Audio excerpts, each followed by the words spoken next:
reborn in Brazil as a financial tycoon. This video is purely for entertainment and does not infringe on copyrights or laws. The rights to the novel and image belong to the original author. We do not claim ownership. Don't like waiting and want to listen to this fanfic in full now? Subscribe to our Patreon, where you'll find the best fanfics.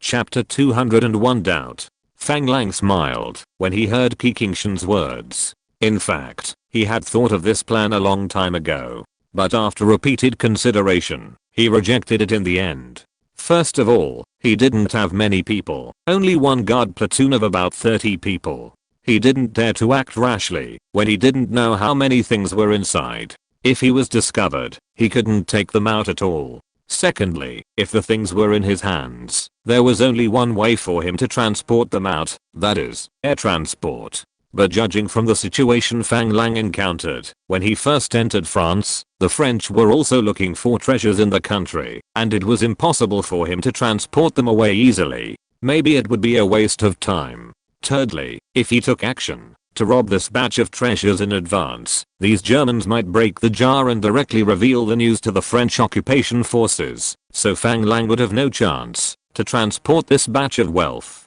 You just said that he was carrying some valuables to Switzerland, right? Have we investigated what he did in Switzerland? Fang Lang judged that the other party must have gone to Switzerland alone to transfer wealth. Think about it from another perspective. If it was Fang Lang himself, if he knew the secret of this batch of wealth, he would either hide it and not touch it and wait until the storm passed before making a long-term plan. Now that they are touching it, it means that they are ready to use it. No matter what the purpose of using it is, he cannot use it in Germany. Because now if you take out a piece of gold in Germany to use it, it is unintentionally telling everyone that I have Nazi treasure in my hands. Then he can't think of using it again. If it can be transferred to Switzerland, it will be different. Swiss banks are famous for recognizing money but not people. Even if they know that your wealth comes from Nazi treasure, as long as you can deposit it in their bank, they will not make it public. At most, they will exchange it for the corresponding currency without paying you interest. In any case, Swiss banks will not lose money. If there is another great advantage of depositing it in a Swiss bank, it can guarantee your own safety. Because now Swiss banks only recognize depositors themselves. If you want to withdraw funds from your account, you must go in person with your own reserved credentials and password. Even if someone catches you and wants to get the wealth, they dare not hurt you because only you can take it out. If you die, the wealth will be cheap for the Swiss bank. So Fang Lang judged that the destination of the wealth must be Switzerland. Fang Lang was curious about how the other party could ensure that the more than 200 kilometers of the journey could be safely transported, and how to ensure that it could get out of the German border. We don't know what they did in Switzerland yet. We have to wait for our people to come back. Now we only know that they have entered Schaffhausen, Switzerland. When was the news? We have 2 people following him. Every day there will be a telegram back to report the situation. The latest news is yesterday. Fortunately, I haven't received today's news. After hearing Qiqingshan's words, Fang Lang fell into deep thought. For some reason, he always felt that everything seemed too smooth. If his people carried out an indoor assault and captured this Gestapo named Paul in one fell swoop, Fang Lang believed that he had the ability. However, now his soldiers can actually track a Gestapo to Switzerland without the other party noticing, and new intelligence can be received every day, which makes Fang Lang feel a little incredible. The Gestapo are not simple Marines. These guys are all intelligence workers, and they are often specially trained agents. Tracking and anti-tracking are the most basic abilities. It is definitely wrong that they were followed by Marines who had only received basic battlefield reconnaissance, and they were not discovered. However, since the other party did not take action, there must be other purposes. Do you think it is so easy for us to track a Gestapo? Qiqingshan was stunned by Fang Lang's question. He looked at Fang Lang with a strange face and said, our people have all undergone professional training. It is not so easy to be discovered if we want to track someone. In fact, this cannot be blamed on Qiqingshan. After all, the other party was born as an expeditionary army soldier. He has not been exposed to the intelligence front, nor has he been baptized by various spy dramas and novels like Fang Lang, and does not understand what the identity of a Gestapo means. In his mind, the training that soldiers are exposed to is comprehensive and professional, and he does not think that his own people are worse than others. However, Fang Lang still wants to hear other people's opinions. After all, 3 cobblers are better than Zhuge Liang. Tell me, if this Paul has known that our people are following him for a long time, and he has discovered it, but he pretends to know nothing, what do you think is the reason? You mean that Paul may have discovered our people? After hearing Fang Lang's words, Qi Qingshan fell into deep thought, and said after a long time, if it is the situation you said, then the other party must want to mislead us. Let us follow his train of thought. But, that's not right. If it is really like you said, he has discovered us, how could he let us find his treasure trove? Isn't he afraid that we will rob it directly? Yes. This is also what I think is strange. Even if we rob this batch of wealth directly, they are sure that they can't let us transport it out, and they will also lose this wealth. Why would they let us find the treasure location? Are you sure that what we found is the real treasure trove? Have we gone in to confirm it? Qi Qingshan was obviously also confused by Fang language. He didn't know why Fang Lang felt that the other party had actually discovered their tracking a long time ago. If he discovered their whereabouts and continued to pretend not to know, many things could not be explained at all. They went in empty-handed, and when they came out they were carrying backpacks. The shape and weight of the objects in the backpacks made our people judge that they were valuables. However, if we went in to confirm, we didn't have any, so we didn't dare to take action easily. We were afraid that the other party would leave some secret marks, and when they came back, they would find that we had moved and aroused suspicion, so we didn't dare to go in to confirm. Fang Lang recognized Qi Qingshan's caution. After all, it was hard to say whether the other party had really discovered the tracking. If the other party was just a civilian, it was very likely that he didn't discover their tracking. That place has been under our surveillance, right? Yes, our people took turns to monitor this and that place from a distance, and we didn't find anything unusual in the past few days. Some things are easy to say when you don't doubt them, but once you doubt them, you feel that everything is wrong. Just like what everyone often says, when you ask the melon seller whether the melon is ripe or not, it doesn't matter whether the melon is ripe or not, because in your heart you have already determined that the melon is unripe. Fang Lang is the same now. When he starts to suspect that something is wrong with this matter, he feels that it is wrong, no matter how he thinks about it, but he can't find out what is wrong for the time being. This makes him feel uncomfortable all over. After thinking for a long time, he said, what about the guy named Leo with him? Is there anything unusual? This guy is very normal. He has been hiding in the cabin in the woods and has not made any movement. On the contrary, those who launched the attack outside the hotel at that time are now looking for trucks in the market. These guys don't know how to restrain their actions. I'm worried that, even if the French are slow, they will probably find something unusual. If the French find them and find the treasure from them, we will have nothing to do. You said they are looking for trucks? Yes. So it seems that they are responsible for transporting something, right? I think they should be responsible for transporting this batch of treasures. At this time, Fang Lang felt that it was getting more and more interesting. Although Fang Lang had only met this guy named Paul once, no matter how he looked at it, Fang Lang felt that he was not a simple character. But this extraordinary guy found such a group of simple people to help him transport the treasure. No matter how he looked at it, Fang Lang felt that this matter was suspicious. Then let our people remind them, be careful, don't let the French find out. Fang Lang said with a smile on his face. We remind them, how can we remind them? We can't just write a letter to tell them. Do you want me to teach you this? As long as we don't expose our identities, you can use whatever method you want. Fang Lang was very annoyed by Qi Qingshan's question. If he had to ask himself about everything, then he, the adjutant, would never grow up. Hearing Fang Lang getting angry, Qi Qingshan hurriedly said, yes, sir, I will find a way to remind them right away. However, if we attract their attention, it will be difficult for us to follow them. What if we lose them? It doesn't matter, we just need to guard the treasure place.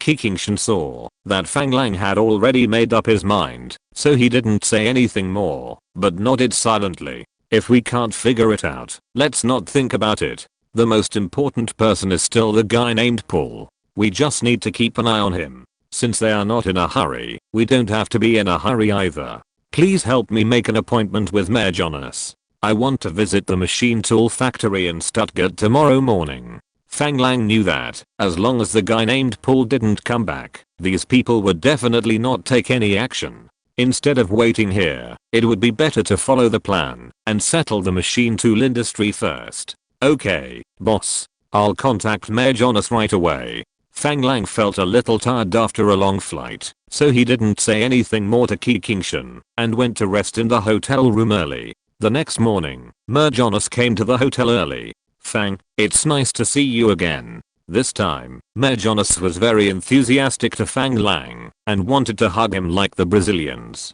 Fang Lang didn't refuse and hugged him very enthusiastically. Mr. Mayor, I'm glad to see you again. Have you had breakfast? If not, let's eat and chat together.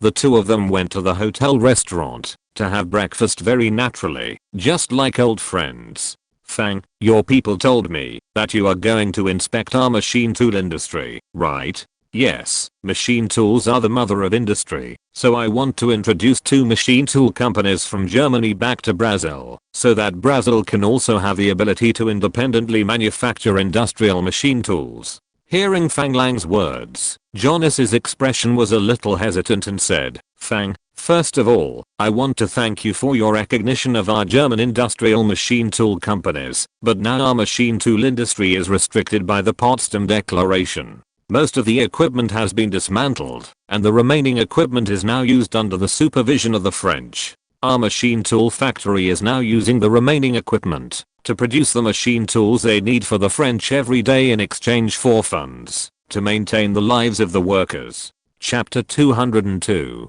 Settling for the next best. Fang Lang thought that the Germans' current machine tool industry would definitely be subject to certain restrictions, but he still wanted to come to Germany to see what level the current machine tool industry has reached. The most important thing is that the machine tool processing industry actually needs professional technical workers, just like the 8th level fitters in China. His goal is actually these excellent technical workers. As for machine tools, he doesn't care much about them. After all, the current machine tools are far from being as advanced as those in later generations. There are no high-end equipment such as those unattainable 5-axis CNC machine tools. Since the machine tool industry is restricted, then at most we won't consider joint ventures. We can directly dig some excellent technical workers and excellent mechanical designers with rich experience back to Brazil and set up our own machine tool manufacturing company. As for machine tool equipment, we will go to Switzerland to have a look. If it doesn't work, we can go to Italy. If it doesn't work, the United States is also okay. Of course, Fang Lang's order is selected based on the ranking of the strength of the machine tool industry in later generations. The actual situation now is that the technical strength of these countries should not be particularly different. Oh, it's okay. I'm not familiar with the machine tool industry, so I want to visit and learn from the industrial powerhouses in Europe. I don't know if it's okay for me to visit your machine tool factory. You may need to explain this to Colonel Chatham, and then you can enter the factory accompanied by their staff. However, if you need to recruit relevant technical workers for the machine tool factory, I'm very happy to help. This situation is obviously different from what Fang Lang originally thought. I didn't expect that I had to apply to the occupation army to visit the machine tool factory. This is really very strict management. I don't know if all the occupation forces have the same standard. Fortunately, I didn't ask to visit the Morse factory. I guess the control there is stricter. Fang Lang can understand that Mayor Jonas took the initiative to help Fang Lang recruit technical workers. After all, as I just said, many machine tools have been dismantled and transported away, so there must be many machine tool workers who will be unemployed. At this time, Fang Lang can come forward to recruit some workers, which undoubtedly gives them a way to survive.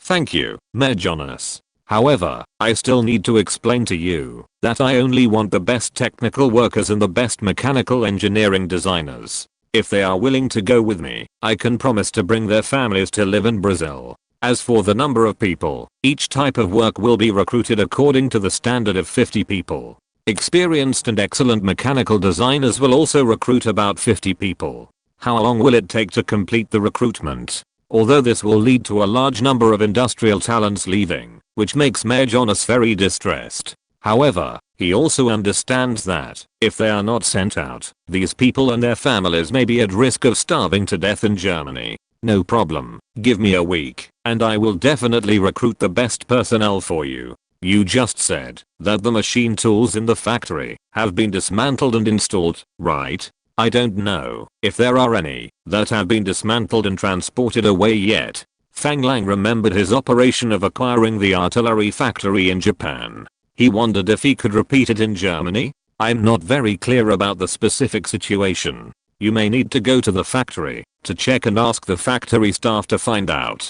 Obviously, Mayor Jonas was also restricted from intervening directly in these places. In this case, it would be useless to continue to look for Jonas. It would be better to let him go back and recruit skilled workers for himself. Okay, the recruitment of workers is left to you. After recruiting people, you can contact Adjutant Key, and we will arrange planes to send people back to Brazil in batches. Soon, the two of them had agreed to recruit skilled workers for the machine tool factory during breakfast. After seeing Mayor Jonas off, Fang Lang returned to the room, and Kikingshan came to report, "Boss, Paul bought a ticket back to Stuttgart today. It is expected to return to Stuttgart this evening." "Oh, did you find out what he did in Switzerland?" Since he was going back to Germany, it was obvious that his affairs in Switzerland were over. We can't be sure of what he did specifically, but he didn't move around in Switzerland. In addition to staying in the hotel, he also went to the bank once, and the telegraph office twice. After hearing Kikingshan's report, Fang Lang shook his head. In a foreign country, he could only simply keep an eye on where the other party went, and there was no way to investigate what he did specifically. This can't be blamed on his subordinates. After all, they are not agents of the intelligence department, and there is no way to find out everything the other party did. Fang Lang had expected that the other party would go to the bank. As for going to the telegraph office, it must be to contact the outside world, but there is no way to know who he contacted specifically. Besides, it is actually impossible to know whether others who stayed in the hotel contacted the outside world through the phone. However, Fang Lang can also confirm one thing, that is, in addition to the current resistance forces in Stuttgart, this Paul must have other accomplices. What Fang Lang couldn't understand was that shouldn't the fewer people know about this kind of thing, the better. What is the purpose of his contacting everywhere? The more Fang Lang thought about it, the more he couldn't understand. I understand. Tell our men to be safe, especially to be careful of tails behind us. Don't wait for someone to attack us from behind without any sound. Fang Lang was worried that Paul would start to clean up his tail and let him get away. If he failed to catch Paul's tail, he would lose 2 soldiers, which would be a big loss for Fang language. "Boss, do you mean he has accomplices?" Kikingshan realized that he had asked an idiotic question after he asked it, and hurriedly said, "I understand, boss. Also, we have already done what you asked to remind those rebels." Oh. Didn't let them think of us. He didn't care how his men reminded the other party, as long as the goal was achieved. Just like what Grandpa Deng said, no matter whether the cat is black or white, as long as it can catch mice, it is a good cat. Don't worry, we pretended to be Germans who sympathized with the rebels, and wrote a note, and had a child deliver it. Our people found that they dispersed, and evacuated immediately, after receiving the note, and no French surveillance was found nearby. Fang Lang smiled and said, "The French's sense of smell should not be that sensitive. We will continue to pay attention to them. If we find that someone else is eyeing them, we must report it in time." "Okay, boss." After discussing these things with Kikingshan, Fang Lang picked up the phone directly in the hotel room and called Colonel Chatham. "Mr. Colonel, this is Fang Lang. I hope I didn't disturb you." "Haha. Don't bother, don't bother." Fang, do you have good news to find me just after you come back? Hearing Colonel Chatham's cheerful laughter on the phone, it was obvious that the people transported out in recent days gave his wine estate a chance. Even the depressed mood of being attacked began to improve. Haha. Colonel Chatham, you're right. I wonder if it's convenient to talk on the phone. The other party had been attacked once, and Fang Lang didn't dare to easily ask him to meet. He couldn't guarantee that there were no other rebels watching him. If he was attacked again, because of meeting him, Colonel Chatham would probably be suspicious of him. Don't worry, our lines won't be monitored by anyone. If it's something particularly important, you can also come to my office to talk. Fang Lang thought about it, and finally felt that some things were better to say in person. Some things were really not convenient to say on the phone. This time when I returned to Brazil, I brought you a box of Cuban cigars. I'll bring them over to meet you and talk. I wonder when it's convenient for you? Fang, you are my friend, and it's convenient for me to see you at any time. Okay, I'll come right over. This time Fang Lang wanted to see if there was a chance to repeat the operation in the Japanese artillery factory, so it was better to communicate in person.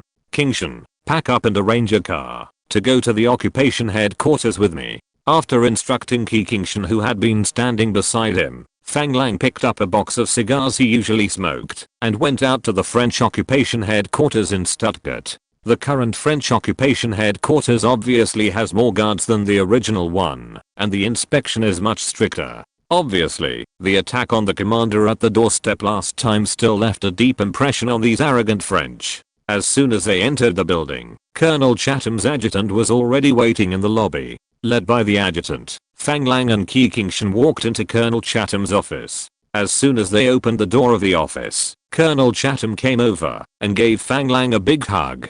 Fang, it's nice to see you again. Come and sit down. This level of enthusiasm made Fang Lang very uncomfortable for a while. I don't know if this old guy knows that he is going to make him rich again this time, so he is so enthusiastic. Haha. I'm also very happy to meet you, Colonel Chatham. I have already seen the first batch of talents sent over by special plane in Brazil. Thank you very much for your help. He handed over the cigar box. Chatham took a look at the logo on the cigar box and said, "Hey, is this the brand that Roosevelt likes?" Fang Lang really didn't care about this question. He could only shrug helplessly and didn't answer. Colonel Chatham directly opened the cigar box, took a look and said, "Yes, it is indeed it. Thank you for your gift, Fang. I like it very much. Tell me, do you have any good news to tell me this time?" Fang Lang smiled and didn't talk about recruiting machine tool industry technicians. After all, these things don't need to be too specific. He just needs to pay per person. Don't tell the other party too clearly what kind of talents you are looking for. "Mr. Colonel, I came here today mainly to ask you something. I heard that many of the equipment in the Stuttgart machine tool factory have been dismantled and shipped back to France, right?" Colonel Chatham had no intention of hiding this from Fang Lang, and said directly, "Yes, according to the content of the Potsdam Declaration, we have to restrict the development of German industry. The government requires us to dismantle the heavy industry in the country, and many equipment have been shipped away. Let me see, there should be a convoy coming here today to transport a batch of equipment. What? Are you interested in these equipment? If you're listening to this novel on a channel other than Fanfic World, it means they downloaded and uploaded it without effort. We cordially invite you to visit our channel, Mundo Fanfic Novelos. There you'll find the original version of this story and you can explore many other novels of various genres. We're waiting for you to immerse yourself in a world of incredible novels." Chapter 203 Disappointment. It seems that Colonel Chatham is really a good friend. He did not hide anything from Fang Lang, and even revealed to Fang Lang the news that a convoy was coming today. "Colonel, I wonder if there is any room for maneuver in this?" Fang Lang's answer obviously confirmed Colonel Chatham's question. After thinking for a while, Colonel Chatham asked, "What do you mean?" "I'm developing industry in Brazil, and of course I'm very short of machine tools. If I can find some high quality and low cost machine tools here, it would be great. But these machine tools have been registered, and there is a special convoy to transport them back to France. This is not easy to operate." Fang Lang did not want to force it. If there were any irreplaceable equipment, Fang Lang would definitely find ways to transport them back, but now he did not know what other equipment was there, so it was not easy to say more. After thinking for a while, he said, "Colonel, I wonder if I can go inside these factories to see what kind of equipment there is." This kind of trivial matter is just a matter of words for Colonel Chatham. Of course, no problem. Do you need me to accompany you? Mr. Colonel is very busy with official duties. I dare not trouble you to make a trip. You can just arrange someone to take us to visit. Fang Lang didn't want to go out with this guy. If he encountered an attack, he would be in trouble. Okay then. After saying that, he said to his adjutant, "Adjutant, you take Colonel Fang to the machine tool factory in Stuttgart today. You must meet all of Colonel Fang's needs and make sure that Colonel Fang is satisfied. Do you understand?" "Yes, sir." The adjutant saluted very straightforwardly and motioned Fang Lang to go with him. Fang Lang was not polite. He didn't stay in Colonel Chatham's office for long.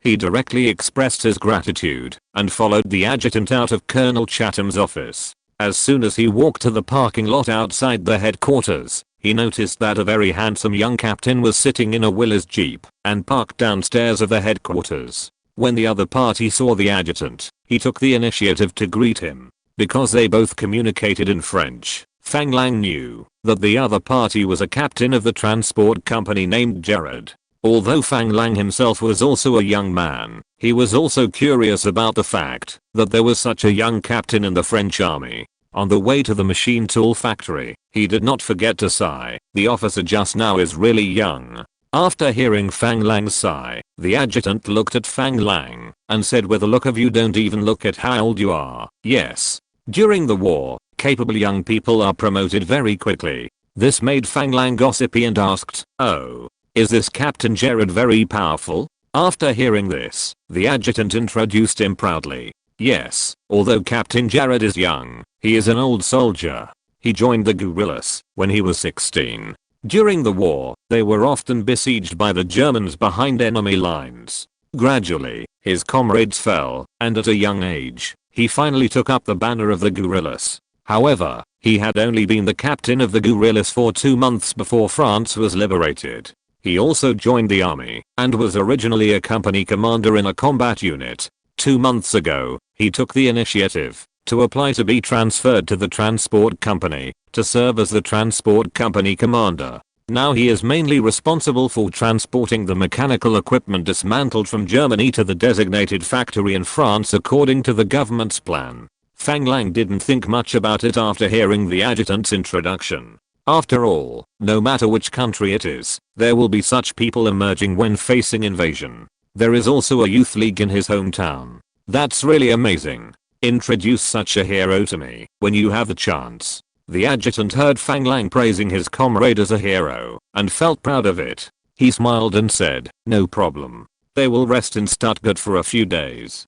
I will introduce them to you next time we meet." Fang Lang also expressed his gratitude after hearing this. They talked and laughed all the way to a large machine tool factory. Fang Lang found that there were French soldiers standing guard at the door. No wonder Major Jonas asked him to find the occupation army headquarters. The convoy stopped at the factory gate. After a brief communication with the adjutant, the convoy was released smoothly. Soon the convoy stopped at the door of a huge production workshop. Accompanied by the adjutant, Fang Lang entered the long-awaited German machine tool manufacturer. At first glance, this is a factory building with a height of more than 10 meters, a width of more than 40 or 50 meters, and a depth of nearly 100 meters. Unfortunately, the situation inside was far from what Fang Lang expected. Most of the places in the huge production workshop were empty. From the traces left on the ground, Fang Lang could tell that many places were originally fixed machine tools. However, now there are only some screws that have been exposed to the ground to fix the machine tools in these places. The number of machine tools remaining in the entire workshop should be less than 1/5 of the original number. This disappointed Fang Lang. However, the remaining 20 or so machine tools are still working. Fang Lang was not born in an engineering school, so he didn't know much about machine tools. However, he had seen some machine tools in TV and movies. Most of the machine tools in front of him were similar to the machine tools in China in the 1980s. For machine tools, Fang Lang's impression was just about turning, cutting, planing, milling, grinding, boring, etc. He didn't know how to operate them specifically. Originally, he thought that as a machine tool manufacturer, Fang Lang would have the opportunity to see what the legendary industrial hen was like. As a result, the situation he saw now seemed to be not much different from the machine processing workshop in his hometown in the 1980s. Fang Lang looked around as he walked. When he reached the end of the workshop, he saw several masters using tools to measure the processed workpieces. He curiously went over to take a look. When the workers saw outsiders coming, they stood up quickly. Fang Lang smiled politely and asked, "Master, what is the processing accuracy of your work?" The translator next to him translated Fang Lang's question.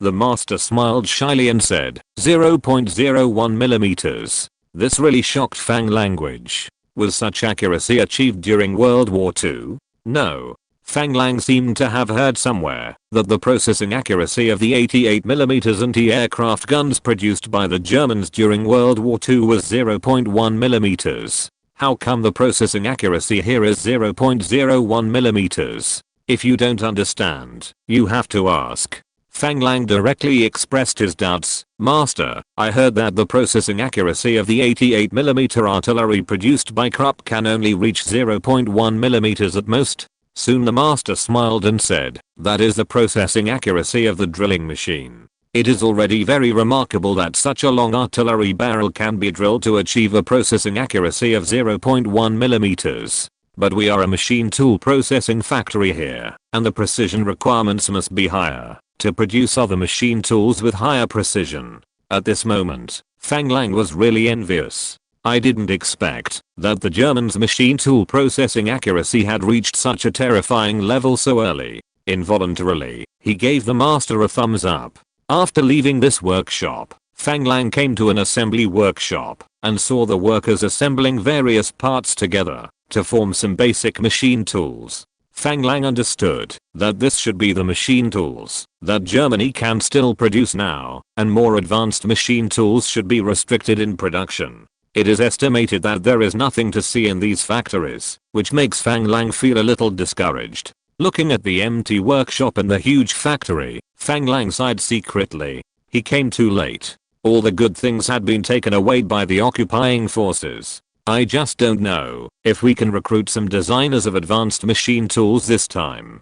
After arriving in Brazil, we can produce machine tools that can reach the current processing accuracy of Germany. After a round, he went to the warehouse again and saw a lot of machine tools and equipment wrapped very tightly in wooden crates. Obviously, these are all ready to be shipped away. Fang Lang can also see from the packaging that these are all recently produced by the factory. They are not particularly advanced machine tools. For this situation, Fang Lang can only shake his head helplessly and leave the machine tool factory with a disappointed look. He didn't even have the interest to visit the next factory, because Fang Lang knew in his heart that the French would not leave anything for the Germans. The machine tools left here are not even as advanced as the ones Fang Lang brought back from the Japanese artillery factory. At least, among that batch of machine tools, there are several large machine tools produced in Germany for processing gun barrels, but now this factory no longer has these equipment.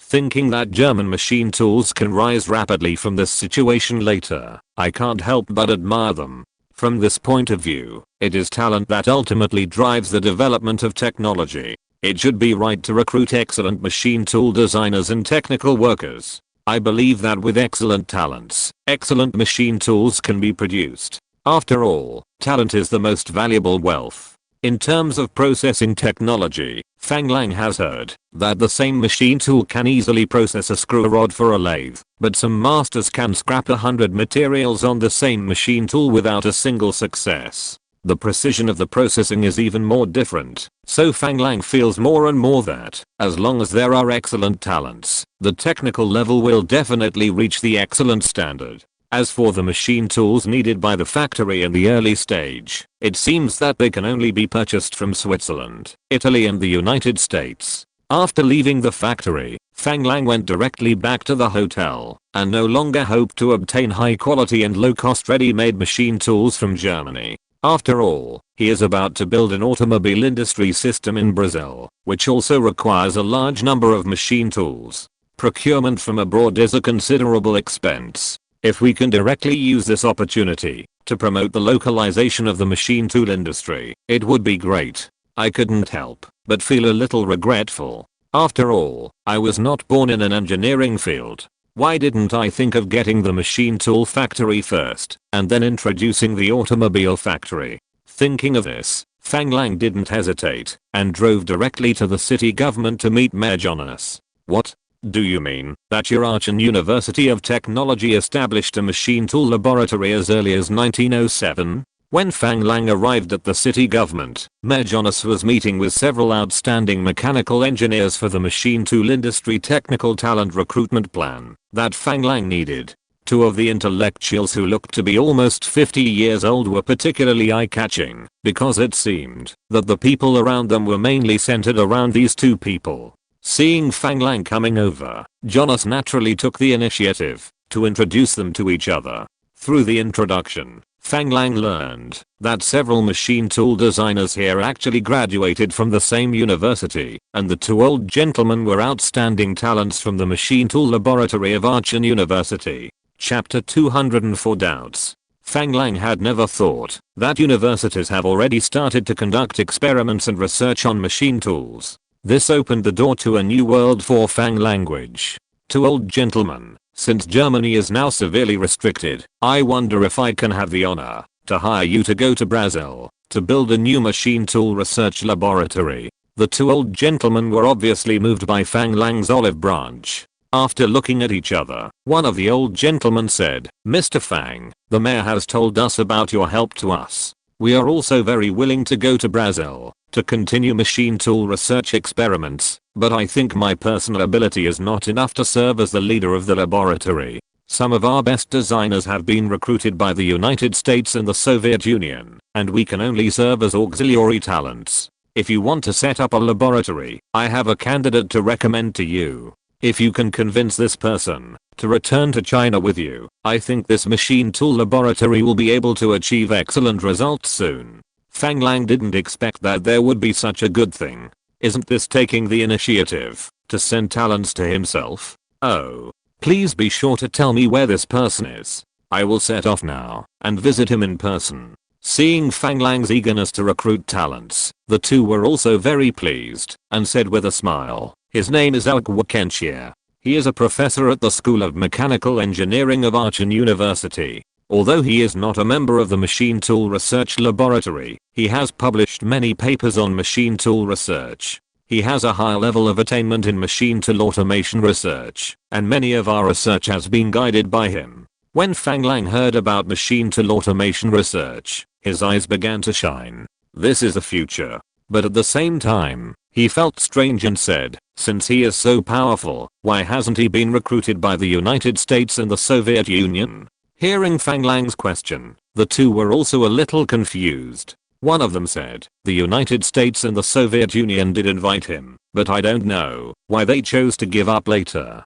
Now Fang Lang became confused. What situation can't the United States and the Soviet Union recruit him? Could it be that this person's requirements are very high? No matter what, since we know that such a person exists, we have to try it anyway. Then please tell me where the professor lives, and I will visit him in person. In fact, we haven't met the professor himself, but we have read his research papers. He was specially appointed as a professor by Aachen University only last year. I know the approximate location of his residence, and you may need to go nearby to ask around." For some reason, after hearing what the few people said, Fang Lang always felt strange in his heart, and he couldn't tell what was wrong. Maybe I can know what's going on after meeting him in person? Then Fang Lang invited the two again. Both of them expressed their concerns that they were not capable enough to serve as the leader of the laboratory, but they also clearly agreed to work in Brazil. Now Fang Lang was relieved. No matter what the professor's situation was, he would invite a few more outstanding researchers first. It didn't matter if they couldn't innovate, as long as they could restore the technical level of Germany before the war, Fang Lang would not lose out. He also expressed his gratitude to Mayor Jonas and asked the few people to introduce more outstanding machine tool designers. The few people also agreed readily. After leaving the city hall, Fang Lang went straight to the home of Professor awakens according to the address, because the professor's home was near Aachen University. In order to save time, Fang Lang took a plane directly to Aachen. Aachen is a border city close to the Netherlands and Belgium. Aachen is now under the rule of the British occupation forces. The plane arrived in Aachen in less than 2 hours. The feeling of arriving in Aachen was obviously better than the first time in Stuttgart. It may be that the British rule over the occupied area is not as strict as the French. Fang Lang left the airport without any obstruction, rented a few cars near the airport, and then came to the location marked on the address. After some inquiries, he finally found the professor's home. The one who opened the door was a woman who looked to be in her 50s. Her hair was a little grey, her cheekbones were high, and her expression looked a little cold. After hearing that they were visiting Professor Kenshia, she immediately invited several people into the house very enthusiastically. The speed of changing faces was so fast that Fang Lang was caught off guard. Fang Lang smiled and politely handed over the gift for the visit. After the lady opened it, she became more enthusiastic because Fang Lang gave a set of jewelry. After entering the room, Fang Lang saw a kind-looking old handsome man in his 50s sitting on the sofa, with a very obvious bookish atmosphere. However, after seeing the guest coming in, the other party did not stand up.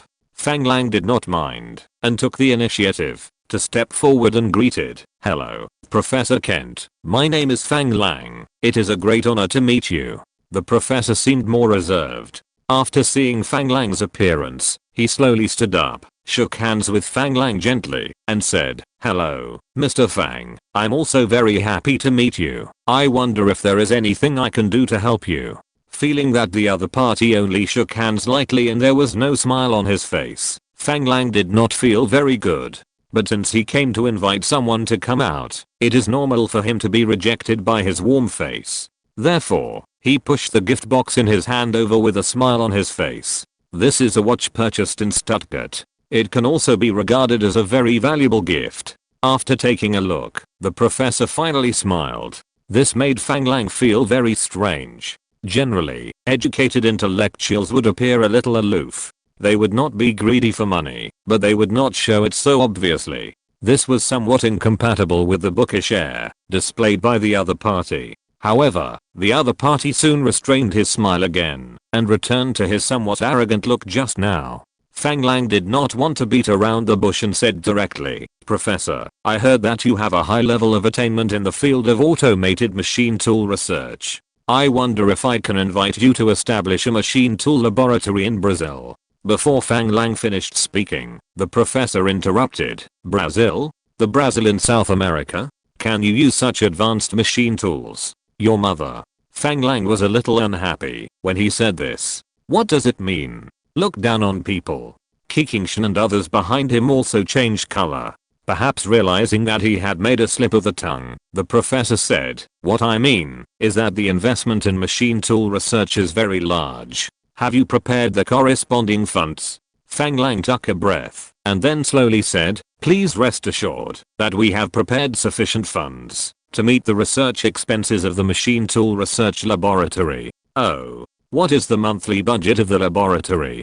Do I have absolute control over these expenses?" Hearing Fang Lang's statement that there is enough research funding, the professor's expression became more relaxed, and he put the book he had been holding on the table beside him. Fang Lang's eyes accidentally swept over the title of the book, which turned out to be an English version of the new book of Do Scams. When he saw the title, Fang Lang felt bad. Is it appropriate for you to read the book of scams left by my ancestors in front of me? This new book of Do Scams is also called the Book of Scams. It is a book dedicated to various scams during the Wanli period of the Ming Dynasty. Of course, it does not tell you how to cheat, but tells you how to avoid scams. However, many scammers also find inspiration from it. As a crew member, Fang Lang happened to read this book when he was bored while traveling slowly at sea. At this moment, Fang Lang felt that he was not feeling well. The professor in front of him should not be a liar. How could a liar become a university professor?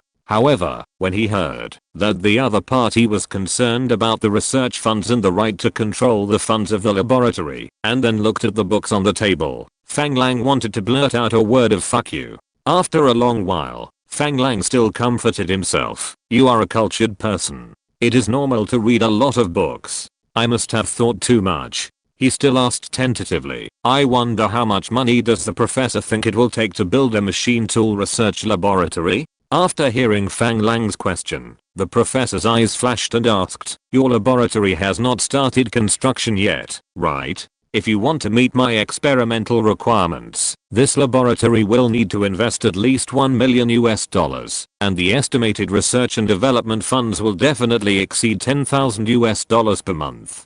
Do you have such strength? This amount of money is of course a small matter for Fang Lang, but Fang Lang has begun to doubt the professor in his heart. So he tried to probe. If you invest so much, I wonder how long it will take to get results. Professor, can you tell me about your main research direction? The professor looked at Fang Lang strangely and said, didn't you come here after reading my paper? My research direction must be the automation of machine tools. As for how long it will take to get results, the direction I'm currently researching is about to break through, and I should make a breakthrough within 2 months. If you can really support my research with all your strength, you will definitely gain a lot. Fang Lang didn't expect the other party to directly promise to get results within 2 months. If it was a liar, he should say that research can't give an accurate time. Or is the professor planning to run away with the money within 2 months?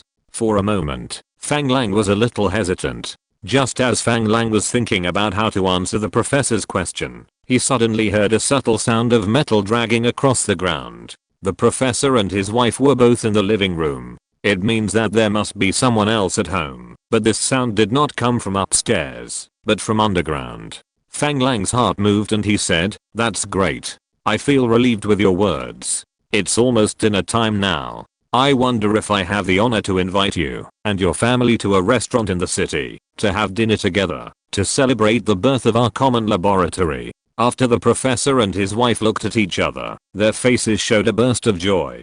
Finally, the professor smiled happily and said, of course, no problem. This is indeed worth celebrating.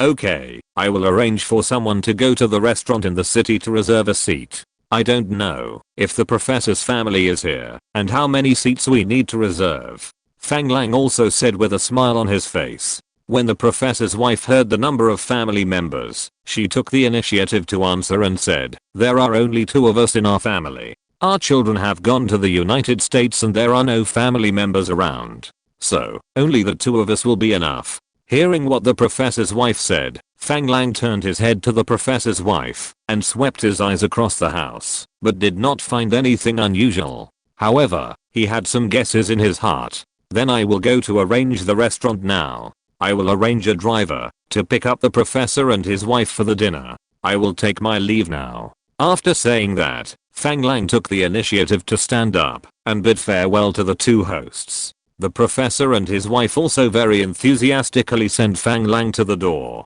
When he walked out of the room, Fang Lang heard a slight sound of metal rubbing against the ground again. Chapter 205 Discovery. Sitting in the car, Fang Lang looked at the courtyard of the professor's house and said to Kikingshan, who was sitting in the co-pilot seat, after arranging someone to pick up the professor and his wife, arranged 2 brothers to go into the professor's house and look for the professor's basement. See what you can find.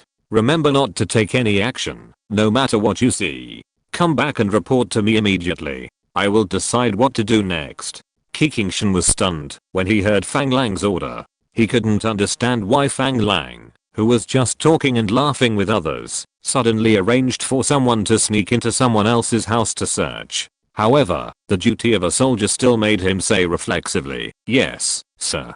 After answering, Kikingshan wanted to ask why, but seeing Fang Lang lost in thought, he wisely chose to shut his mouth. At around 6 o'clock in the evening, in an Italian restaurant still open in Aachen, Germany, Professor Kent and his wife were sitting opposite Fang Lang, talking and laughing. "Mr. Professor, I wonder what you were doing before you became a professor at Archon University?" As they chatted, Fang Lang led the topic to the professor's original job. "Perhaps too many people have asked about this topic," the professor said casually. "Before this, I was doing theoretical research related to machine tools at the University of Munich, but our research lab serves the government, so the confidentiality level is relatively high. Sorry, I can't be too specific." Wow, there is actually a confidentiality level. The Third Reich has collapsed, and you are still talking about confidentiality levels here. What I mean is, this is a secret. Machine tools also have confidentiality research. You are also a talent. I almost thought you were researching atomic bombs. The more they talked, the more Fang Lang felt that there was something wrong with the two people in front of him. Fang Lang never took the initiative to discuss with the other party how much salary he would give him every month, and the other party didn't seem to be in a hurry. This made Fang Lang feel very strange. However, since he had arranged for someone to investigate the professor and his wife's home, he couldn't be sure if it was his illusion before the results came out. He could only keep flattering the professor in various ways at the dinner table, and at the same time, quietly persuaded the professor and his wife to drink. Originally, Fang Lang's original intention was to get the professor and his wife drunk to buy more time for the soldiers who went to their home to investigate. As the professor and his wife drank more and more, they naturally began to talk more and more, and took the initiative to talk about their views on some things. Although the two did not reveal any specific information, Fang Lang quickly judged from the family affairs of the professor's wife that the professor's wife might have been a farmer in the countryside. As for the possibility that the professor was an ordinary skilled worker, it was very likely that he was a skilled worker. However, ordinary skilled workers in Germany also had a high school education, so for people of this era, they could also be considered educated people.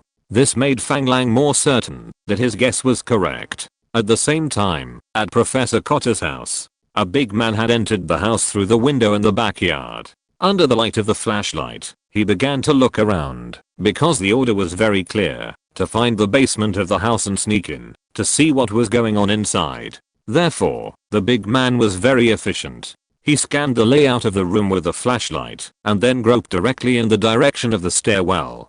Because the basement is usually located near the stairwell, as expected, there was a locked small door under the stairs on the first floor. This small door obviously couldn't stop the person coming. He took out the small tool he carried with him, and opened the small door in no time. After walking down the stairs for a few steps, there was another door. However, the switch of this door was outside, obviously to prevent someone from opening it from the inside. After opening this door, the big man smelled an unpleasant smell of urine, which made people think he had come to the toilet. But there was a wooden barrel at the door of the basement, and there was some excrement in the barrel. There was a dim electric light on the right wall, and under the electric light there was a large drawing table with an unfinished drawing on the table. There was a small storage rack on the left, and there were many rolls of drawings on the rack. There was a small single wooden bed next to the left wall. At this time, a man with long hair and beard was lying on the bed. As for the man's age, it was impossible to tell.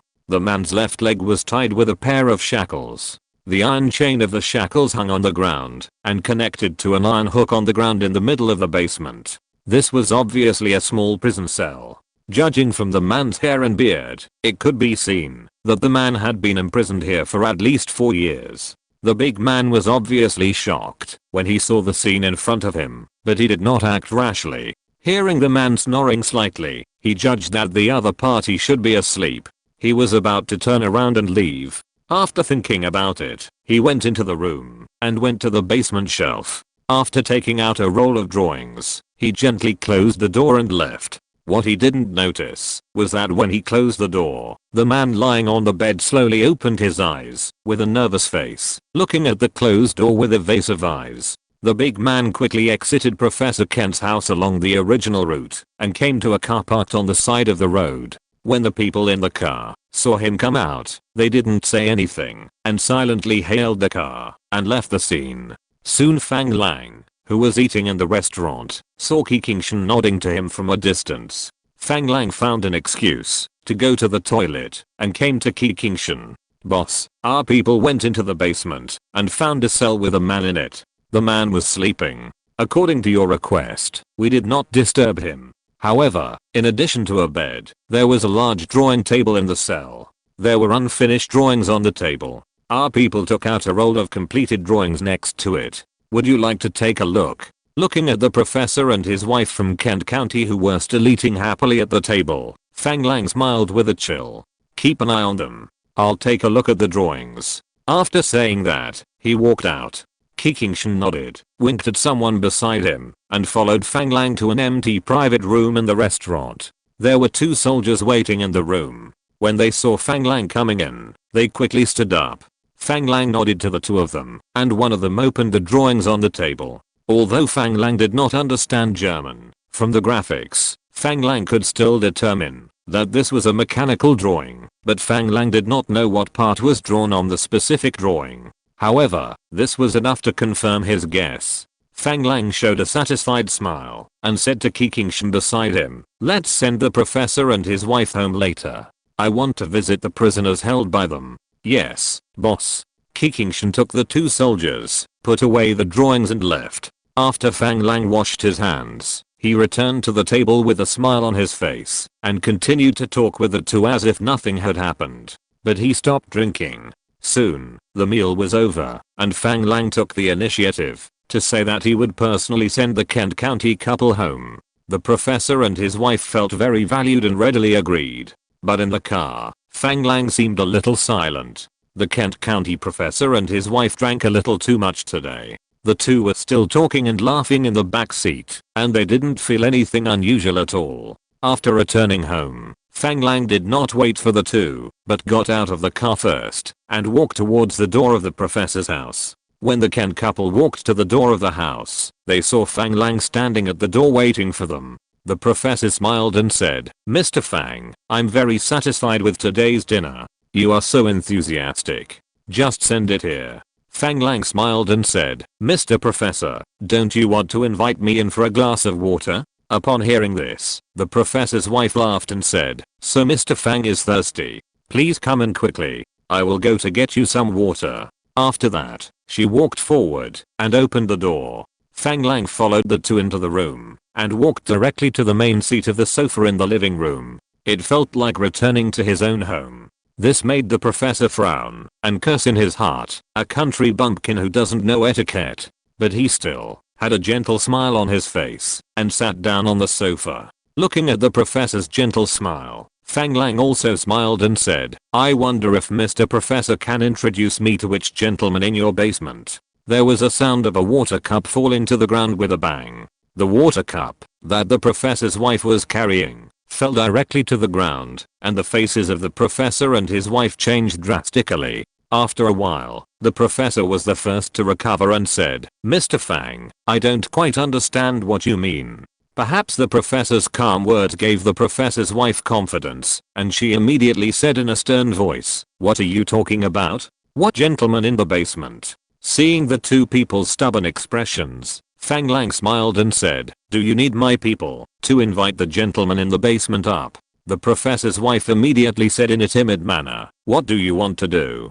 This is my home.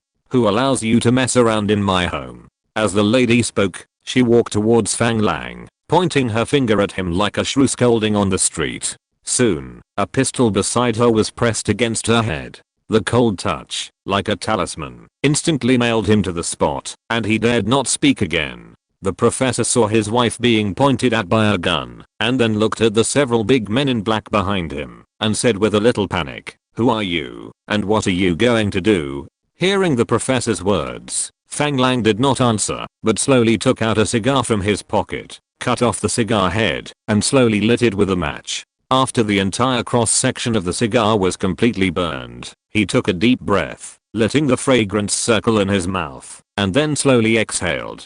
He looked at the professor and his wife in front of him with a slightly playful expression and said, I'm an officer of the British M16. I now suspect that you are the remnants of the Nazis. When the 2 heard Fang Lang's words, their faces changed drastically, and the professor's wife knelt directly on the ground and said, Sir, it's a misunderstanding. We are not Nazis. The professor's face also turned pale, and his hands on his knees grabbed his knees. His knuckles were a little white, and his legs were shaking constantly. Fang Lang looked at him, and he shook his head repeatedly in fear, saying, "Sir, there must be some misunderstanding. We are really not Nazis. Then how do you explain your abuse of lynching and imprisoning others?" He looked at the two people with cold eyes, and they immediately felt a little nervous. When the two heard Fang Lang directly talk about the imprisonment of others, they no longer had any fluke in their hearts. The professor was so scared that he fell off the sofa and couldn't stand up.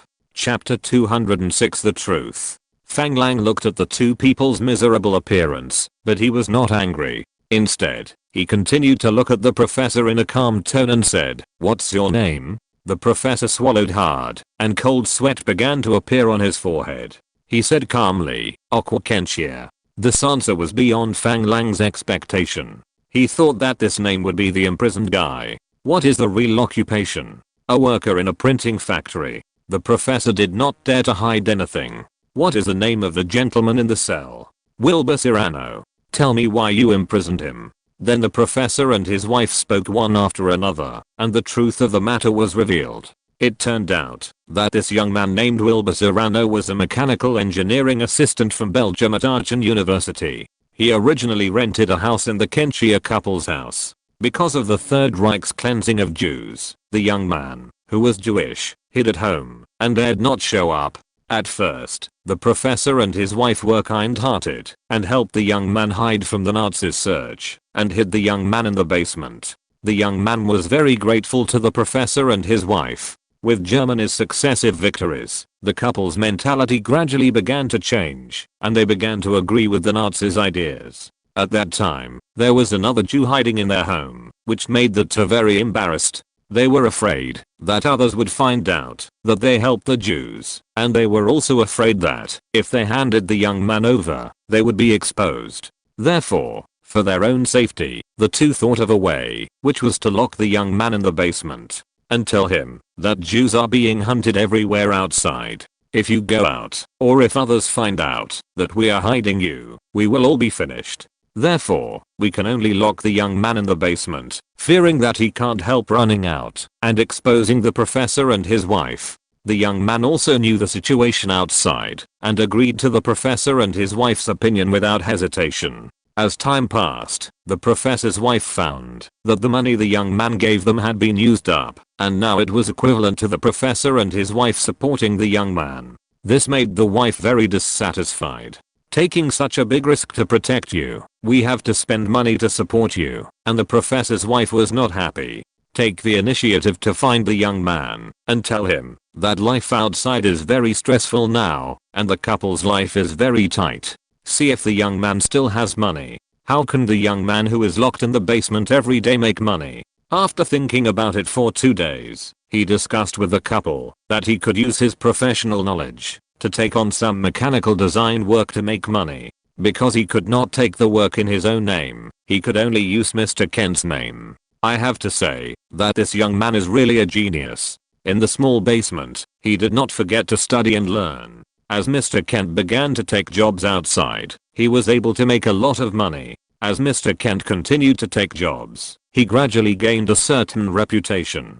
With a reputation, more and more people came to him. One day a friend suggested that he could write his design concept into a paper and publish it. In this way, he will have a higher reputation in the future, and the price of the work will also become higher.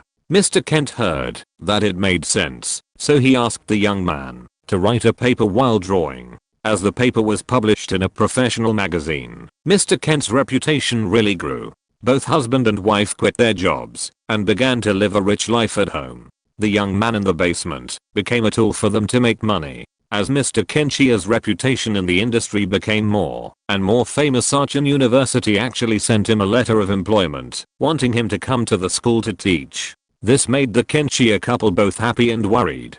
After all, the couple knew what level Mr. Kenchia was. If he really went to the podium, wouldn't it be exposed? Therefore, Mr. Kenchia repeatedly refused and was unwilling to teach at Aachen University. Later, in order to take advantage of Mr. Kenchia's reputation, the school sent Mr. Kenchia a letter of employment as an honorary professor and paid Mr. Kenchia a fixed salary every month. However, every paper in the future must be annotated with the name of Archon University, and it must be noted that it was Mr. Kenchia, a professor at Archon University, when drawing. Mr. Kenchia certainly would not refuse such a benefit without spending money. In this way, Mr. Kenchia transformed from an ordinary worker in a printing factory to an honorary professor of Archon University.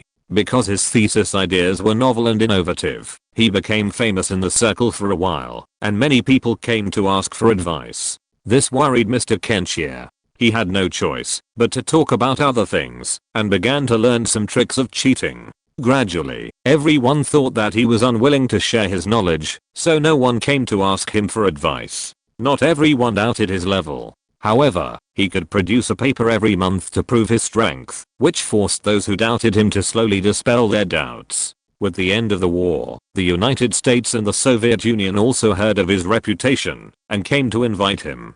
Mr. Kenchia did not dare to go to the United States and the Soviet Union to work. After all, he knew very well how much he was worth, and he did not dare to let the young man in the basement out. After all, if the other party knew that the war was over, everything the professor and his wife had now would be lost, which was unacceptable to both of them. Therefore, the professor directly rejected the invitation from the United States and the Soviet Union. With the occupation of Aachen by the British occupation forces, Germany's industry was restricted, and there was no more work to do, which made the professor and his wife anxious like ants on a hot pot. After all, they did not have the habit of saving money. Of course, even if they had money now, it would be useless. After all, the German mark had become waste paper. Just when the two were in a difficult situation and were thinking about whether to go out and find their original jobs again, Fang Lang came to the door. At first, the professor was also worried that he would be exposed, but when he heard that the other party was from a small country like Brazil, his heart began to be active again, especially when he heard that he quoted $1 million to build a laboratory, and the other party did not blink. The professor felt that his chance to make a fortune had come. Unfortunately, the reversal of things came too quickly. Before his fraud plan began, the other party had already discovered his biggest secret. Especially when the other party told him that it was the British intelligence agency and suspected that they were Nazi remnants. The whole person lost the ability to think directly. Looking at the other party's black muzzle, he couldn't help but believe it. The two major powers of the United States and the Soviet Union were polite when they invited them, unlike now, where they directly put a gun to their heads and asked questions.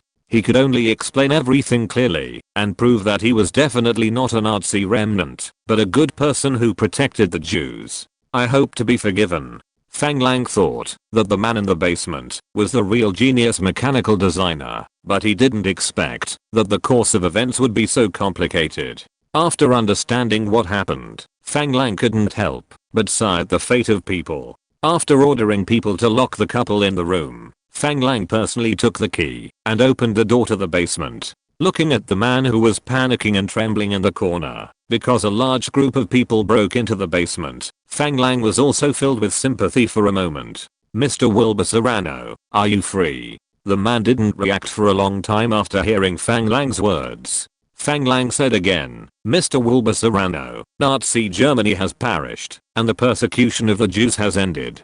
Congratulations. You are free." After a long while, the man in the corner said cautiously, "Are you telling the truth? Who are you?" "Of course it's true. My name is Fang Language. As for who I am, I think we can go out and clean up and talk slowly after dinner, okay? I don't know if the man has developed a certain psychological disease due to long-term imprisonment. The whole person seems very timid and dare not move." Seeing this, Fang Lang waved to the people around him, signaling everyone to leave. He took out the key to the shackles and showed it to him and said, "I'm here to help you unlock the shackles on your feet.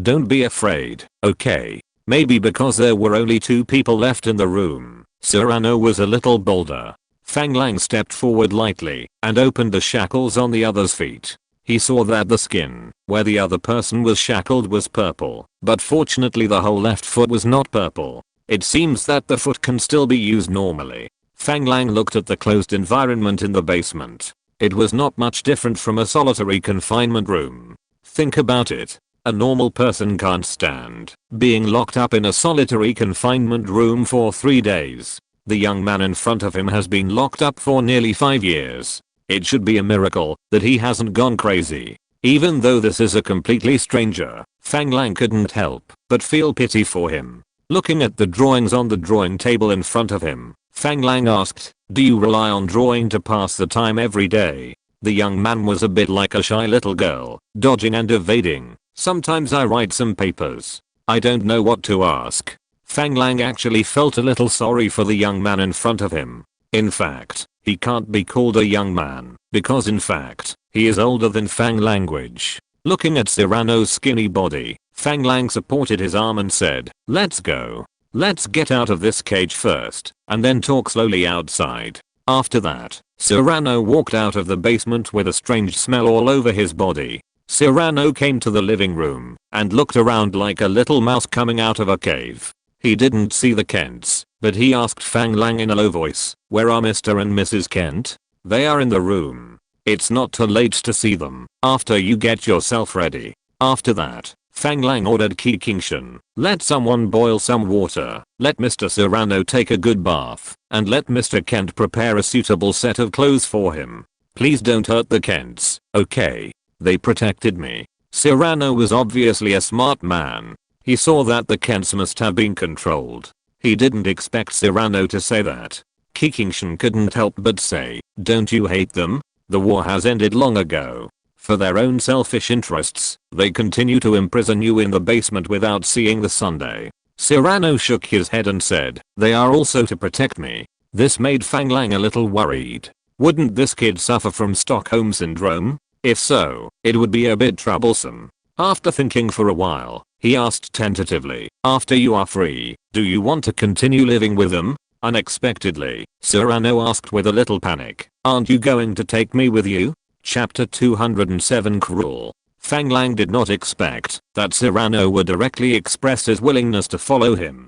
His original purpose was to hire this talented mechanical designer, but Fang Lang could not force others to follow him. In this case, what is the difference between him and the Kenshia couple who imprisoned Cyrano? Motioning the other party to sit on the sofa, Fang Lang said sincerely, "I said, you are free. You can clean yourself up, and then we will take you to the hospital for a thorough physical examination. If there is nothing wrong, you can go home to see your family." "I have no family." Cyrano's eyes began to turn red, and his voice trembled slightly. "Isn't your hometown Belgium? Didn't you have a family before the war?" Fang Lang was not sure whether the Kenshia couple deliberately deceived him in order to better control Cyrano. So, he still asked, "My family came to Germany to see me, but they were captured by those devils, so I hid." When Cyrano said this, his whole body was trembling, and tears flowed unconsciously. Fang Lang had not expected such a situation, and hurriedly comforted him. "Maybe they are just locked up. I will come forward to help you find them." As a result, Cyrano burst into tears and said intermittently, "My brother wanted to escape at that time, but they shot him to death. My parents were captured and hanged in a concentration camp a week later. I saw their photos." Fang Lang really didn't know what to say now. This was a template of human tragedy. However, this situation was also a common scene in Germany at that time. For a moment, Fang Lang didn't know how to comfort this young man with a rough fate. The soldiers around him looked at Cyrano with pity in their eyes. "Don't you have other relatives?" Fang Lang really wanted this genius mechanic to go with him, but he didn't want to repay a favor, so he decided to ask about the other party's situation. Seeing a big man crying like a child, crying and shedding tears, Fang Lang was speechless. "I could only say, I heard that Mr. Kenshia is a genius in machine tool design, and I wanted to hire him to work for me. As a result, I rescued you by mistake. If you really have nowhere to go, I can provide you with a job. Or, can I hire you, a truly genius machine tool designer, to work for me?" Fang Lang was a little worried that Cyrano would develop some mental illness due to long-term detention. so he wanted to highlight his value as much as possible so that he could regain his self-confidence as soon as possible and return to the normal track of life. After hearing Fang Lang's words, Cyrano stopped crying, looked up at Fang Lang and said, "I'll go with you." Since the other party had made a decision, Fang Lang would not say anything more hypocritically, and nodded and said, "Well, pack yourself up and go with me." Seeing the back of Cyrano, who was taken by Peking Shan to pack himself up, Fang Lang's eyes were complicated. He didn't expect that he would encounter such a thing during this trip to Aachen. Arriving at the room of the Kents, Fang Lang saw the two men squatting in the corner and shivering. He didn't know what to say for a moment. After all, the two men were originally motivated by the desire to help. After a long while, he sighed and said, "Mr. Cyrano said he didn't want to hold you responsible for imprisoning him. After our investigation, you can also rule out the suspicion of being a Nazi. I want to say that your later behavior is very despicable, but since the victim has said that he will not pursue it anymore, we will not continue to investigate. However, we will take away all of Mr. Cyrano and his materials and drawings. I hope you can start a new life in the future. I also hope that you will forget the existence of Mr. Cyrano. Once we hear any news about Mr. Cyrano, our people will come to your door in person to say hello to you and your wife. Do you understand?" When the two heard Fang Lang's words, they realized that their lives were saved, and they hurriedly thanked him. "Thank you, sir. Thank you, sir." After waiting for a long time, Cyrano finished cleaning and came out in a set of clothes that didn't fit him well. His hair and beard were still a mess, but it was obvious that he couldn't deal with it here now. Under the guidance of Cyrano, all his drawings and papers in this house were packed and sorted. After everything was done, he took Cyrano and left the cage that had imprisoned him for nearly 5 years without looking back. After resting for a night in Aachen, they flew back to Stuttgart early the next morning. Originally, Fang Lang was afraid that his impersonation of the British intelligence agency would be exposed, so he wanted to take a plane back overnight. Unfortunately, night flights in this era were too dangerous. If he was not careful, he would get lost and had to give up. Fortunately, there was no conversation all night. Obviously, the Kent couple was more nervous than Fang Lang about their secret being discovered, and they did not think about the flaws. After returning to the hotel in Stuttgart, they arranged for someone to come to trim Cyrano's hair and beard, and finally made this genius mechanical designer no longer look like a tramp. They also arranged for someone to take him to the hospital for a physical examination. Fang Lang received Mr. Ludwig Folger, who came to report in the hotel. "Mr. Fang, we have found a total of 44 Mimosa factory designers who are willing to go to Brazil with me. We can set off at any time." Fang Lang was very satisfied with Folger's efficiency and said with a smile, "Have you brought your family members? Remember to tell everyone to only bring their valuables. We have prepared houses for everyone in the city of Sao Paulo, Brazil. There is everything in it, and you can really move in with your luggage." In fact, what Fang Lang meant by prepared houses was actually the resettlement community built when the factory was demolished in Sao Paulo. The houses in these communities were 7-story villas built by Fang Lang, based on the layout of 2 bedrooms, 2 living rooms, 1 kitchen and 1 bathroom, and 3 bedrooms, 2 living rooms, 1 kitchen and 2 bathrooms in modern society. Don't look at the small area of the building, but this kind of house layout can definitely be regarded as a novel layout in this era. It will definitely not look cheap to use it as an expert building. The engineers who arrived at the automobile factory in Brazil in the early stage felt very satisfied. However, these are also temporary residences. The actual address will be built for everyone near the factory after the factory construction is completed.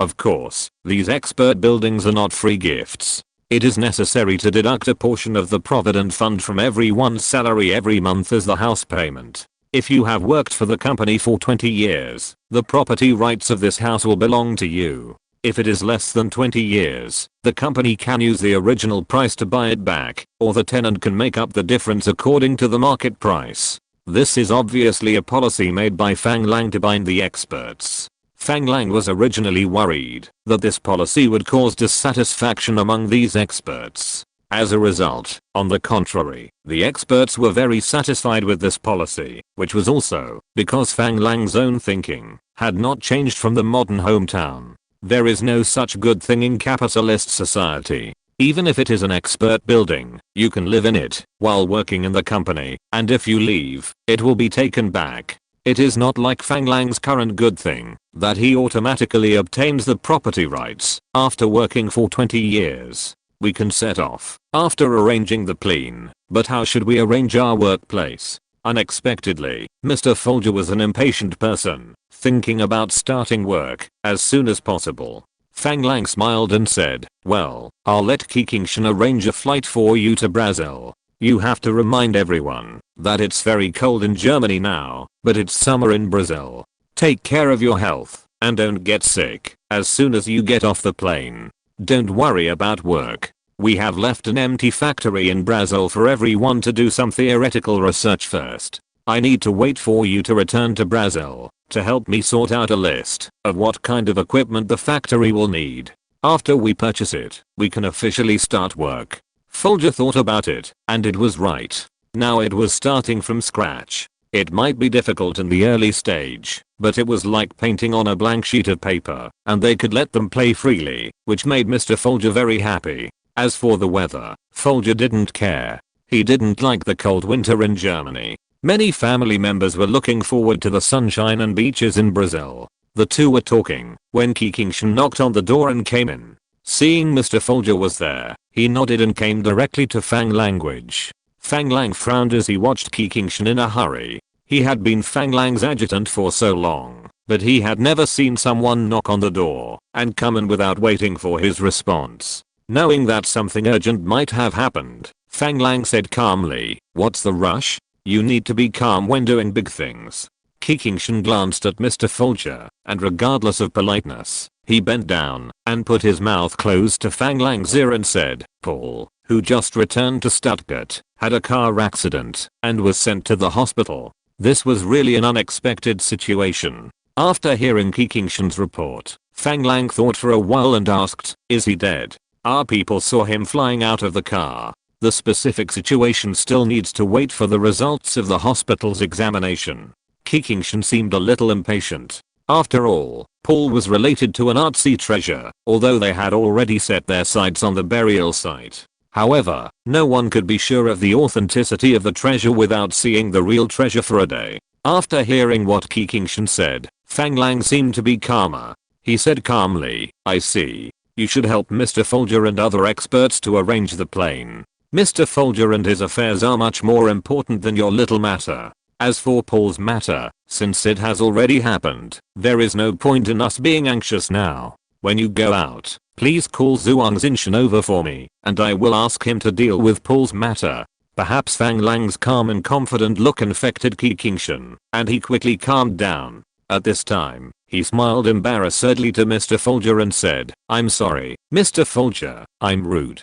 Please follow me, I will help you arrange the plane now. Folger didn't understand what happened, but he didn't want to ask about his boss's affairs. Seeing his boss's calm face, he estimated that it was not a big deal. He stood up and smiled, saying, it's okay, Mr. Key, thank you for your hard work. Then he turned to Fang Lang and said, boss, let's go. See you in Brazil. Fang Lang stood up and shook hands with Mr. Folger, saying, have a good trip.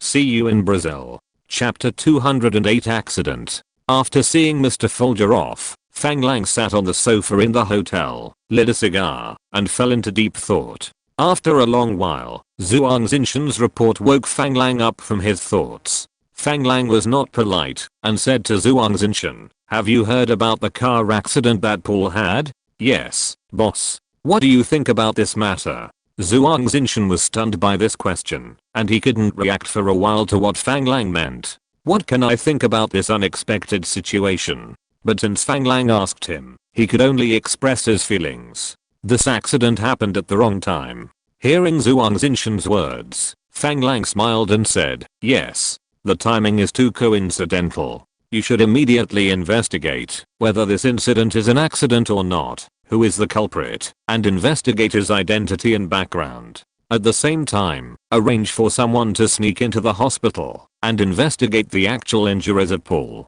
Also, monitor the other party's movements 24 hours a day. Be careful that this guy is a golden cicada. Now Fang Lang doesn't care whether this is his home court or not.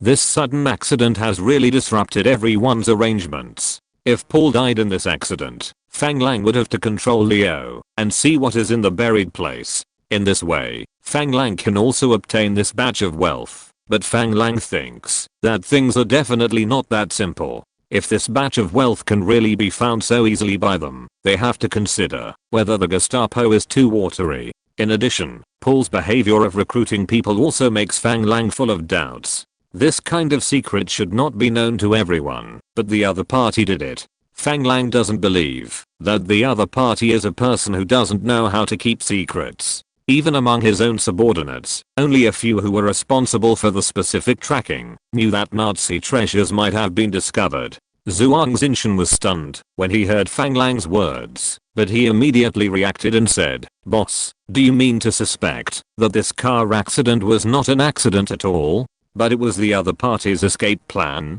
I'm not sure, but it's always good to investigate more clearly, right?" Fang Lang was not sure in his heart. After all, he was not from the intelligence department and didn't know the means and methods of these guys. However, the spy war dramas in his previous life told him not to believe in any accident of any agent. Think about the agents who often faked their deaths and escaped in American dramas. No one dared to say whether the current German Gestapo has mastered this skill. The most important thing is that Fang Lang's intuition told him that things were not that simple. Now Fang Lang believes in his intuition very much, so he will not let Paul get away so easily. "Yes, boss, I will investigate it myself right away." With Fang Lang's instructions, Zhuang Xinshan turned around and executed the order without hesitation. Seeing Zhuang Xinshan turn around and leave again, Fang Lang fell into deep thought again. He tried to use his brain to put himself in the other person's shoes and figure out what he was planning. But there was too little information. Now he didn't even know the other person's real name. Even the identity of the Gestapo was deduced based on Leo's identity. However, Fang Lang believed that, as long as he didn't let this guy leave his sight, he would definitely not escape from his palm. But Fang Lang was not sure whether the other party could escape. It seemed that he had to set up control around the hospital and never let him run away. Soon, Zhuang Xinshan came back in a hurry. Fang Lang thought something big had happened, only to hear Zhuang Xinshan report, "Boss, the investigation is clear. This time it may really be an accident. The vehicle that hit him was a vehicle of the French occupation forces, because the French occupation forces vehicle hit pedestrians on the road, and now some people went to protest outside the French occupation forces headquarters." Hearing this, Fang Lang frowned. Could it be that his intuition was wrong? It's impossible. "Have you figured out who hit him? I heard it was a young officer who took Paul to the hospital and then left. We can't confirm his identity yet." It was not easy for Zhuang Xinshan to investigate the identity of the French occupation forces. After all, this was French territory, and it was very sensitive to check their identities. "Have you confirmed Paul's injury? It is said to be a fracture." Our people confirmed the identity of the injured person through the gap between the doctor and the nurse opening and closing the ward door. It was indeed Paul. If necessary, we can pretend to be his friend and confirm the injury with the doctor. Hearing that Zhuang Xinshan wanted to go to the hospital to find the doctor to confirm the other party's injury, Fang Lang hurriedly stopped him. "No, how do you know that the doctor is not one of them? You have to know that this is Germany, their own country, and we are the guests. If we are not careful, we will alert the enemy.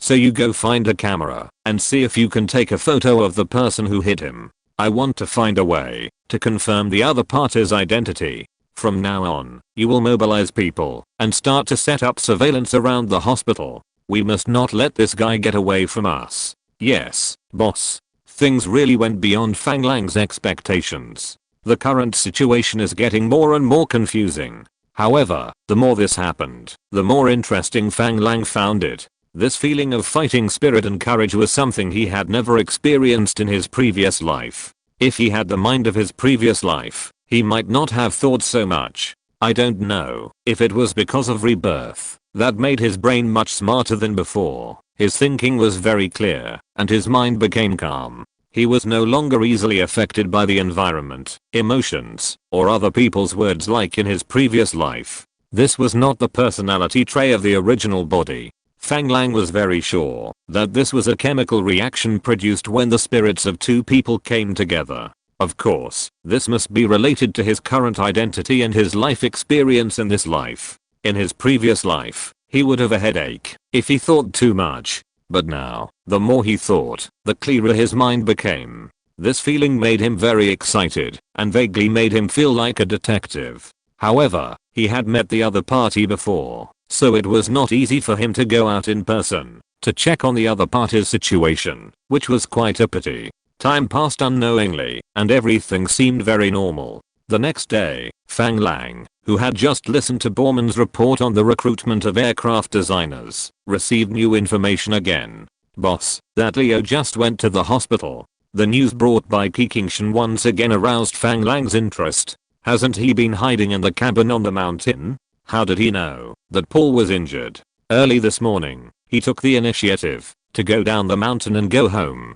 I don't know if the two had any agreement. He stayed at home for less than 10 minutes and then entered the city of Stuttgart. After resting for a while in a small park in the city, he went directly to the hospital. Fang Lang had already made a judgment in his heart that Paul must have spread the news that he was injured and hospitalized. It seemed that there must be someone from them in the hospital. At the same time, the small park where Leo rested must be a point for information transmission.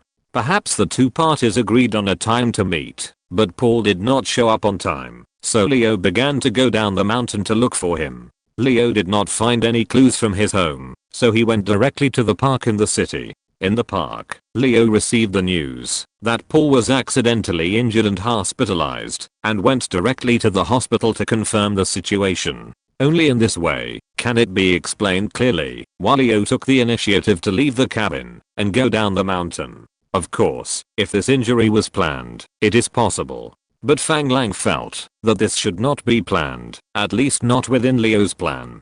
Because, if it was within Leo's plan, it was possible for him to go back to his own home, but it would be abnormal to go to the park to rest. However, if the injury in this car accident was really an accident, some of Fang Lang's original speculations would be overturned, and things would be deadlocked again for a while. Let's wait and see. If Paul's injury is true, the actions of the rebels and Leo should be suspended. Don't relax your surveillance of Leo and the rebels. If you find any abnormal situation, report it to me immediately. The development of the matter was getting more and more interesting. Fang Lang had to overturn the original hypothesis again and start to reanalyze the matter. However, the matter was beyond Fang Lang's expectations again. That afternoon, Leo did not enter a dormant state as Fang Lang expected. You mean, Leo didn't return to the cabin on the mountain after leaving the hospital, but directly contacted the resistance army? Fang Lang was a little surprised to hear this news. Seeing Kikingshan, who came to report, he seemed to be hesitant to speak. He smiled and said, "Just say whatever you think. Why are you hesitating?" Mr. Kikingshan said, as if he had made up his mind. "Boss, do you think Leo will team up with these resistance forces to dig out the treasure while Paul is in the hospital?" Looking at Kikingshan's expression, Fang Lang smiled. He understood that it took courage for Kikingshan to say such a thing. After all, it was suspected that Paul's subordinates would betray their superiors for these riches. Similarly, as Fang Lang's subordinate, Kikingshan could have such an idea, so would he betray his superiors for the wealth? Such a question would indeed cause the superiors to be suspicious of him, which was indeed a question that needed to be considered. However, Kikingshan still said it. "Do you think that, if Leo wants to swallow up the wealth without Paul's knowledge, will he contact the rebels? Besides Paul, he is the only one who knows the location of the treasure. Why doesn't he secretly dig for the treasure himself, but instead find these rebels together?" Fang Lang's words made Kikingshan ponder again. "Didn't you say that Paul knew we were monitoring them? Could it be that Leo is afraid that, if he goes to dig for the treasure alone, he will be robbed by us, so he brought the rebels to guard against us?" In fact, Qingshan's suspicion is not unreasonable, but Fang Lang now finds things more and more strange. Are these guys so selfless? Seeing the treasure right in front of them, they are not tempted, but are looking for accomplices one by one. This made him doubt whether this treasure is the gold and silver treasure he wants. If it is weapons and ammunition hidden in it, it will be embarrassing.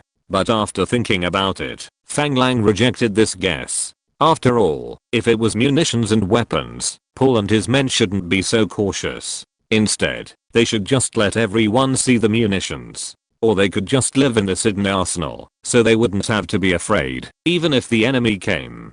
Chapter 209 Flaw. Fang Lang thought about the possibilities one by one, but he denied them one by one. Now he was full of doubts, and he didn't understand what these guys were thinking. More precisely, what was this Gestapo named Paul thinking? Seeing Qingshan's face full of doubts, waiting for his answer, Fang Lang smiled, and was very happy, because now he was no longer the only one thinking about the problem. No, since they went in and took out some last time and no one did anything to them, he should know that if he sneaked in alone and took out a little secretly, we would not do it. In this way, it is not a high-risk operation for him to secretly take out a little every day. It's a pity that this is in Germany and we can't investigate openly. Many simpler and more direct methods cannot be used, and we are somewhat restricted. Qingshan agreed after hearing Fang Lang's sigh. Yes, it's easier to directly transfer troops like in NATO. Fang Lang smiled and said, it doesn't matter, we will just treat it as training the team and training our minds. Since Leo contacted the resistance, he obviously received some orders from Paul, so let's see what they will do next. We have plenty of time, don't worry. Since they pass on the order, they must take action. We just need to keep an eye on them and see when they start to act. Because of Paul's car accident in the past few days, Fang Lang's energy has been involved a lot, but other things have not stopped. Mr. Serrano was examined by a doctor and found that he was not seriously ill physically, but he did have some mental problems. Although some people have begun to study mental illness, the research is not as detailed as in later generations. In short, the doctor saw that Mr. Serrano had mental problems. However, he did not know how such mental problems should be classified and how they should be treated.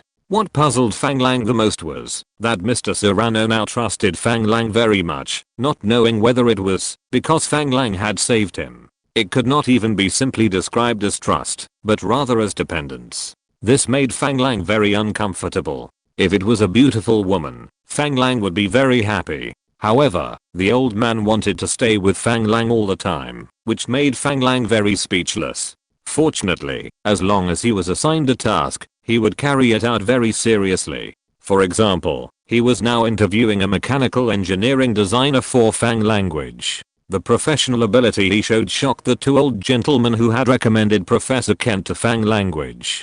They repeatedly asked Fang Lang where he had found such an excellent designer. Because he was worried that the name of Professor Kenchia would bring back Mr. Serrano's unpleasant memories, Fang Lang could only ask everyone not to mention the name of Professor Kenchia in the future. However, Serrano seemed to not care and told everyone that he was Professor Kenchia's assistant. This dispelled the doubts of many machinists. In order to get his machine tool industry started as soon as possible, Fang Lang has asked Brazil's Fangyoan group to first build a machine tool factory. Now he is waiting for Serrano to recruit enough people and go back to start the research and development of machine tools as soon as possible. Unfortunately, because of Serrano's mental problems, Fang Lang had to hire another professional manager to manage the machine tool factory for him. At the same time, Parliament's core team personnel for the aircraft factory have been officially completed. I don't know what Pullman promised to these aircraft designers, but the Horton brothers and Dr. Tank actually agreed to his invitation.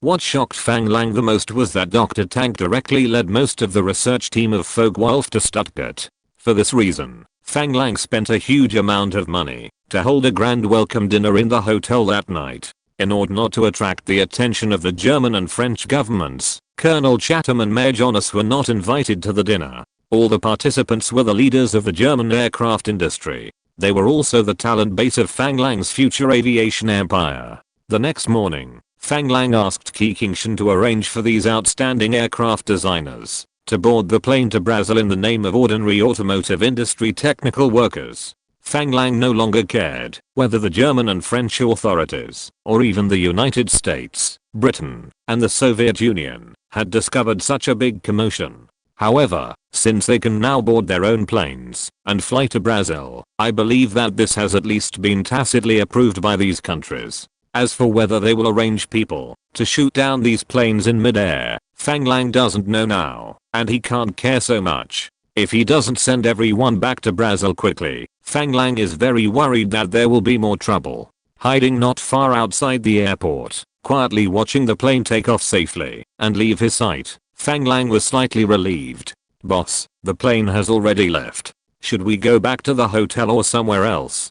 Kikingshan asked Fang Lang, who had been sitting in the back row and had not spoken for more than half an hour. Fang Lang smiled and joked, "You said that I poached so many people from Germany. Will the German government put me on the blacklist and ban me from entering the country in the future?" This was of course just a joke. Compared with the United States and the Soviet Union, Fang Lang's poaching behavior was not even a drop in the bucket. However, Fang Lang just felt that he had done a great job for no reason. Unfortunately, Kikingshan could not understand Fang Lang's bad taste at all. Hearing Fang Lang's concern about whether Germany would restrict Fang Lang's entry, he thought seriously for a while before saying, "Boss, we are a member of the Allies. Germany, as a defeated country, has no right to make any comments on our behavior. If Germany dares to put you on the blacklist and prohibit you from entering the country, I think all the soldiers of our first fleet will let them know what a victorious country is." Haha. You kid, you can't even tell a joke. The Germans can't even thank me in time. I'm saving their people from danger. How could they target me? Okay, let's go back. Let's go outside the hospital and see that the German affairs have been dealt with. After Paul and his team's actions are over, I have to rush back to the United States to run for our aircraft carrier. Fang Lang leaned on the soft cushions in the back seat and smiled with a relaxed face. "Okay, boss." There was no conversation along the way, and Fang Lang's convoy soon arrived at the hospital where Paul was. Driving the vehicle into a 3-story building opposite the hospital, Fang Lang, led by Kikingshan, entered a small room on the 3rd floor by the road. "Boss, this is our surveillance point opposite the hospital. Paul is in the ward on the 2nd floor opposite, at the 4th window on the left. As long as he opens the curtains, we can monitor Paul's every move in the room from this surveillance point." He handed a telescope to Fang Lang. Fang Lang took the telescope, looked at the direction of the sunlight outside and said, "Are you all using telescopes to observe?" The 2 soldiers in the room quickly stood up and said, "Yes, sir." Looking at the 2 obviously tired soldiers, Fang Lang stepped forward and patted them on the shoulders and said, "Thank you for your hard work. I will give you a large bonus when I return to Brazil, and then give you a long vacation to have a good rest." The 2 soldiers quickly replied, "Thank you, sir." Fang Lang said to Kikingshan again, "I neglected it. We have a lot of things to do in Germany and the task is very heavy. There is only 1 platoon of people, which will really make everyone very hard. When I go back, I will send a telegram to transfer another platoon to Germany." "Yes, boss, I will send a telegram when I go back." Fang Lang took the telescope again and said, "Use a telescope to observe the target. If there is light shining from the opposite side, the other party may find the reflection of the telescope. For safety reasons, you should use a piece of mesh to cover the lens to prevent others from finding it. As for the gauze to use, you need to experiment more. I just checked. We are located in the south of the hospital. Fortunately, we are located in the north of the Tropic of Cancer, so the light will not directly shine on us. But we have to be careful. In the morning and evening, when the sun shines obliquely on the opposite window and there is reflection, the sight of our surveillance point will be affected. At this time, the soldiers at other surveillance points should pay special attention. Because this is the time when the enemy is most likely to disappear from under our noses." Kikingshan and the 2 soldiers obviously did not expect Fang Lang to make so many suggestions just after taking the telescope.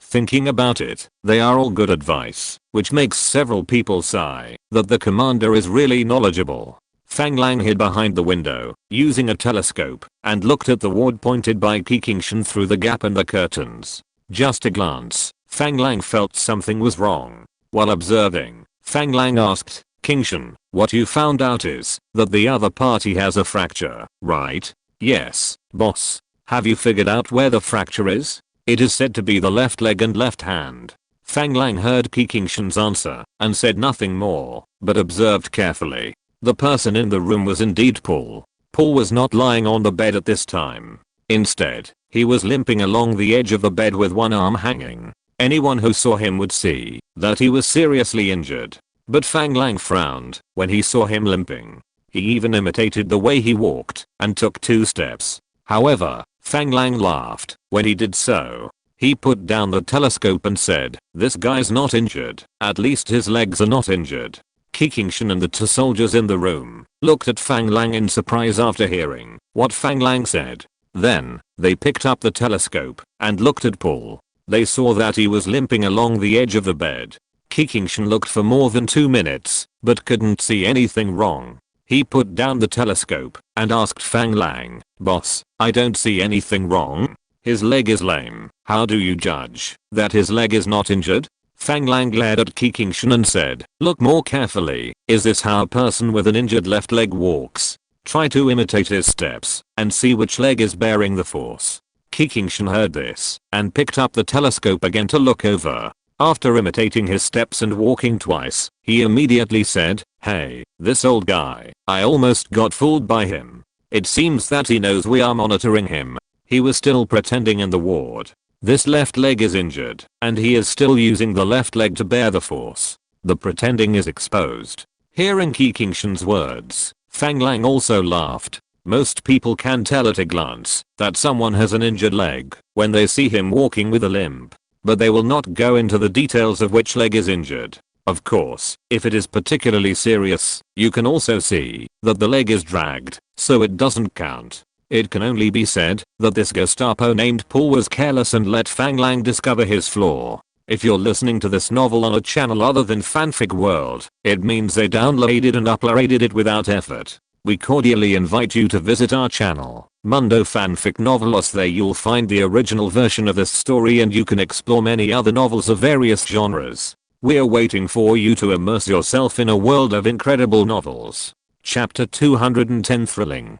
Kingshan had a new understanding of the insidiousness and cunning of the Gestapo, and at the same time, he became more confused. "Boss, what do you think this guy wants to do? He is obviously not injured, but he pretends to be injured and hospitalized at this time, allowing his subordinates to move under our noses. I really can't figure it out." Fang Lang was also very curious about this question. Since he knew that someone was monitoring him, he deliberately exposed himself to the sun. According to Fang Lang's analysis, there is only one purpose for doing this, which must be to attract attention and cover the actions of others. However, the actions of his subordinates Leo and others are also under his surveillance, and he must be very clear. Even if he doesn't know, Leo and others are under his surveillance. As long as Leo visits him in the hospital, he will definitely enter the surveillance range. He can't fail to think of this, but he openly ordered Leo to contact the resistance army. Wouldn't this directly expose everyone? Just when Fang Lang was thinking about this problem, the soldier whispered, "Sir, there is something going on." Fang Lang quickly raised his telescope and looked in the direction of the hospital. He soon saw a Willys Jeep parked at the entrance of the hospital, and a French officer in a wool coat walked into the hospital. There was nothing strange about a French officer coming to the hospital. At first, Fang Lang didn't pay much attention to it, especially when he saw the French officer holding a gift in his hand. Fang Lang knew that he must be here to visit the patient. But soon Fang Lang didn't think so, because the officer's destination was Paul's ward. Through the telescope, Fang Lang saw that the officer put the gift on the bedside and chatted with Paul. It didn't take long, only 5 minutes at most, and the officer got up and said goodbye. However, Fang Lang was very annoyed that he couldn't see the officer's face throughout the whole process. He didn't know whether the other party was intentional or unintentional. In Fang Lang's mind, he believed that the other party must have done it intentionally, and Fang Lang's intuition told him that there was something wrong with this officer, a big problem. What Fang Lang didn't understand was how a French officer could have contact with the German Gestapo. If the other party was a German spy, he shouldn't come to the hospital in a military uniform. Isn't this directly exposed? Since he had already doubted the French officer, Fang Lang did not hesitate and directly ordered Qi Qingshan, "There is something wrong with this officer. Arrange someone to follow him immediately. And find a way to take a frontal photo of this officer so that we can confirm his identity." Qi Qingshan also knew the importance of the matter and immediately turned around and went out to tell the soldiers to prepare to follow. But everyone waited outside the hospital for a long time, but the officer did not appear again, which made everyone very confused. After giving the order and coming back, Qi Qingshan, who saw this situation, said anxiously, "Boss, why don't we let our people go into the hospital to see what this person is doing inside and whether he has already run away?" Fang Lang thought about it and still suppressed the impulse in his heart and said, "Don't worry, let's wait a little longer. It's not time for us to take action yet.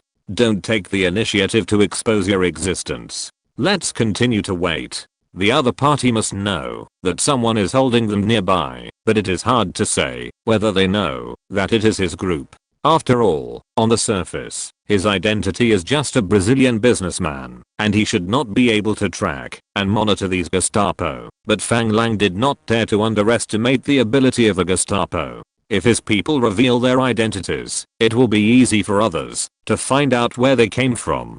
He is not a French occupation force and has no law enforcement power in Germany. The other party does not need to be afraid of him. Maybe there will be a direct fight and he may be killed.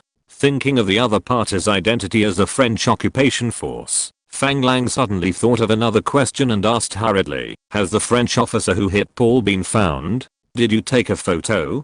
Qi Qingshan quickly reacted to Fang Lang's question, but still shook his head and said, "There is no news yet, but we found a witness to the car accident at that time. Our people are taking him to observe near the occupation force headquarters these 2 days. If they find the target, they will report it as soon as possible." Hearing Qi Qingshan's words, Fang Lang also shook his head helplessly. It was not his home field, and his work was indeed restricted everywhere. After thinking for a while, he said again, "Didn't our surveillance personnel see the other person clearly?" "Boss, our people didn't dare to get too close to the other party, and they all kept a certain distance. At that time, the incident happened too suddenly, and our people were already approaching the accident site quickly. But the other party directly carried Paul into the car and drove directly to the hospital. Our people could only see that it was a Willys Jeep."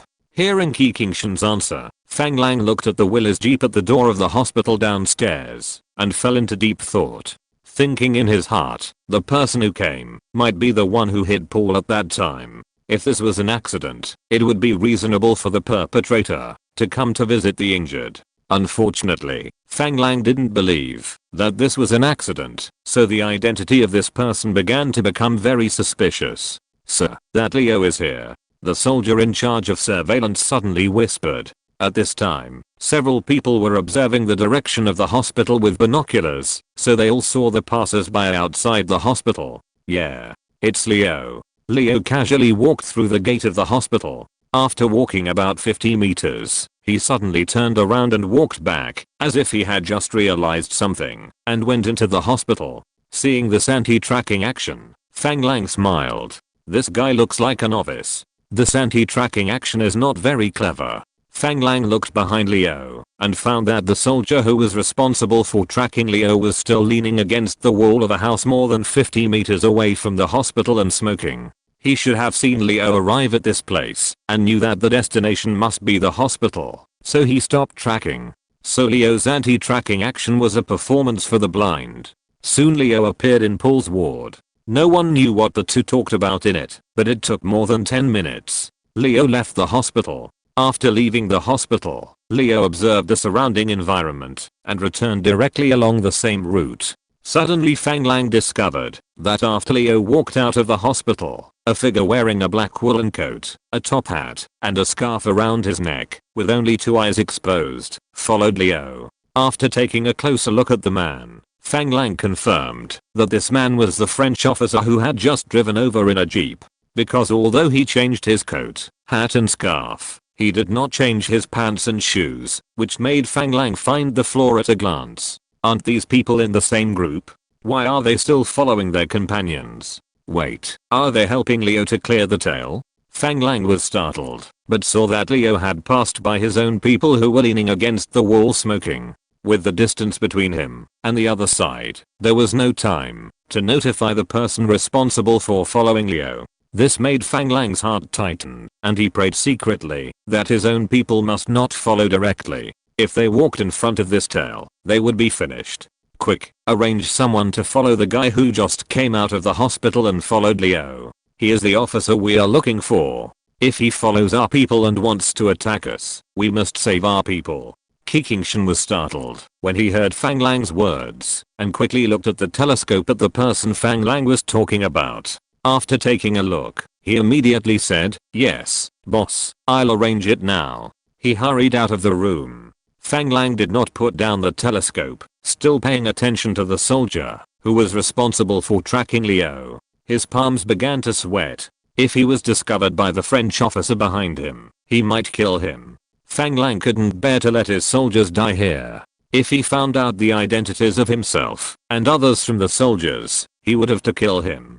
Because the other party was the French occupation army, his identity could allow him to have many ways to make himself return empty-handed. I don't know if the soldier who was following Leo had been following Leo for too long and knew his destination, so he seemed very calm. Or he had already discovered that there was a new tail behind the target, so he stood there without moving. It was not until the French officer who was following Leo surpassed him by nearly 30 meters that he slowly followed behind the two of them. This made Fang Lang very relieved. After a while, two more of his own followed the soldiers who were following. Fang Lang looked at Paul's room again with the telescope, worried that he was observing the situation behind Leo upstairs. Fortunately, Paul was already lying on the bed. Looking at the soldier who had been monitoring the room, he asked, "Did this guy just go to the window to look outside?" "Sir, no. After Leo left, he went back to bed."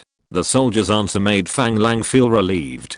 He took out a cigar and lit it, and began to think about the purpose of this French officer. "Now that I think about it, the other party should not be clearing Leo's tail, but rather following him to confirm the situation after discovering something abnormal.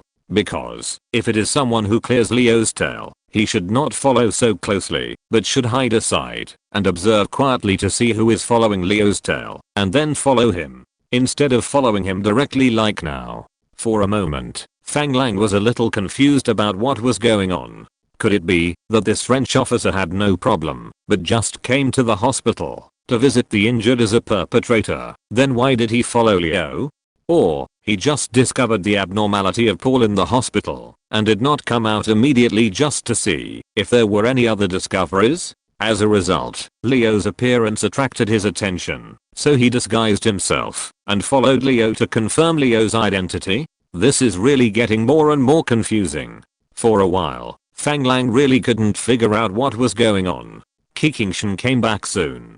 "Boss, this French officer doesn't seem to be in the same group as them. Did we make a mistake?" Although Fang Lang has not figured out the relationship between these people and the logic of this matter, he believes that his intuition will not be wrong. There is definitely something wrong with this French officer. There is definitely something wrong with this car accident. If this car accident is not an accident, then this French officer is either Paul's enemy or Paul's accomplice. If he is an enemy, the people who are monitoring Paul nearby should not be just them. And it shouldn't be this person who is tracking Leo himself. "Have you found anyone else nearby who is monitoring our target?" Fang Lang's words made Kikingshan and others stunned.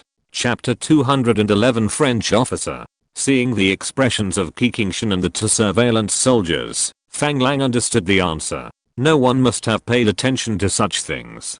Today's incident reminds us that when we monitor others, we must observe the surrounding situation and not just focus on the head and ignore the buttocks. We keep our eyes on the target, but what if the other party has a guard? As long as his guard pays attention to the situation behind the target, won't we be exposed? Also, in a situation like today, if the soldier we are following is discovered by the French officer who just followed us, then won't we be exposed? Maybe by then we won't even know the reason why we died. "Yes, boss."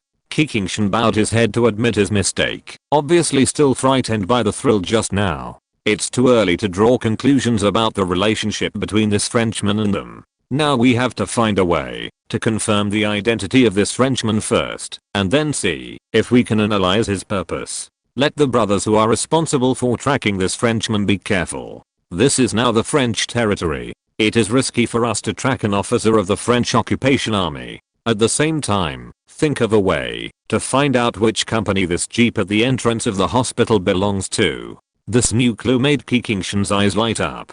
Okay, boss, I'll arrange someone to check it right away. The harvest from the surveillance point today was not bad. Putting down the telescope, Fang Lang encouraged the two soldiers who were monitoring Paul before leaving the surveillance point. On the way back to the hotel, Fang Lang carefully recalled what happened in the hospital today, and every detail was replayed in Fang Lang's mind. In the end, he still felt that this French officer should be in the same group as Paul. As for why he was following Leo, it was still unknown. But it is indeed necessary to find out the situation behind him. If someone is quietly monitoring him, things will be troublesome. If there are indeed other people monitoring Paul, it means that this Frenchman may really be Paul's enemy. Although this possibility is very small, Fang Lang still decided to confirm this answer. After returning to the hotel, he asked Zhuang Zinshan, who was on duty at the hotel, to arrange for a detailed investigation of the soldiers who were performing tracking and monitoring tasks outside and their surroundings to ensure that everyone's backs were kept clean.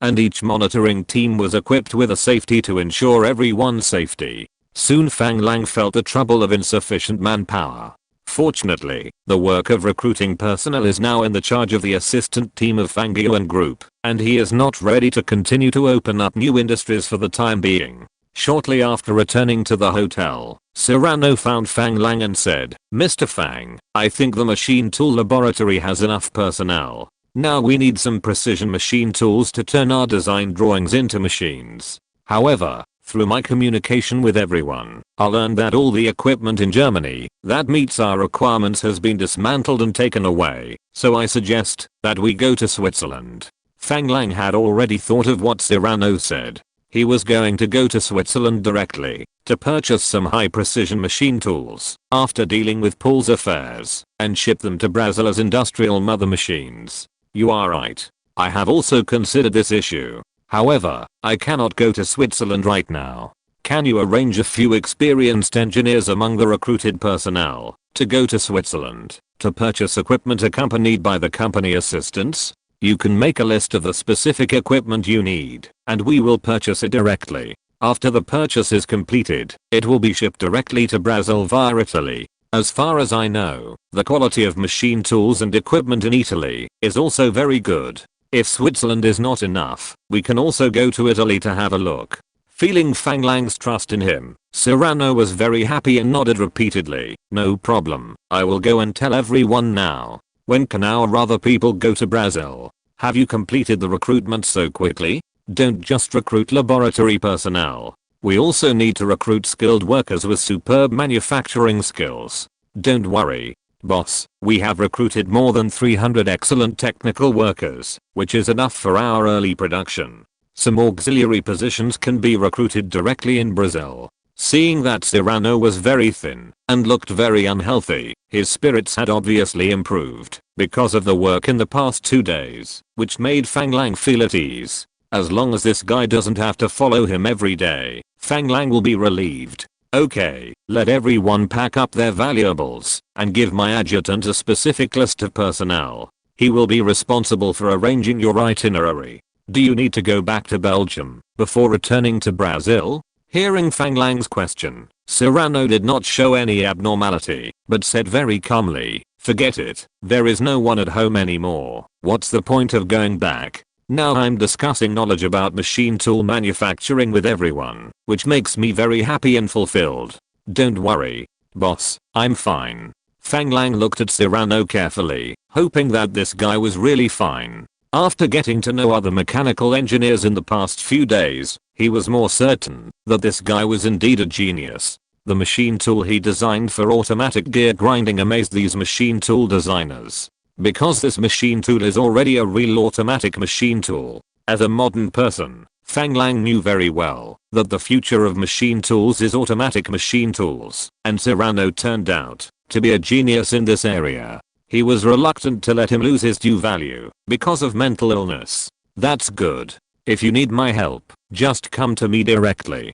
Don't keep it to yourself, understand? Cyrano understood what Fang Lang meant. After all, he was there when the doctor told him that he might have mental illness. He was very touched by Fang Lang's concern. He smiled and nodded and took the initiative to leave Fang Lang's room. Originally, Fang Lang planned to go to Bofors in Sweden, but because of the big move in Germany, he had to stop and digest it temporarily. Now he just wants to deal with the treasure on poolside as soon as possible, and then go to the United States to deal with the aircraft carrier. The American Shatter Company has received Fang Lang's telegram, and the general manager Jefferson has called back to start formal operations. I believe that good news will come soon.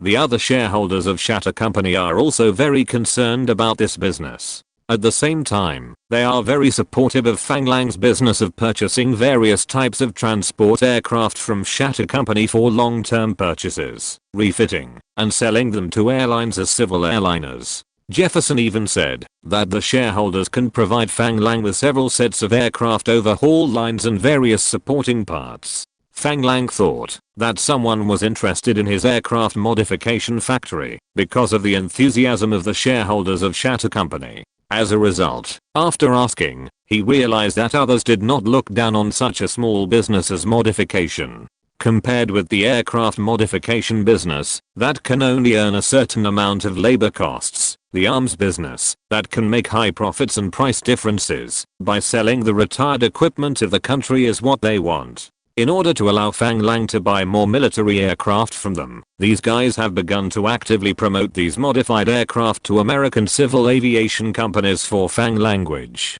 Of course, there are also businessmen in the United States who are interested in this modification business, but compared with the low labor costs in Brazil, American businessmen are not very competitive. Moreover, as a major shareholder of Shatter Company, Fang Lang's cost of purchasing aircraft from Shatter Company is of course lower than that of other small customers. These advantages combined have made Fang Lang's aircraft modification factory, which does not even have a factory building, actually have orders.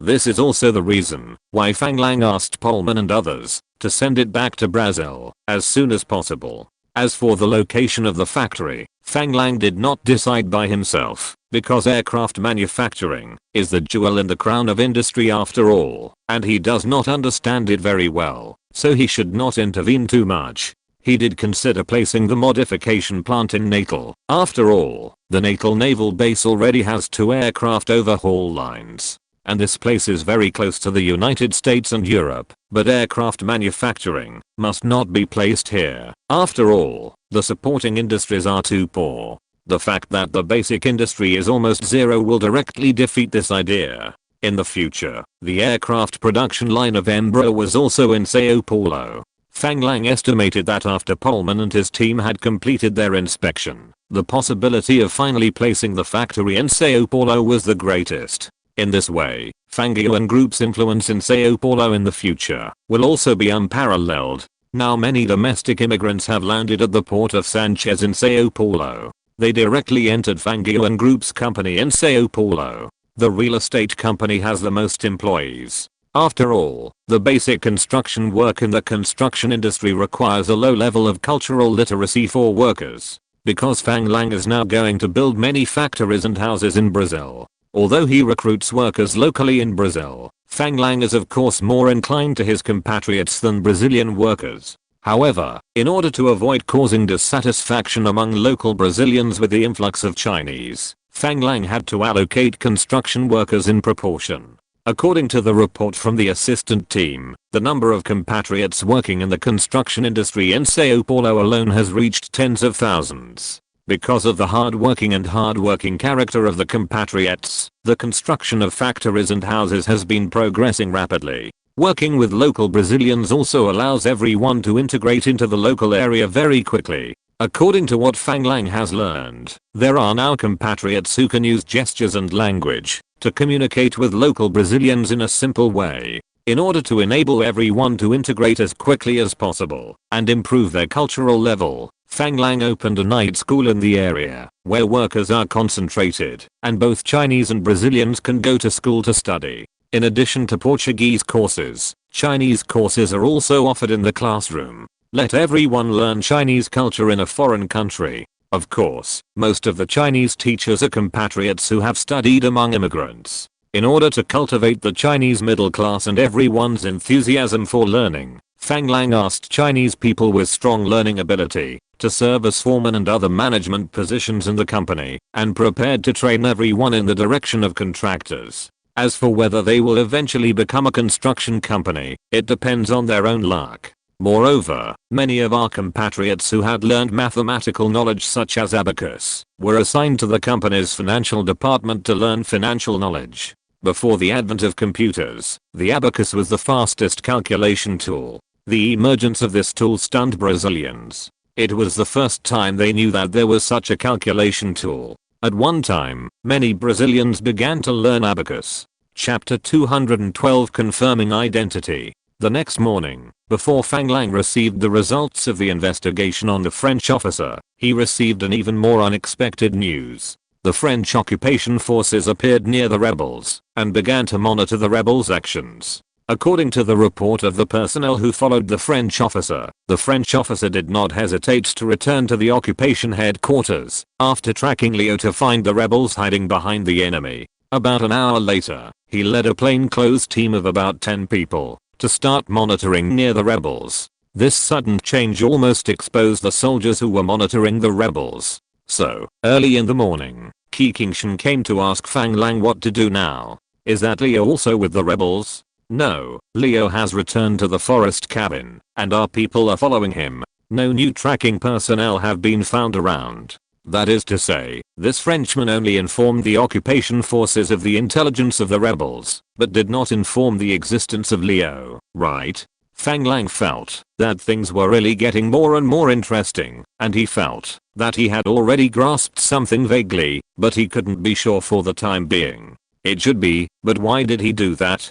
Qingshan felt that things were becoming more and more complicated. The intelligence information they had was not enough, so he was a little confused. Hearing Qingshan's question, Fang Lang smiled, because Leo will implicate Paul. If I'm not mistaken, Leo and the rebels have agreed on a time to excavate the treasure, and the time is very soon, maybe tonight.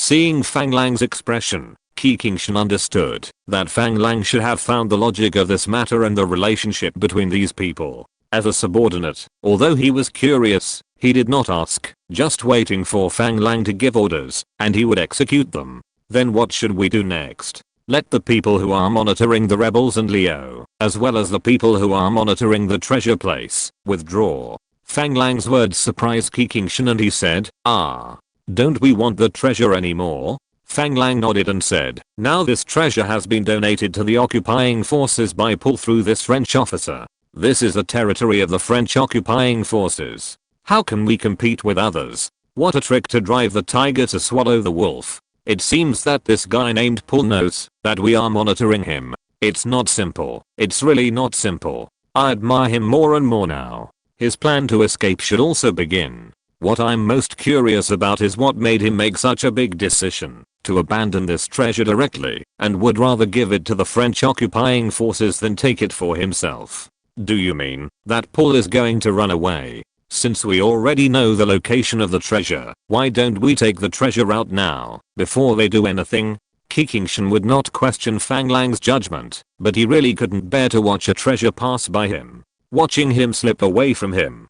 Haha. It's useless. We can't take it away after we take it out. Since others have already donated it to the occupation army, once we really touch this batch of treasures, it's not just this treasure that will be donated, we will also be donated. Then our recruitment plan in Germany will be affected. We can't sacrifice our industrial development plan for an unknown amount of treasure. Fang Lang had to make a choice between treasure and industrial development. He didn't want to let his previous efforts go to waste. In his mind, the importance of the industrial development plan must be greater than this treasure. The most important thing is that he thinks this matter is not that simple. Since Paul sold all his people and treasures to the French occupation army, it can only mean one thing. That is, this guy doesn't really want to share this batch of wealth with the rebels. And he can share this batch of wealth with the French without hesitation. Otherwise he is a French spy who has infiltrated the German Gestapo and deliberately eliminated these German rebels. However, from what he did, it was obviously not this reason. If it was for this reason, he could have revealed the intelligence of the rebels to the French occupation forces long ago. Instead of waiting for the French officer to appear, he used the French officer's hand to send the treasure and the rebels out.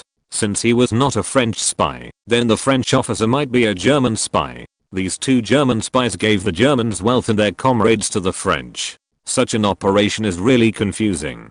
Just when Fang Lang was still thinking about why these two guys did such a trick, Zhuang Zinshan knocked on the door. Report. Come in. Boss, the soldier who followed the French officer took a photo of this French officer at the French occupation headquarters. As he said, he handed over a photo in his hand. Fang Lang took the photo casually, took a look, and stood up. It's him. Then, he began to pace back and forth in the room. After walking for 2 minutes, he said to the two people, find a way to get a clearer map. It should have Germany, France, and Switzerland. Quick. Hearing Fang Lang's words, the two were stunned, and then they all responded, yes. They both turned and left. Fang Lang sat back on the sofa, lit a cigar, took a deep puff, and smiled at the photo in his hand. So that's it. I caught you, Paul. The maps of this era are obviously military controlled items, and they are not so easy to find. However, fortunately, the war is over now. After nearly 2 hours of searching, Qi Qingshan and Zhuang Zinshan finally found 3 maps of Germany, France, and Switzerland before the war. Although the maps are of different sizes and scales, and even simple tourist maps, they are enough. Fang Lang spread the map on the bed and studied it for more than 2 hours before he stood up and said, in this case, I will retreat to advance. Come on, notify everyone to pack up and leave Germany. Qingshan, you go and tell the assistants to leave a few people here to continue to follow up on the recruitment of personnel back to Brazil and let them arrange the plane. Inform Cyrano that we will leave for Switzerland to purchase machine tools this afternoon and let them arrange professionals to go with us. Zinshan, except for the people who monitor this French officer, all surveillance personnel will be withdrawn. Prepare the car. I'm going to say goodbye to Colonel Chatham. A series of orders were issued. Although several people were a little confused, they did not express any doubts and followed the orders one after another. That afternoon, at the French occupation army headquarters in Stuttgart. Fang, why are you leaving so suddenly? Colonel Chatham looked at Fang Lang, who came to say goodbye, with a surprised expression on his face. Fang Lang carefully observed Colonel Chatham's expression, trying to analyze whether the French colonel received any information about himself and his group. Looking around, Fang Lang felt that the other party's surprised expression was not fake, and initially suspected that the French officer did not report all the information. Haha. Colonel, I was able to complete my work so quickly thanks to your strong support. You also know that the main purpose of my coming here this time is to purchase high quality and low priced machine tool products. Unfortunately, after a few days of investigation, I found that all the good things have been dismantled. So, I can only go to neighboring countries to think of a solution. But if Colonel can provide me with a batch of suitable machine tools, I can continue to wait here for a while.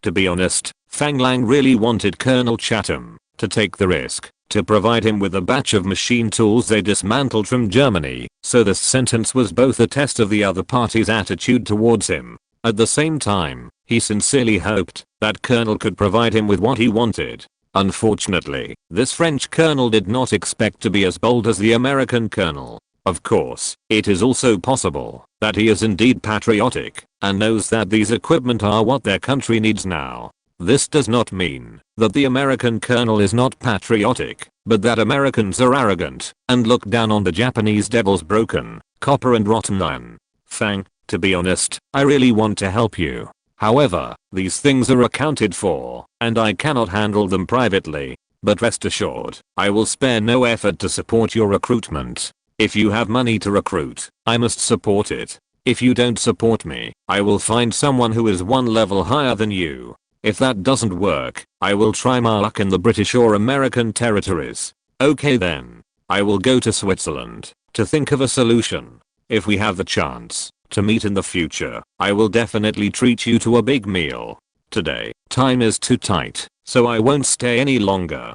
Okay then. When my wine estate is really opened, I will definitely send you a few bottles of good wine for you to taste. After a few polite words between the two sides, Fang Lang left Colonel Chatham's office. Fang Lang came to say goodbye to Colonel Chatham today, of course, not just to say goodbye. Since the French occupation forces have sent personnel to monitor the actions of the rebels instead of directly destroying them, it means that they have learned from their intelligence that they are about to excavate treasures. As the highest commander of the French occupation forces in Stuttgart, Colonel Chatham must be the highest commander of this matter, or at least a participant. Through contact with Colonel Chatham, Fang Lang was able to find out how much specific intelligence the French occupation forces had obtained, or whether there was any intelligence about him spying on them. Now it seems that the result is not bad. The German spy in the French army obviously did not reveal the intelligence about him to the French occupation forces. I don't know if the other party was worried that he might expose Paul, so they deliberately concealed the intelligence that they were spying on them from the French occupation forces. It was still Colonel Chatham's adjutant who escorted Fang Lang out this time. After walking a few steps, Fang Lang seemed to suddenly remember something and said, "I almost forgot that I purchased a batch of supplies in Germany. However, it seems unsafe to arrange vehicles to transport them in Germany by myself. I wonder if you can ask Colonel Chatham to arrange for my supplies to be sent to France together with your army's vehicles for transporting supplies." After listening to Fang Lang's words, the adjutant smiled and said, "Haha. There is no need to be so troublesome. In order to ensure the smooth transportation of supplies, our French army has used heavy troops to open an absolutely safe transportation channel for the military and civilians. Both military and civilian transport convoys go to France via this route. If you need, I can draw this road for you." Chapter 213 Route. Fang Lang looked at the casual adjutant, not quite sure whether the news was true or not. After all, where would there be any absolutely safe passage? Could this guy be trying to trick me? After thinking for a while, he said, "Then if I want to transport the materials to Switzerland, which route should I take to be safer?" The adjutant didn't understand why Fang Lang chose the long way instead of the short way. If you are worried about safety, you can just transport the materials to France and return home by sea. Why go through Switzerland? Fang Lang smiled and said, "I also need to purchase machine tools from Switzerland, and then we will combine them with the materials we purchased in Italy and ship them back home by sea from Italy." Hearing Fang Lang's words, the adjutant didn't think much about it. After all, others did come here to purchase machine tools. As if thinking and recalling, he said after a long while, "If you want to take a safe route to Switzerland, I suggest you go west from Stuttgart, follow the safe passage we opened up all the way to Strasbourg, and then take the waterway along the Rhine River to Basel, Switzerland to enter Switzerland. This is the best route I can think of to transport supplies to Switzerland safely." Ah, isn't that a long way around? If you want to take the waterway, why go to Strasbourg to change the waterway? Isn't Karlsruhe closer and more convenient? Fang Lang is a good student who asks questions when he doesn't understand. After all, judging from what he saw on the map, it would be faster to go to Karlsruhe and take a boat to the south. Haha. Colonel Fang, believe me, you can't hire a ship in Karlsruhe. Now the ships on the Rhine River are controlled by us France. The nearest place where you can hire a cargo ship is to enter our French border city of Strasbourg. Hearing the adjutant's words, Fang Lang finally understood why. Fortunately, he asked the adjutant today, otherwise he could find a suitable route just by looking at the map. However, whether there is a suitable means of transportation on this road is something that Fang Lang, an outsider, cannot figure out. If he really arranges the plan according to the route he found on the map, there will definitely be mistakes. After thinking for a while, Fang Lang took out a roll of local specialties from his pocket and stuffed it into the adjutant's pocket without making a sound. The adjutant continued to walk forward, as if he didn't notice anything, but the slightly upturned corners of his mouth and the fingers that accidentally touched his pocket revealed that he understood. If we take the Rhine River by water, are you sure it's safe? After all, this section of the Rhine River is the border between Germany and France. I'm not worried about the French side, but the German side? Haha. Colonel Fang, please rest assured. It is precisely because this is the border between the two countries that I say the waterway is safe. Don't forget that the areas all the way to the south are the security areas of our French occupation forces. Now this Rhine River, which is the border line, is equivalent to our inland river in France. We have patrol boats patrolling the river. You can be absolutely assured that there is no need to worry about safety issues. I'm not afraid to tell you that many of our own equipment go south along this waterway. The adjutant was obviously very confident in the transportation route he provided. After all, France is now the victorious country and is very clear about all the situations of the occupation forces in the southern part of Germany. He even accidentally revealed that their own equipment also took this route. For Fang Lang, this information was an unexpected surprise. What if my goods need to be shipped to Schaffhausen? Going south directly by land is much shorter and safer. If you go south directly by land, I suggest you give up, because there are still some resistance forces in the southern German mountains that have not been eliminated. If you take this route, your safety may not be guaranteed. Thank you, I think I know how to go. Chatting and walking all the way, the few people have already reached the parking lot of the Occupation Army headquarters. Fang Lang shook hands with the adjutant and turned to leave. After watching Fang Lang and others leave, the adjutant reached into his pocket, touched the thickness of the things in his pocket, and smiled with satisfaction. Boss, aren't we going by plane? Kikingshan looked at Fang Lang in confusion and asked. Haha. Why do you think so? Didn't you just ask Colonel Chatham's adjutant for a safe route? I just confirmed that the route was safe, but I didn't say I would take this route. After returning to the hotel, Fang Lang found Zhuangzinshan and pointed to the map and circled a few places. After a series of arrangements, Kikingshan and Zhuangzinshan were confused. However, he did not ask any more questions, but followed Fang Lang's orders. That afternoon, Fang Lang took a special plane to leave Stuttgart and flew directly to Zurich Airport in Switzerland. Fang Lang did not hide the news of his departure, so soon a phone call was made to the hospital where Paul was, informing Paul, whose real name was Leon, of the news. What Fang Lang did not know was that the power of the Gestapo had not been completely eliminated, although the Gestapo was declared an illegal organization by the Allies and banned. All the Gestapo files were sealed, but Paul had hidden an intelligence force of about 5 people before the Allies entered Germany. This intelligence force was originally under his direct leadership during the war. As long as the files of these people in the Gestapo were destroyed in advance, their identities would never be known by anyone else. Except for Paul and Leo, who were targeted by Fang Lang and his team. These 5 people had been hiding in the dark. Since Fang Lang and his team discovered the identities and traces of Paul and his team, Paul had already realized that he was being monitored, and it was very clear who was monitoring him. As for why Fang Lang wanted to monitor him, Paul didn't know.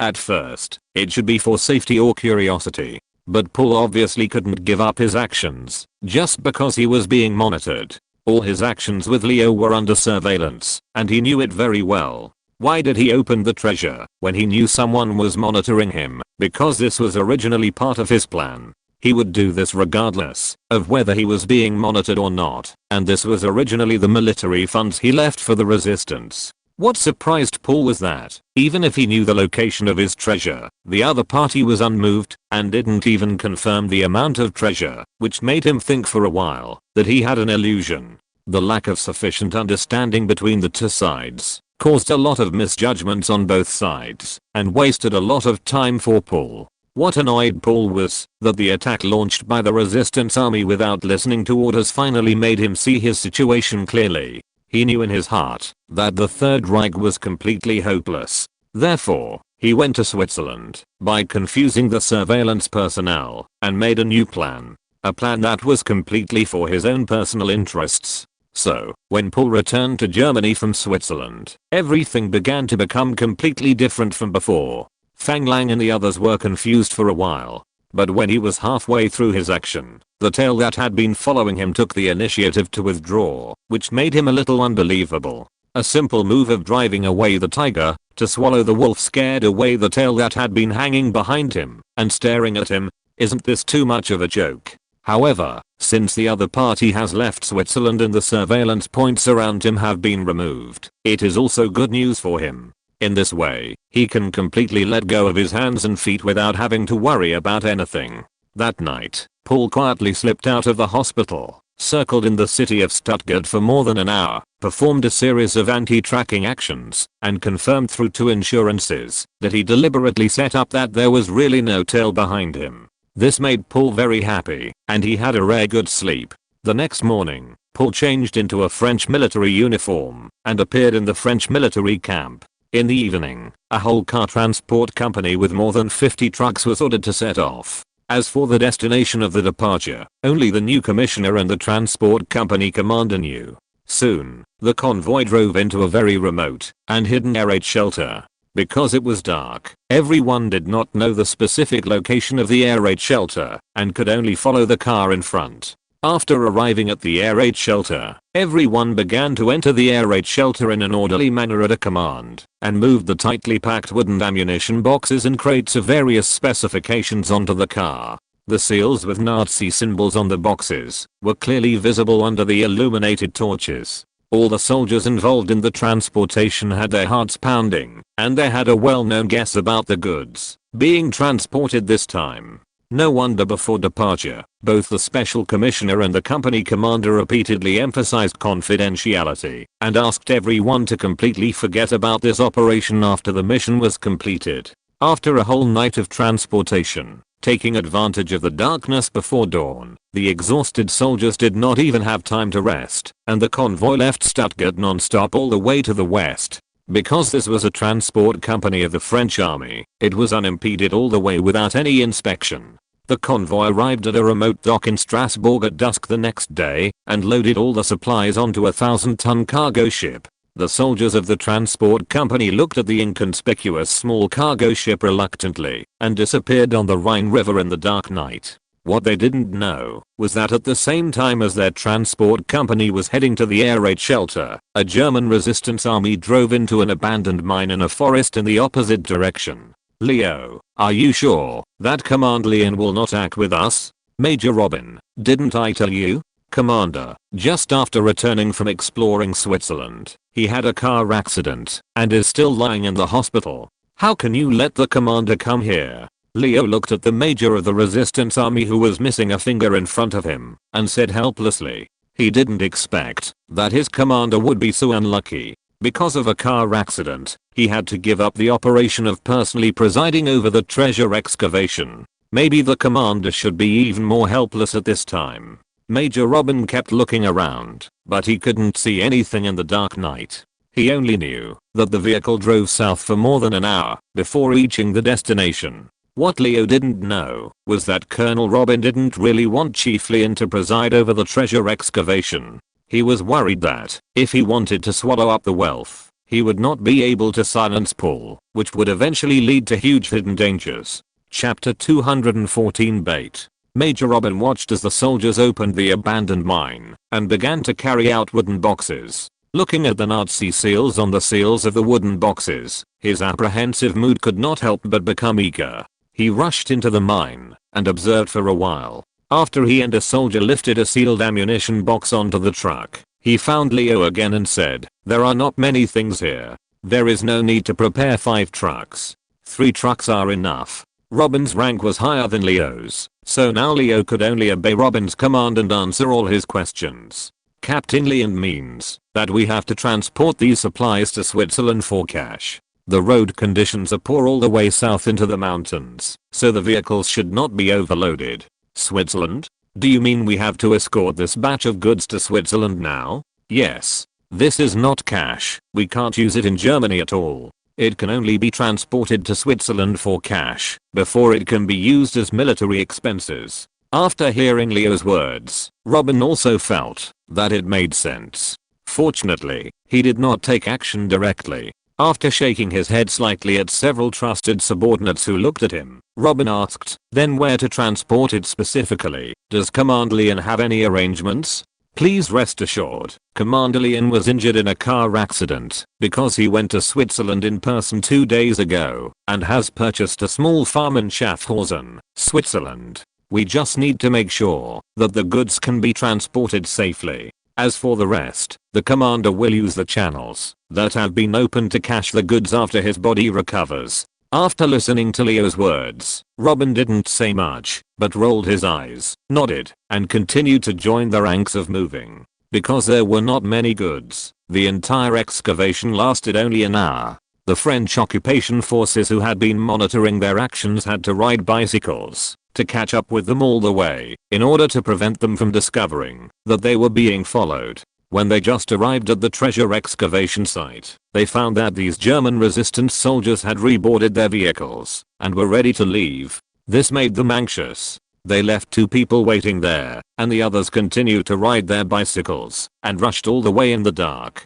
Fortunately, the support came not slowly. After more than 20 minutes, Colonel Chatham sat in a jeep and finally met several men who stayed and waited at the intersection. He learned that the other party had taken a lot of harvest and headed south. In this way, Colonel Chatham's convoy chased all the way behind. At first, he did not want to notify the garrisons in other places. After all, this mission was no different from other missions. The other party's convoy had several trucks of Nazi treasures. If the garrisons in other places were involved, there would be no chance to tamper with this batch of treasures. However, because it was a chase at night, the other party was also all riding in trucks. If there was no interception in front, it would be impossible to catch up by chasing behind by oneself. After chasing for 2 hours, Colonel Chatham had to choose to report the situation and inform the southern garrison at the same time. Major Robin led the convoy all the way south, not daring to stop at all.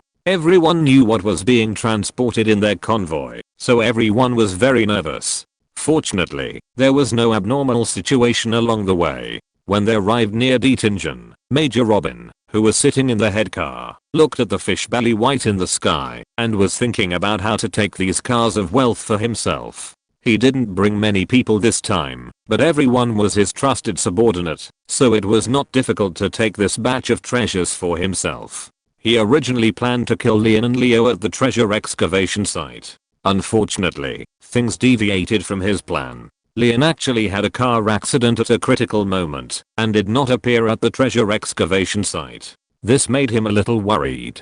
After all, he knew that this Gestapo named Leon was a fierce and cunning character. More importantly, what Leo said to him at the scene made him feel very reasonable. If he took out these treasures directly in Germany, it might attract the attention of those who were interested. He was unwilling to bear the consequences of this. Thinking about the more than 20 people under his command, it would not be too late to take action, even if he arrived in Switzerland, because in his opinion, no matter what the situation, his numerical advantage was absolutely dominant, which guaranteed that he had absolute initiative. Or he could take this wealth and become a small landlord in Switzerland, which would also be a good choice. Thinking about it, a smile began to appear on the corners of his mouth involuntarily. But at this moment, he was surprised to find that a French checkpoint appeared on the road ahead. The soldier driving beside him also noticed the situation ahead and hurriedly braked and stopped the car, looking at Major Robin and said, "Sir?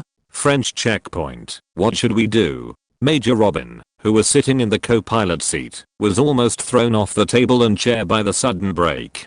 Fortunately, he reacted quickly and used his foot to support the front dashboard to prevent it from sliding down. The driver's overreaction obviously attracted the attention of the checkpoint ahead, which made Robin very angry. "Are you fucking stupid? We can just drive the car to the front and launch a surprise attack. You suddenly stop the car. Even a fool can see that we have a problem.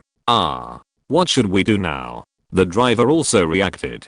He seemed to have done something wrong and said nervously, "Others have already discovered our abnormality. What else can we do? It's too late to turn around. Of course, we should just rush over." After saying that, He turned around and patted the backboard behind him and shouted, "There is an enemy checkpoint. Notify the car behind and prepare to rush over." Soon, the reply and the sound of the bolt came from the cargo box. Robin glared at the driver and said, "What are you standing there for? We rush over.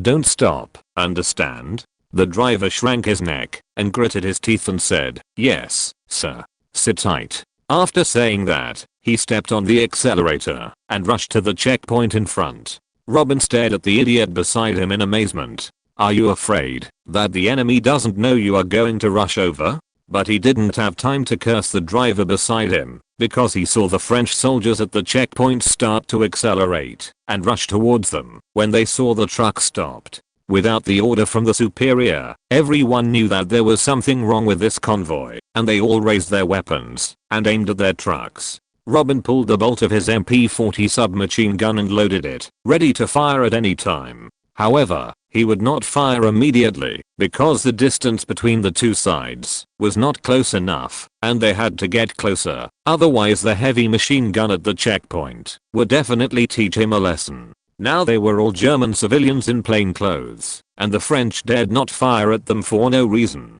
They still had a chance to approach the checkpoint. Unfortunately, what he didn't know was that the checkpoint had received a notice from the superiors that a group of armed German resistance soldiers were driving 5 trucks towards their checkpoint. Looking at the number of trucks and the abnormal behavior of the trucks just now, the French platoon leader at the checkpoint had determined that this was the target mentioned by the superiors. The French platoon leader said to the soldier behind the heavy machine gun, "Warning, fire." Yes. Then a burst of heavy machine gun bullets hit the front of the truck about 10 meters away. At this time, the truck was only about 100 meters away from the checkpoint. The driver beside Major Robin gritted his teeth, stared at the road ahead, and held the steering wheel tightly with both hands. He ignored the warning shots at hand and continued to rush forward. The French platoon leader saw that the car had no intention of stopping, so he no longer hesitated and shouted, "Fire." In an instant, the weapons in the hands of both sides shot out hot flames. Major Robin shouted and stretched out his MP-40 from the window and started firing at the checkpoint. The MG-42 on the roof of the truck's trunk also opened fire at the same time. It was so quick that the cab of the leading vehicle was hit by hundreds of bullets in just 30 seconds. Major Robin didn't even have the chance to open the box to see the treasure he was transporting, and was shot into a hornet's nest by the heavy machine gun. The driver was also shot several times, but the vehicle still rushed straight through the checkpoint by inertia and crashed into the machine gun position at the checkpoint. As to whether the driver did it intentionally or unintentionally, it is impossible to judge. After all, he died on the spot, but his behavior opened a way for his comrades behind him. As the heavy machine gun fire point misfired, the other 4 trucks following closely rushed through the checkpoint. The French soldiers at the checkpoint had a fierce exchange of fire with the trucks rushing through at high speed, and both sides suffered casualties. Although the rebel convoy successfully broke through the first checkpoint, it also exposed their position, and their commander Major Robin also died here. The leaderless rebel convoy could only continue to advance according to the original plan. But this behavior is tantamount to suicide, because the French heavy troops in front have begun to gather, and the pursuers behind are getting closer and closer to them. Their action to Switzerland is destined to be a meaningless struggle, to walk into a trap, because they were bait thrown by their superiors to attract firepower from the beginning. Their actions had no chance of success. It was because of their actions that the French occupation forces in Stuttgart and even the entire state focused their attention on them. At this time, Leon used the French transport company to transport the treasure out of Stuttgart without arousing anyone's suspicion. At noon, this rebel team was destroyed by the French army from the front and back near the highway checkpoint in the south of Dettingen. When Colonel Chatham gathered all the goods on the 5 trucks and checked them one by one, he found that there were only 5 ammunition boxes of gold bricks and 8 crates of artworks among these materials. The other goods were arms and weapons, which made all the participants very disappointed, because the intelligence they received showed that these German rebels took out the treasure hidden by the Nazis in Stuttgart. But now the actual situation, although these cannot be said to have nothing to do with the treasure, However, it is not enough to be a big treasure. Colonel Chatham's emotions were very complicated. Fortunately, he notified the southern garrison to act together, otherwise it would be his subordinates who acted alone. If his superiors knew that he had discovered the Nazi treasure and only handed it in, and the rest were weapons and ammunition, the superiors would probably suspect how much he had embezzled. Now, there are other people to testify for him that the actual amount of treasure is indeed only this much, and the superior can no longer suspect him alone if he suspects something is wrong. Chapter 215 Yellow Bird. The Rhine is the largest river in Western Europe. It originates from the northern foot of the Alps in Switzerland, flows northwest through Liechtenstein, Austria, France, Germany and the Netherlands, and finally flows into the North Sea near Rotterdam. Since the Vienna Conference in 1815, it has become an international shipping waterway with a navigable length of about 869 kilometers. This river is an important transportation route for the import and export of Swiss industrial products. With the end of the war, the Rhine has begun to slowly restore its former prosperity. A 1,000-ton cargo ship from Strasbourg sailed south in the morning mist. This kind of ship is very common on the Rhine, and did not attract anyone's attention. In addition to the captain, the cargo ship also has an escort officer wearing French military uniforms and a middle-aged man in plain clothes who are busy in the cabin. If you walk in, you can see that the man in the cabin is removing the seals on the wooden boxes one by one and replacing them with new seals. The removed seals had clear Nazi markings. Obviously, these were the real Nazi treasures that the Gestapo officers had transported from Stuttgart. So many people from the French transport company participated in this operation. Will they be discovered? The captain, who was driving the boat seriously, said to Leon, who was wearing a French military uniform and observing with a telescope, "Don't worry. Our people will handle it cleanly." Leon answered his subordinate's question without looking back. As an old spy, this kind of killing and silencing is really not too simple. However, he must let these French soldiers die after returning to the barracks, preferably after completing the next mission. It's not that he doesn't dare to do it, but he hopes that people won't easily connect the deaths of these soldiers with this transportation mission. This will make this secret discovered later. As for the person who finally killed the mouth, it was the French officer that Fang Lang had been looking for, Captain Gerard, the captain of the transport company. When Fang Lang got Captain Gerard's photo, many doubts that he didn't understand were solved one after another. So Fang Lang directly removed all the original surveillance points and only needed to keep an eye on Captain Gerard.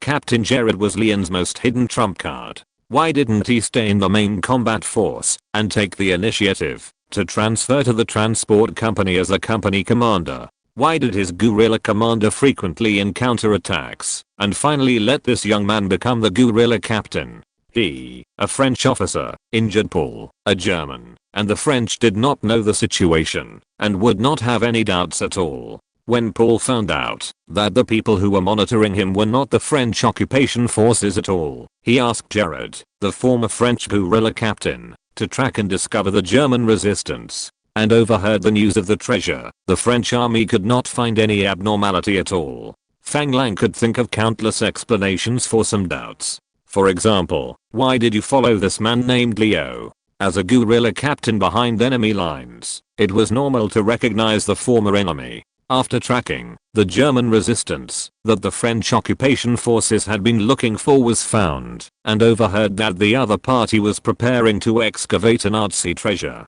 With such intelligence in the hands of the French army, it was natural for the French army to only monitor, but not take action. Since everyone was German and Paul's subordinate, why did Paul betray Major Robin, who was a member of the resistance? Thinking about Captain Gerard's identity as the captain of the transport company, Fang Lang understood that the treasure exposed by Paul was simply a bait to attract attention. Leo was obviously also a subordinate abandoned by him. When Gerard followed Leo, Leo must have received a clear time to excavate the treasure. This time would not be long, and Paul would not leave too much time for the French occupation forces to investigate. When Leo and his men set out to excavate the treasure, the whole of Stuttgart would be attracted by the Nazi treasure, and Paul would take Gerard with him and use the French's own transport company to transport the real treasure.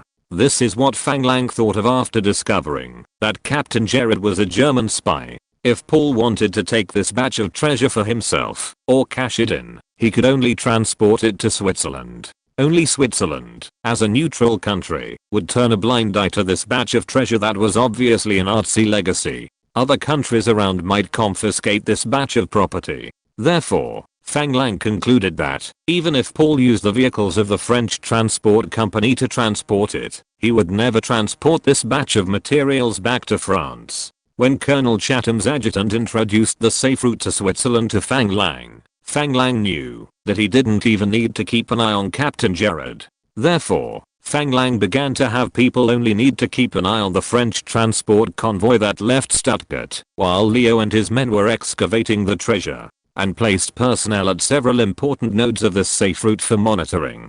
Therefore, our Gestapo Mr. Leon, after escaping from the hospital by escaping, could no longer find the people who followed him. The people who followed him had already gone in front of him to wait for his arrival. This made Mr. Leon look for it with his eyes wide open all the way, but he didn't find anything unusual. The speed of water transportation is not fast. After a whole day of sailing, Mr. Leon's ship finally entered Basel, Switzerland along the Rhine River just after dark. Basel, Switzerland, is located at the bend of the Rhine River. It is a border city at the junction of Germany, France, and Switzerland. After the ship entered Basel, Mr. Leon finally breathed a sigh of relief. Of course, their ship did not enter the city of Basel, but continued to move upstream along the Rhine. Finally, it stopped at a small private dock more than 20 kilometers away from the city of Basel. This small dock is very remote, and there is no light in the night. Maybe it was arranged in advance, or maybe everyone was too tired after a day of sailing. After the ship docked, no one got off the boat. What they didn't notice was that there was a fishing boat returning late. When passing by them, more than a dozen dark shadows on the boat quietly dived into the cold river water. There were also dark shadows on the shore slowly moving towards the dock. Danger often appears when you think you are safe and relax your vigilance. Leon, the Gestapo, eventually failed to escape such a fate. Diving into the water and fighting on the boat are basic subjects for the Marines. Therefore, apart from a few barely perceptible groans in the dark, the night soon returned to calm. When the lights on the ship came on again, Fang Lang boarded the ship from the dock at a leisurely pace. When he came to the cabin and saw the 3 bodies on the ground, Fang Lang recognized the guy who called himself Paul at a glance. As for leaving a live person and bragging to the other party about how he had discovered his plan and how he had caught him, Fang Lang would not do such bragging. After all, this is all the fun of the villains, and Fang Lang is not a villain, so how could he have such a boring idea? The most important thing is that he knows that villains often die because they talk too much. What desperate means will the Gestapo have later? Not to mention hurting him, it would be bad to hurt the flowers and plants. In short, Fang Lang would never admit that he cherished his life. After confirming the identity of the people on the ground, Fang Lang no longer paid attention and turned to look at the cargo hold. This is a diesel-powered cargo ship of at least 1,000 tons, which can be regarded as a relatively new cargo ship. At this time, the cargo in the warehouse was not small and was stuffed full. Fang Lang knew that if it was all gold, it would definitely not be so large. He walked forward and picked up a crowbar, opened one of the rectangular crates, and found that it was a carefully wrapped oil painting. Although Fang Lang was not familiar with Western oil painting art, he also understood that the paintings that could be collected by the German Nazis as treasures must not be ordinary paintings. After taking a look and confirming that he had never seen them, he stopped paying attention. After opening a few large boxes, he found sculptures, bronzes, and porcelain from his hometown.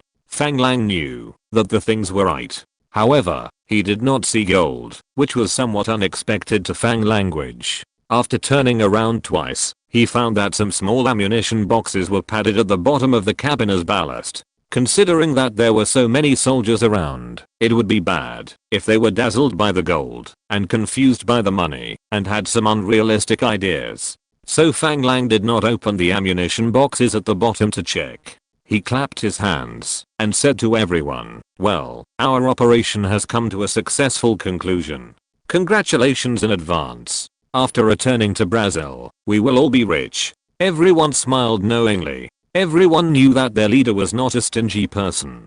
Since he told everyone that he had made a fortune, it meant that they could also share a lot of profits from this batch of goods. Fang Lang certainly couldn't be stingy with the brothers who followed him through life and death. The value of these artworks was not easy to estimate. He was going to take out 30% of the gold in the ammunition box and distribute it to those who participated in this operation. But don't think that 30% is too little. As a leader, he predicted in advance that he would definitely take the lion's share of this target. The most important thing is that after these guys made a fortune, they all retired from the army, and Fang Lang would lose a lot. Thank you, sir. Looking at the soldiers who were smiling happily, Fang Lang smiled and said, don't be too happy too soon. Before the goods are shipped to the safe of the Brazilian bank and locked up, there are still some variables. If this batch of goods is discovered by other countries, we may have worked in vain. Therefore, I want to remind everyone not to tell anyone about tonight's action, and don't spread the news that you are about to get rich.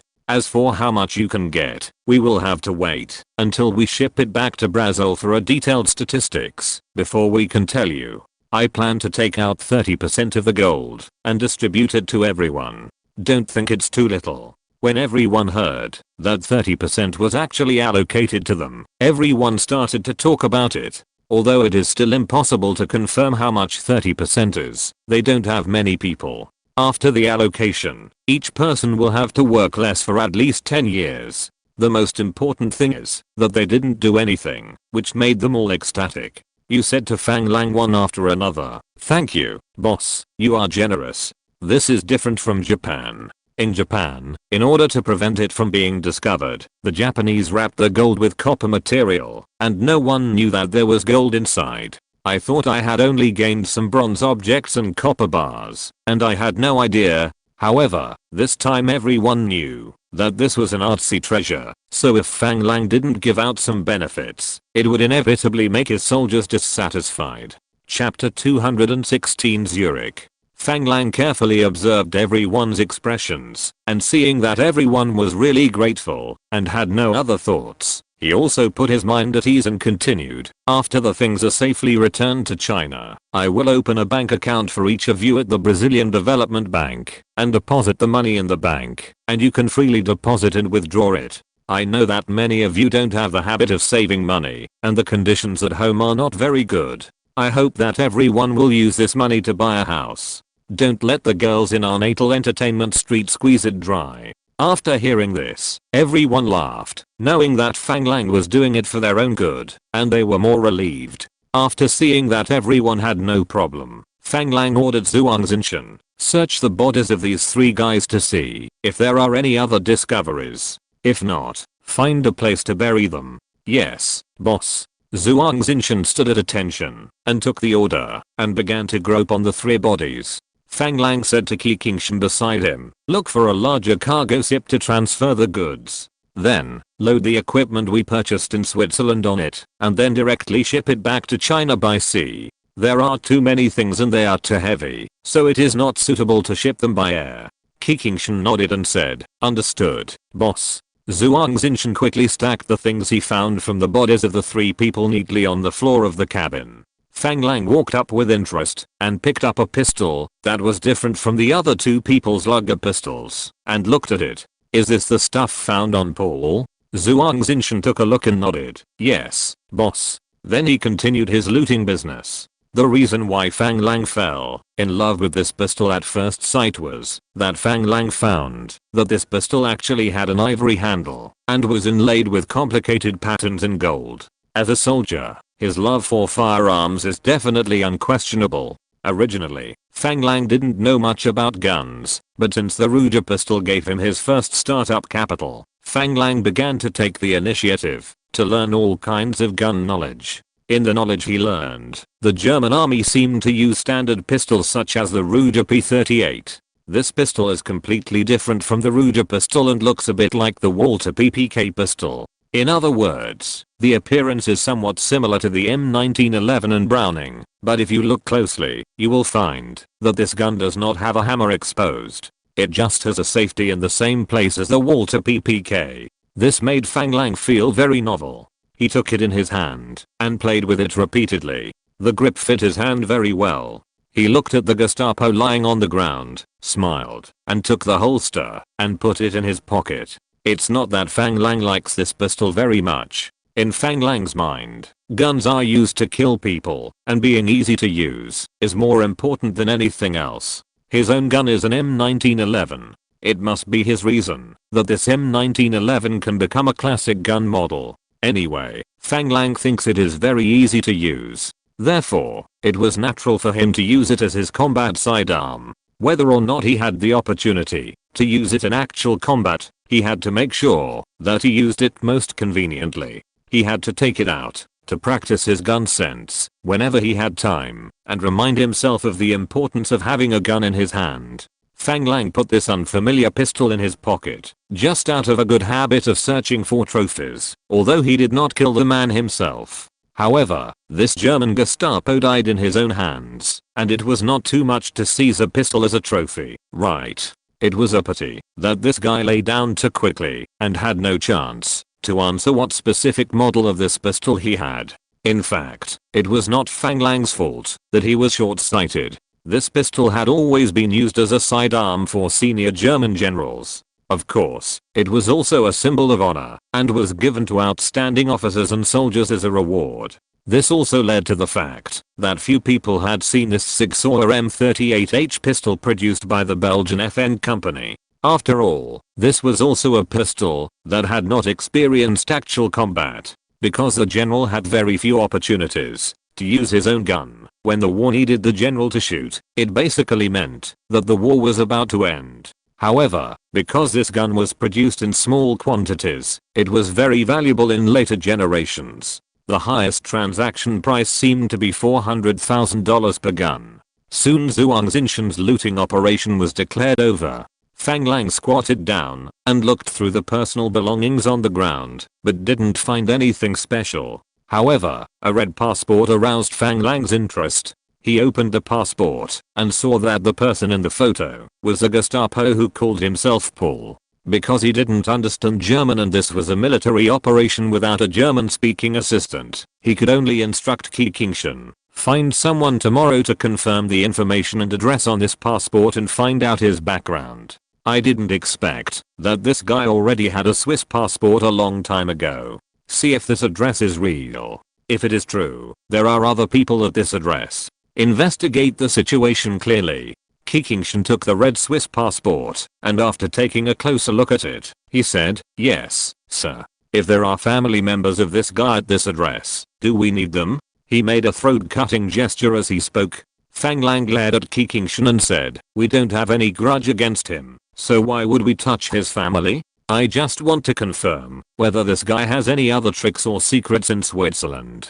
If it's just his family, just ignore it. Understood, sir." After saying that, Fang Lang thought for a moment and said to Zhuang Xinshan, "Among this guy's men, we can ignore the guy named Leo. The French occupation forces will definitely deal with him. However, we still need to silence the French transport company commander named Jared. Otherwise, other people besides us will know about the existence of this batch of goods." Zhuang Xinshan immediately responded, "Yes, sir. We will immediately notify the soldiers who are monitoring him in Germany to take action." Looking at Zhuang Xinshan, who was anxious and wanted to clear the traces immediately, Fang Lang smiled and patted him on the shoulder and said, "No, not right away. Let the soldiers pay attention. This guy will definitely silence the people in the French transport company. After he silences the people in the transport company, we will take action. Do you understand? Otherwise, there are more than 100 people in the entire transport company, and it would be too troublesome for us to kill them.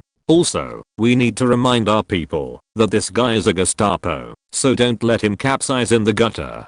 He has just participated in such a big operation, and he may be in a highly nervous period. You must be absolutely sure before you act, understand? We should still be vigilant about the combat capabilities of intelligence personnel. This is the experience Fang Lang gained from the future. After all, he was also worried that, if this guy named Jared was not killed by them, but he got a hold of his group of people, then the safety of this batch of goods would be in danger. It's not that he can come and rob, he only needs to reveal the information to the allies, and Fang Lang will never have a chance to transport this batch of goods back to the country.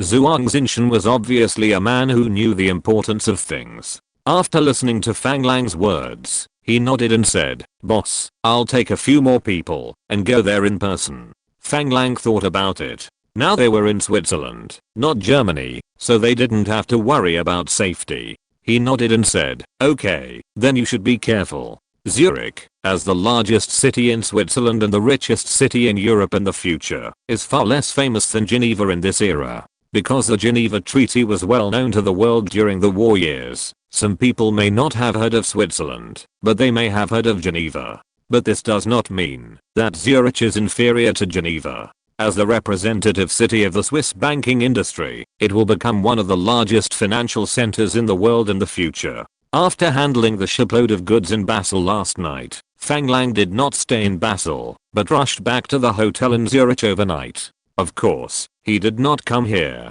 to discuss business with Swiss machine tool companies. Such a small matter of purchasing equipment did not require Fang Lang to go out in person. If it were not for Paul's shipload of goods, Fang Lang would not have come to Switzerland at all. But now that he has come to Switzerland, Fang Lang certainly wants to relax. As for why he rushed back to Zurich overnight, it was because Fang Lang didn't want people to know that he had left Zurich. After all, the more covert this action was, the better. Zurich at this time was actually very prosperous, especially when other countries were at war. Switzerland became the only safe haven, and many wealthy people came to Switzerland to settle down. This made wealth from all over the world flow to the small country of Switzerland, and with the end of the war, all countries devastated by the war needed post-war reconstruction, and post-war reconstruction required funds. Now representatives of European countries are seeking financial support from various banks in Switzerland. In fact, this is also the reason why European countries know that a large amount of Germany's wealth has been transferred to Switzerland, but they cannot force Switzerland to take it. Switzerland is the only country besides the United States that can still provide financial support to other countries. If you don't want to become a complete vassal of the United States, you must seek help from Switzerland. This further promoted the prosperity of Switzerland. Fang Lang's feeling walking on the streets of Zurich is completely different from that of New York, because there are no high-rise buildings in New York, and there are no people rushing by in New York. There was only an indescribable sense of leisure and contentment, which made Fang Lang's mood involuntarily become relaxed. Since he had arrived in Switzerland, there was no reason not to buy a few watches for himself and his family, so Fang Lang's first goal was to go to the various watch shops on the shopping street. There were many watch brands that were well known in the later generations, and they could all find their own counters here. Before his rebirth, Fang Lang did not have the ability to buy these ridiculously expensive high-end watches, but now Fang Lang could shop at various watch counters like visiting a vegetable market. With the vision and knowledge of the later generations, Fang Lang chose some very valuable brands and styles, which would appreciate in value, even if they were not worn after buying them. Fang Lang enjoyed the fun of shopping for the whole morning, which was a feeling he had never enjoyed before. This feeling was fascinating, and for a moment, Fang Lang almost lost himself. He was leisurely and contented all the way, strolling leisurely on the streets of Zurich, and his whole body and mind relaxed. If you're listening to this novel on a channel other than Fanfic World, it means they downloaded and uploaded it without effort.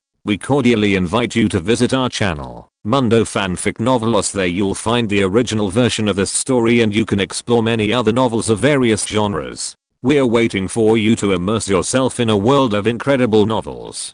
Chapter 217 Conrad's Use. The cold wind on the streets of Zurich could not dampen Fang Lang's enthusiasm. He walked and stopped along the way, and unknowingly arrived outside the University of Zurich. Looking at the university full of historical heritage in front of him, Fang Lang's heart was full of envy and he asked the assistant beside him, "Do you know this university?" The assistant was a young man of German descent who was a third-generation immigrant. He looked very handsome with his blonde hair. He was able to enter Fang Yuan Group and become one of Fang Lang's assistants. He graduated from the University of Sao Paulo in Brazil. However, the founding time and historical and cultural heritage of the University of Sao Paulo are definitely not comparable to the University of Zurich in front of him. This is like a college student in the future visiting Tsinghua University. The assistant was looking at the world-famous university with a bright face. After hearing Fang Lang's question, he nodded and said, "Boss, of course I know. This is Einstein's alma mater." Fang Lang looked at the assistant's face full of longing, smiled and said, "Let's go in and take a look." The full name of the University of Zurich is the Swiss Federal Institute of Technology. The old campus is located in the center of Zurich and is completely integrated with the city. There is no school gate or wall. Therefore, Fang Lang, who has lived to lives, had the opportunity to visit for the first time. I don't know if it was because of the cold weather. Except for the occasional young people, there were not many people passing by outside the school. It looked a bit deserted, but Fang Lang could see through the windows of the teaching building that there were students studying in class. In this case, Fang Lang certainly couldn't go into the teaching building to visit and study. "What do you think? We should build a university like this in Brazil?" Fang Lang asked the assistant beside him as they walked and stopped along the way. The assistant beside him was looking around in a daze and didn't know how to answer Fang Lang's question for a while. Fang Lang didn't really want to hear the answer from his assistant, but he was already thinking about building a research university in Rio Grande do Sul to serve his country, so that Chinese people would have the opportunity to directly learn the world's cutting-edge scientific knowledge in the future. I don't know if he was thinking about how to answer Fang Lang's question, but the assistant who was looking around accidentally bumped into a middle-aged white man about 36 or 37 years old. The white man's stack of documents was scattered all over the floor.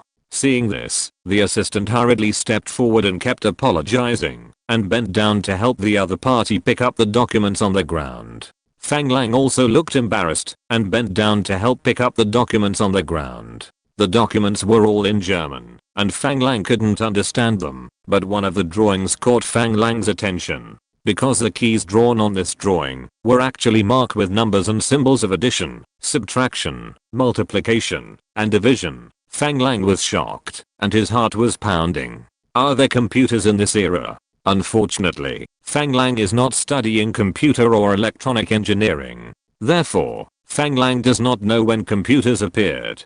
But looking at the drawings in front of him, Fang Lang felt that, even if it was not a computer, it was definitely a calculator. He just didn't know whether this thing was purely mechanical or electronic. Suppressing the excitement in his heart, Fang Lang cleared his throat and said, "Sir, I apologize to you for my assistant's recklessness." The assistant beside him also hurriedly translated. The middle-aged man looked up at Fang Lang and the few people standing behind Fang language. After hearing what the assistant said, he realized that the young yellow man in front of him was his boss. He smiled very gently and nodded to Fang Lang, saying, "It's okay, and I can't blame him. I think he and I are both coming to this university for the first time, so it's normal for his attention to be distracted." Hearing the other party say that he was also coming to this university for the first time, Fang Lang was stunned. He looked at the information in his hand and then looked at the other party's appearance. Judging from his age, he was definitely not a student.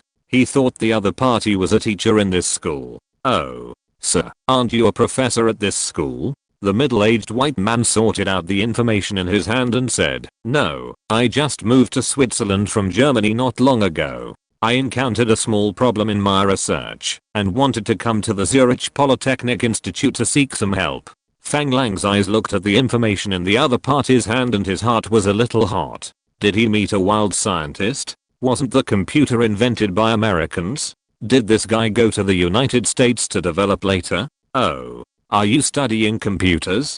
Fang Lang's words obviously shocked the white man in front of him. He looked up at Fang Lang with wide eyes and said with an unbelievable expression, "You know computers?" Fang Lang certainly knew computers, but he knew about computers in later generations. As for whether the current computers have appeared, he really didn't know it very well, but he clearly remembered that when he visited Bell Labs, transistors had not been successfully researched. Even if there are electronic computers in this period, they must be vacuum tube computers, but I don't know how their performance is. I don't know the specific situation, but this doesn't prevent Fang Lang from bragging. Of course, the Bell Labs I invested in the United States is doing relevant research. In fact, the first electronic computer in the United States was born in the University of Pennsylvania in 1946, and it has nothing to do with Bell Labs. However, in Fang Lang's mind, Bell Labs is the greatest existence of this era, so he put this hat on Bell Labs without hesitation. You mean, there are other people in the world who are doing related research? The reaction of the middle-aged white man was somewhat unexpected by Fang Lang, and he couldn't help but start to feel nervous.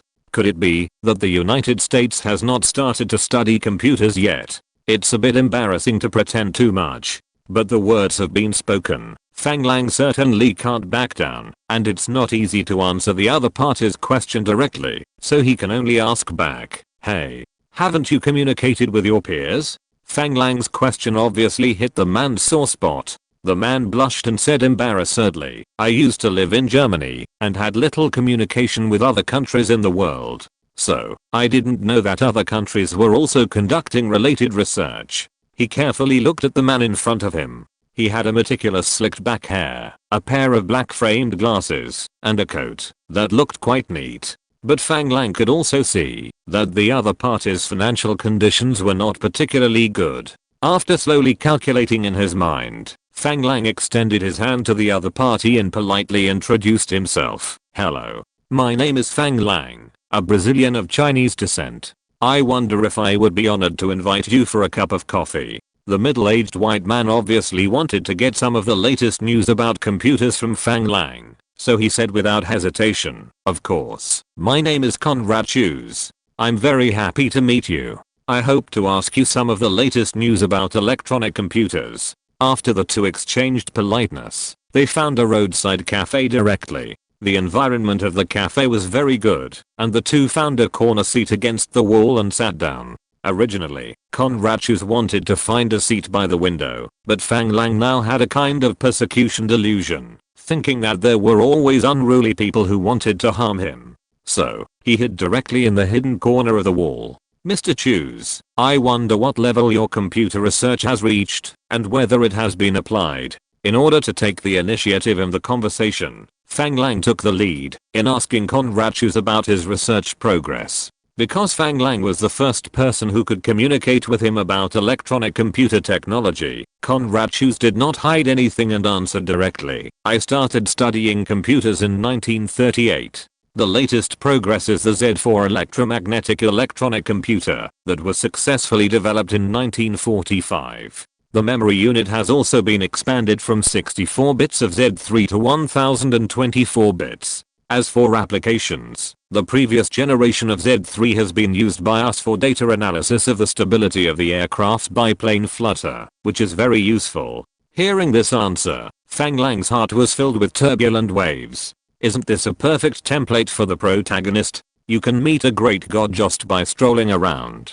At this moment, Fang Lang's eyes began to shine, or it can be said that Conrad Hughes was a shining treasure in Fang Lang's eyes. When the other party talked about data analysis, Fang Lang recalled some memories about computers. He remembered that during World War II, there was a Turing Award for computers in later generations. The name of this award came from a scientist named Turing. The research done by this scientist seemed to be about computers, but unlike the direction used by Conrad Hughes, the main application direction of Turing computers seemed to be code breaking. So it seems that Britain also had computer technology during this period, and the United States must have it. If Britain had it, it seems that his own boasting was not blown, but Fang Lang could not be sure of the specific progress of computer technology research in Britain and the United States. But one thing is certain, that Mr. Conrad Hughes in front of him is definitely a heavyweight figure in the history of computers. He must not let such a person slip away from him.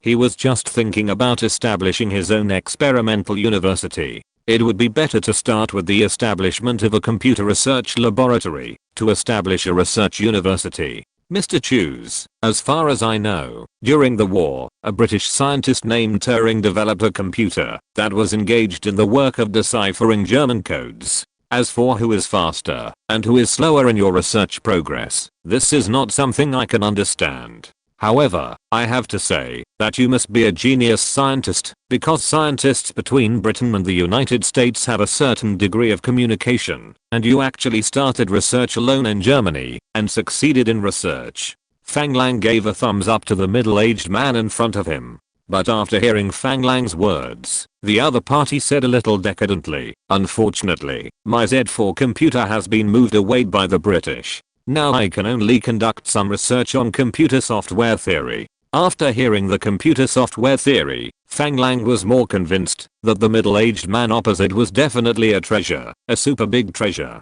Isn't this programming? Fang Lang is too clear about what role programming will play in future computers. At this moment, Fang Lang's idea is to tie up Mr. Conrad Shoes in front of him and take him to Brazil. Chapter 218 Invitation. Conrad Shoes certainly didn't know that at this moment he had been targeted by the young man in front of him, who was thinking about how to tie him back to Brazil. "Oh, why did you turn to the research of computer software theory instead of continuing to study the next generation of computers?" Fang Lang means, he asked. Hearing Fang Lang's words, Conrad Shoes was obviously embarrassed and said embarrassedly, "The first and second generation computers were developed successfully with my own money. The third and fourth generations were developed successfully with the support of the German Aircraft Experimental Institute, but now, so, I can only do some software theory research in my own yard." At this moment, Fang Lang didn't understand Conrad Shoes' situation, and hurriedly said apologetically, "I'm sorry, Mr. Shoes, I spoke out of turn.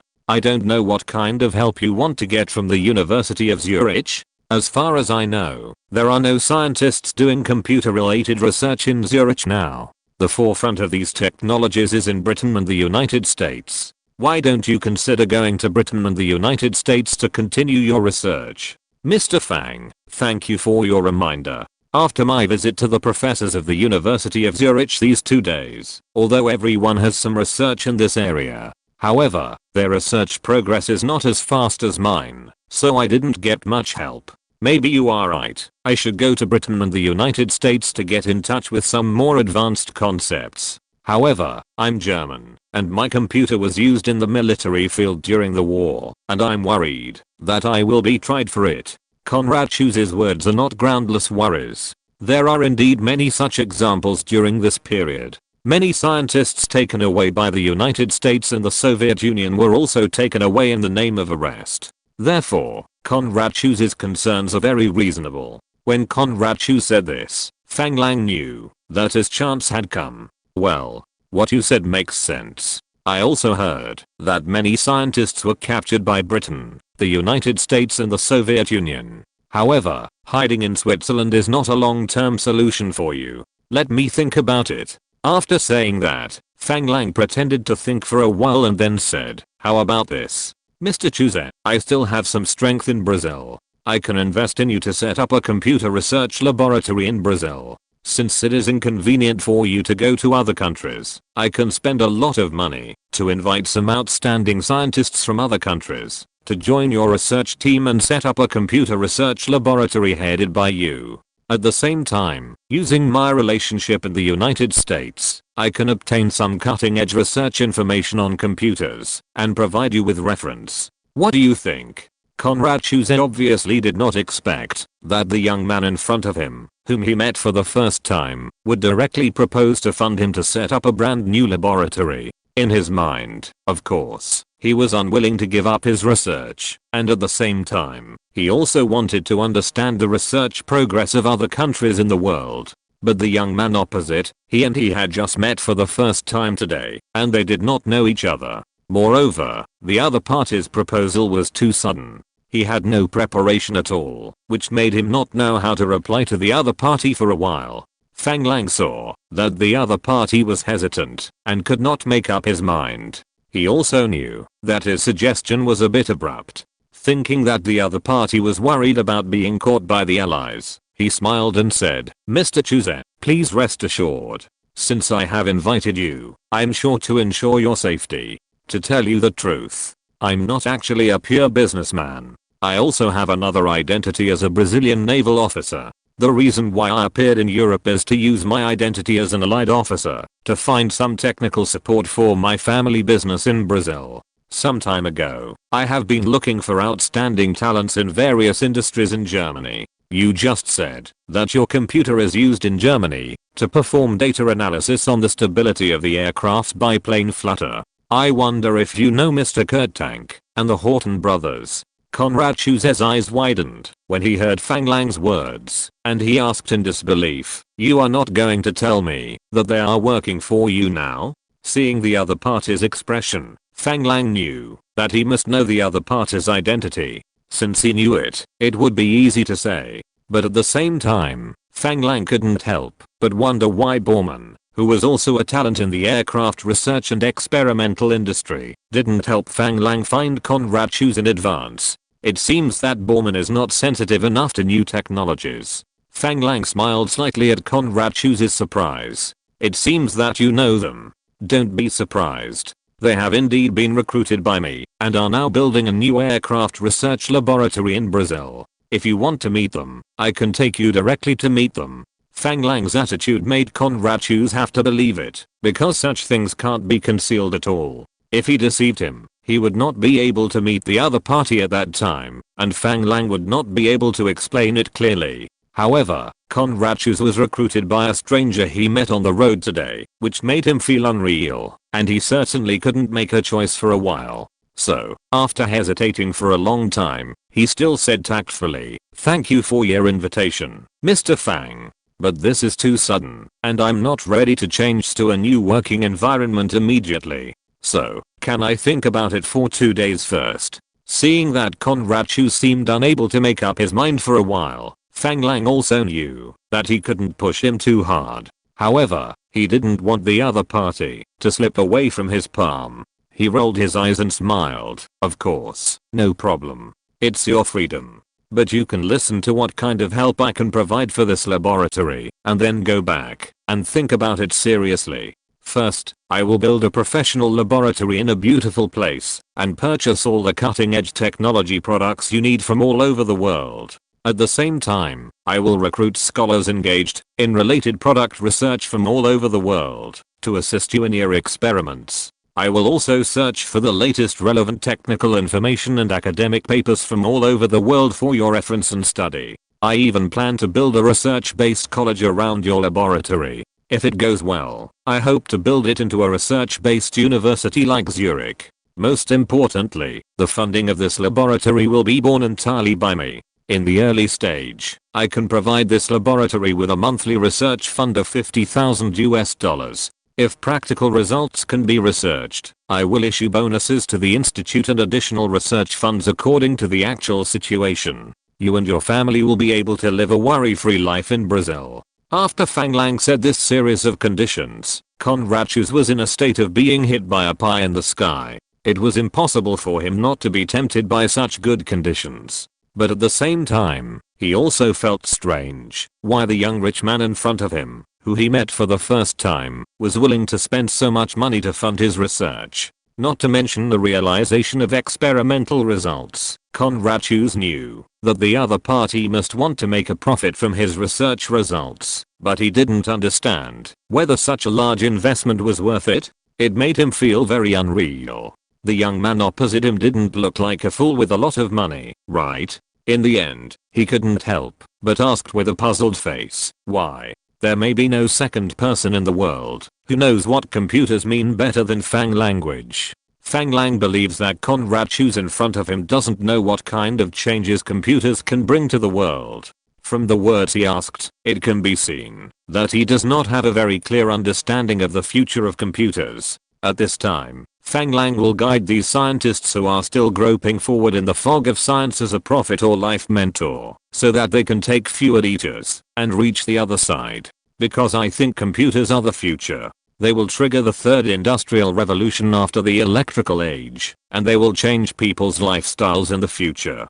Conrad Chu obviously didn't quite understand Fang Lang's evaluation of computers. At first, his original intention of inventing computers was to cope with heavy computing work, and he just regarded it as a computing tool. His first computer was a mechanical calculator that used some thin steel plates connected by screws. Sometimes, Science and technology do not develop to a certain extent, and even the inventor can't think of what it can do. Although he didn't understand, he could see that Fang Lang really valued his computer technology. This made him unconsciously lean towards following Fang Lang to Brazil. Although I still can't see whether computers can really become the future as you said. But I have to say that you really impress me. Please give me some time. I need to go home and discuss with my family before I can make a final decision. Hearing Conrad choose intention to go home and discuss with his family, Fang Lang knew that his chance had come, and he immediately took the initiative to say, Mr. Choose, I wonder if I have the honor to visit your home.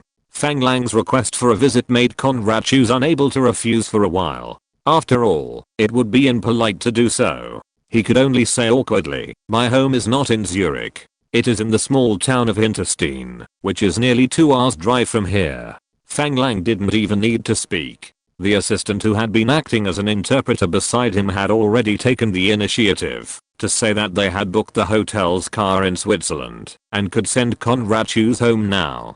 For Conrad Choose's family who had fled from Germany, it was already a great fortune to be able to rent a dilapidated house in Switzerland to settle down. The family members did not have a stable job in Switzerland. When Conrad Choose brought a fleet of 5 cars to this small town in central Switzerland and said that he would take them to Brazil to start a new life, everyone was very excited. After all, Conrad Choose was the mainstay of the family. Now he could only do some theoretical research at home because he had no formal job and no financial income. If they continued to live like this, their family would soon run out of food.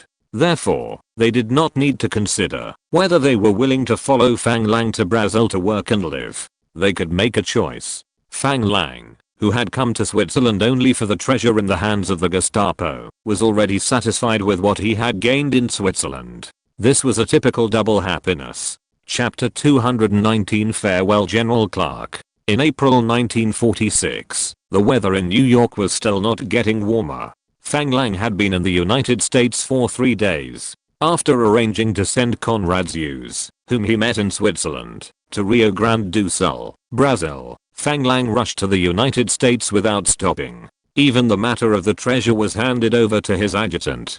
Zhuang Xinshan, the platoon leader of the security guard, would personally be responsible for escorting the goods back to China after handling the German task of silencing. The reason why Fang Lang rushed to the United States in such a hurry was because Jefferson, the general manager of Shatter Company, sent a telegram to inform Fang Lang that after the unremitting efforts of the public relations department of Shatter Company, finally, the US Secretary of the Navy was persuaded to agree to sell an aircraft carrier to Brazil, but the specific model and configuration still needed to be discussed by Brazilian personnel. So Fang Lang had to hurriedly end his trip to Switzerland and came to the United States, preparing to visit the Secretary of the Navy at the US Navy Department first. At this time, the US Department of Defense had not yet been established. The United States only had the Navy Department and the Army Department. The Air Force, which had been baptized by World War II and played a decisive role in the victory of the war, was still living under the command of the Army Air Force.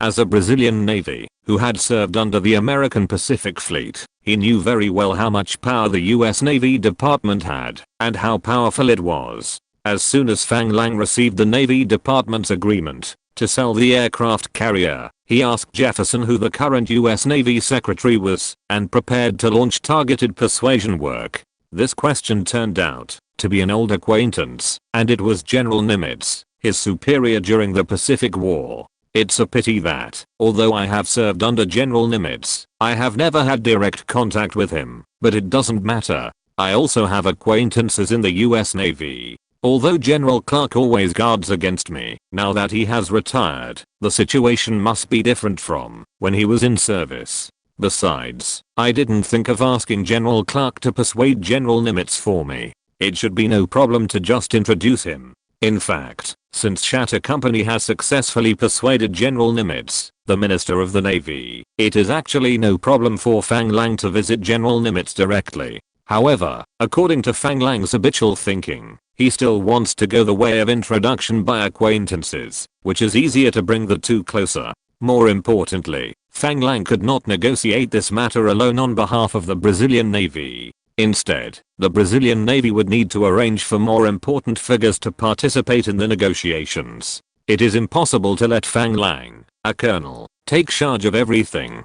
Of course, some negotiations of verbal agreements reached between the bigwigs of both sides, and then the subordinates begin to negotiate the details. Another way is that the people below reach a consensus at the next level according to the wishes of both parties, and after obtaining the consent of the superiors, the bigwigs of both sides can come forward to sign.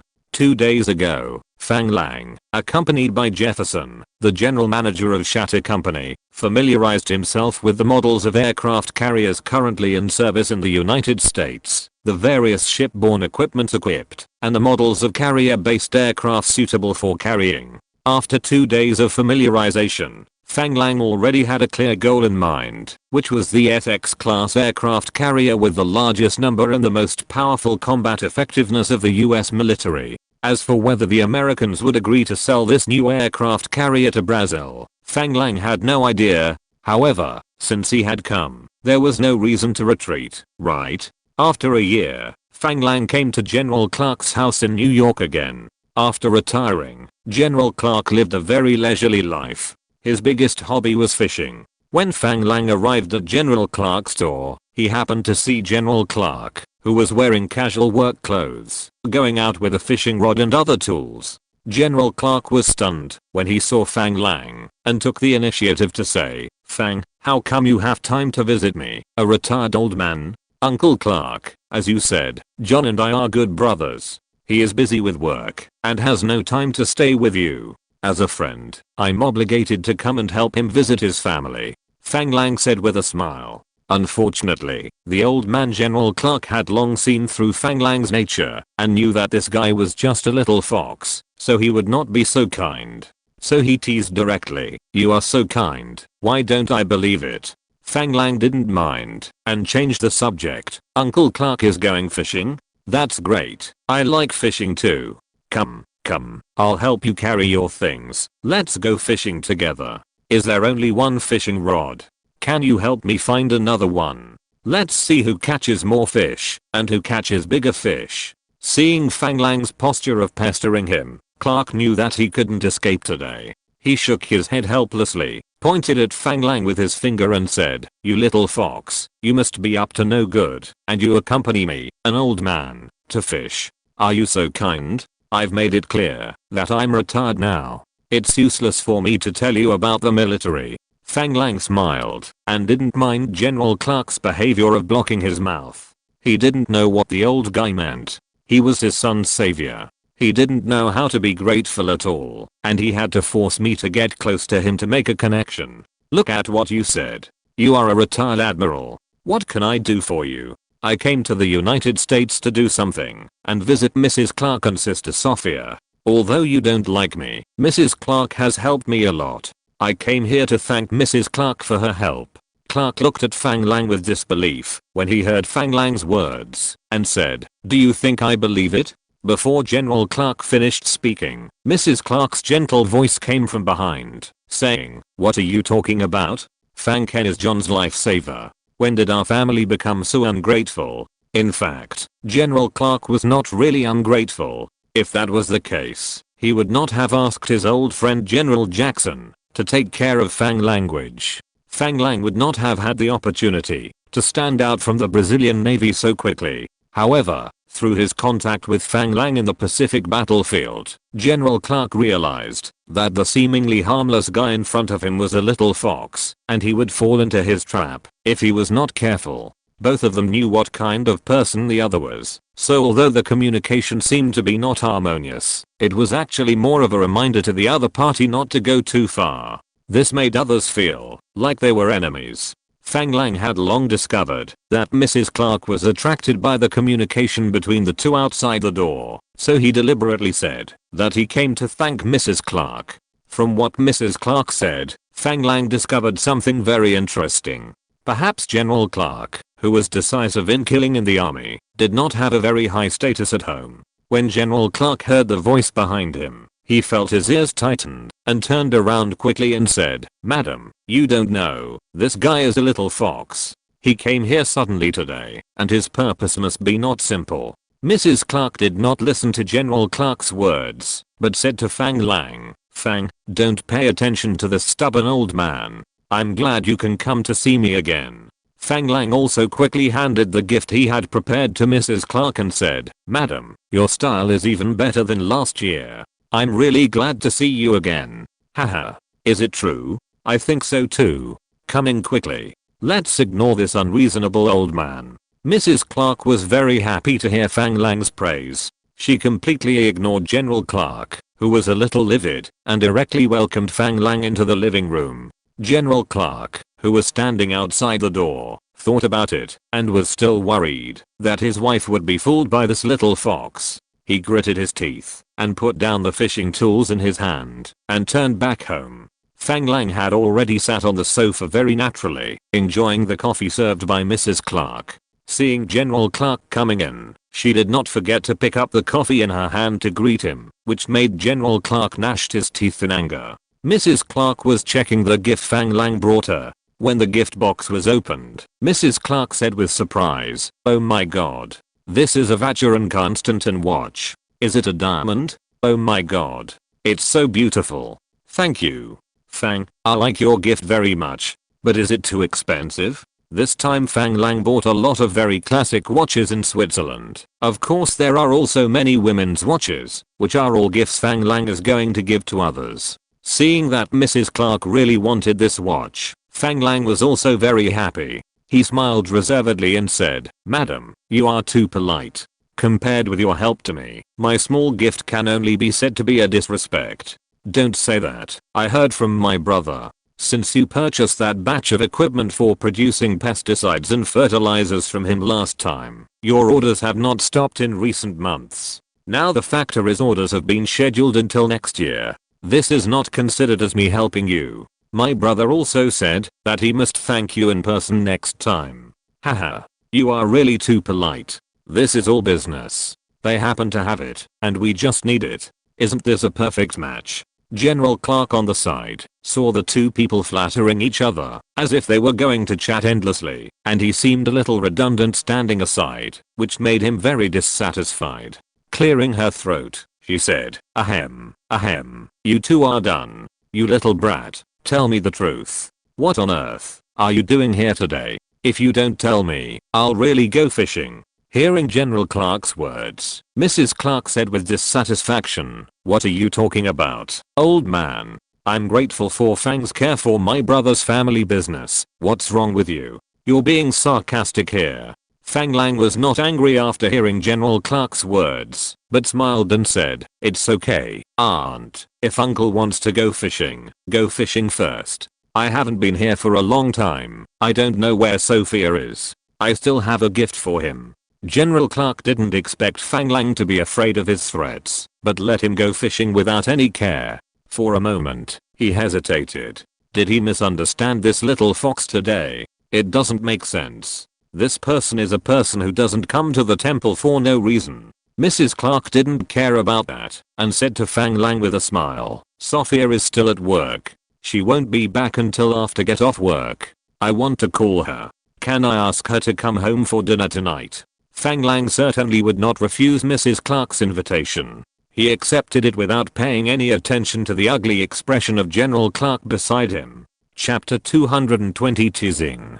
General Clark saw that his wife had invited Fang Lang to dinner at home, and knew that there was no way to get Fang Lang to leave today. He didn't believe that Fang Lang really just came to thank his wife for helping him. After seeing his wife go to call Sophia, she sat next to Fang Lang and took the initiative to say, "I say, brat, don't think I don't know what you want to do." Hearing General Clark's words, Fang Lang smiled in his heart and pretended to be puzzled and said, "Oh, uncle thinks I can do anything besides visiting you and aunt." As a rear admiral, General Clark is not a reckless man, and his brain is very useful. Seeing that Fang Lang obviously didn't want to take the initiative to speak, he simply pretended to know nothing and waited to see if Fang Lang could hold back. "Okay, I believe you are here to visit me and my wife. Then Fang Lang went to General Clark's house and talked about family matters with Clark and his wife, and Fang Lang seemed to be just here to visit the couple. It was not until the afternoon when Sophia got home from get off work and saw the gift Fang Lang gave him. Ah! A scream almost broke Fang Lang's eardrum. Fang, is this really for me? Of course, I picked it for you from Switzerland. Do you like it? The watch Fang Lang gave to Sophia was obviously more fashionable. People of different ages wear watches of different styles. Sophia's slightly pink watch was obviously very much in line with her aesthetic taste. There was another scream, and Sophia hugged Fang Lang without any image and slapped his face. General Clark, who was watching, was furious and shouted, "Sophia, what are you doing?" Unfortunately, Sophia ignored General Clark's scolding and hugged Fang Lang's arm and said, "Fang, I really like this gift. Can you help me wear it?" After saying that, she stretched her hand in front of Fang Lang. Fang Lang never refused a girl's request. He picked up the watch and said, "Of course, it's mine." Clark was furious at their performance. He snatched the watch from Fang Lang and stuffed it into Sophia's hand. He grabbed Fang Lang's hand and said, "You bastard, follow me." Fang Lang had an innocent expression on his face. He staggered and almost fell down when Clark pulled him. Sophia looked at her father angrily and said, "Dad, what are you doing?" General Clark turned around and said to Sophia with a smile on his face, "It's okay. I remembered that there are some things I haven't told Fang Lang yet. We need to talk alone for a while. Go and help your mother prepare dinner first." After that, he pulled Fang Lang directly to the study room, and after closing the door with a bang, he said to Fang Lang, "Stinky boy, I warn you, don't have any ideas about my daughter." Seeing General Clark's anxious expression, Fang Lang smiled and looked at the furnishings in the study room. He found a chair and gestured to General Clark if he could sit down. General Clark glared at Fang Lang and sat on the chair behind the desk.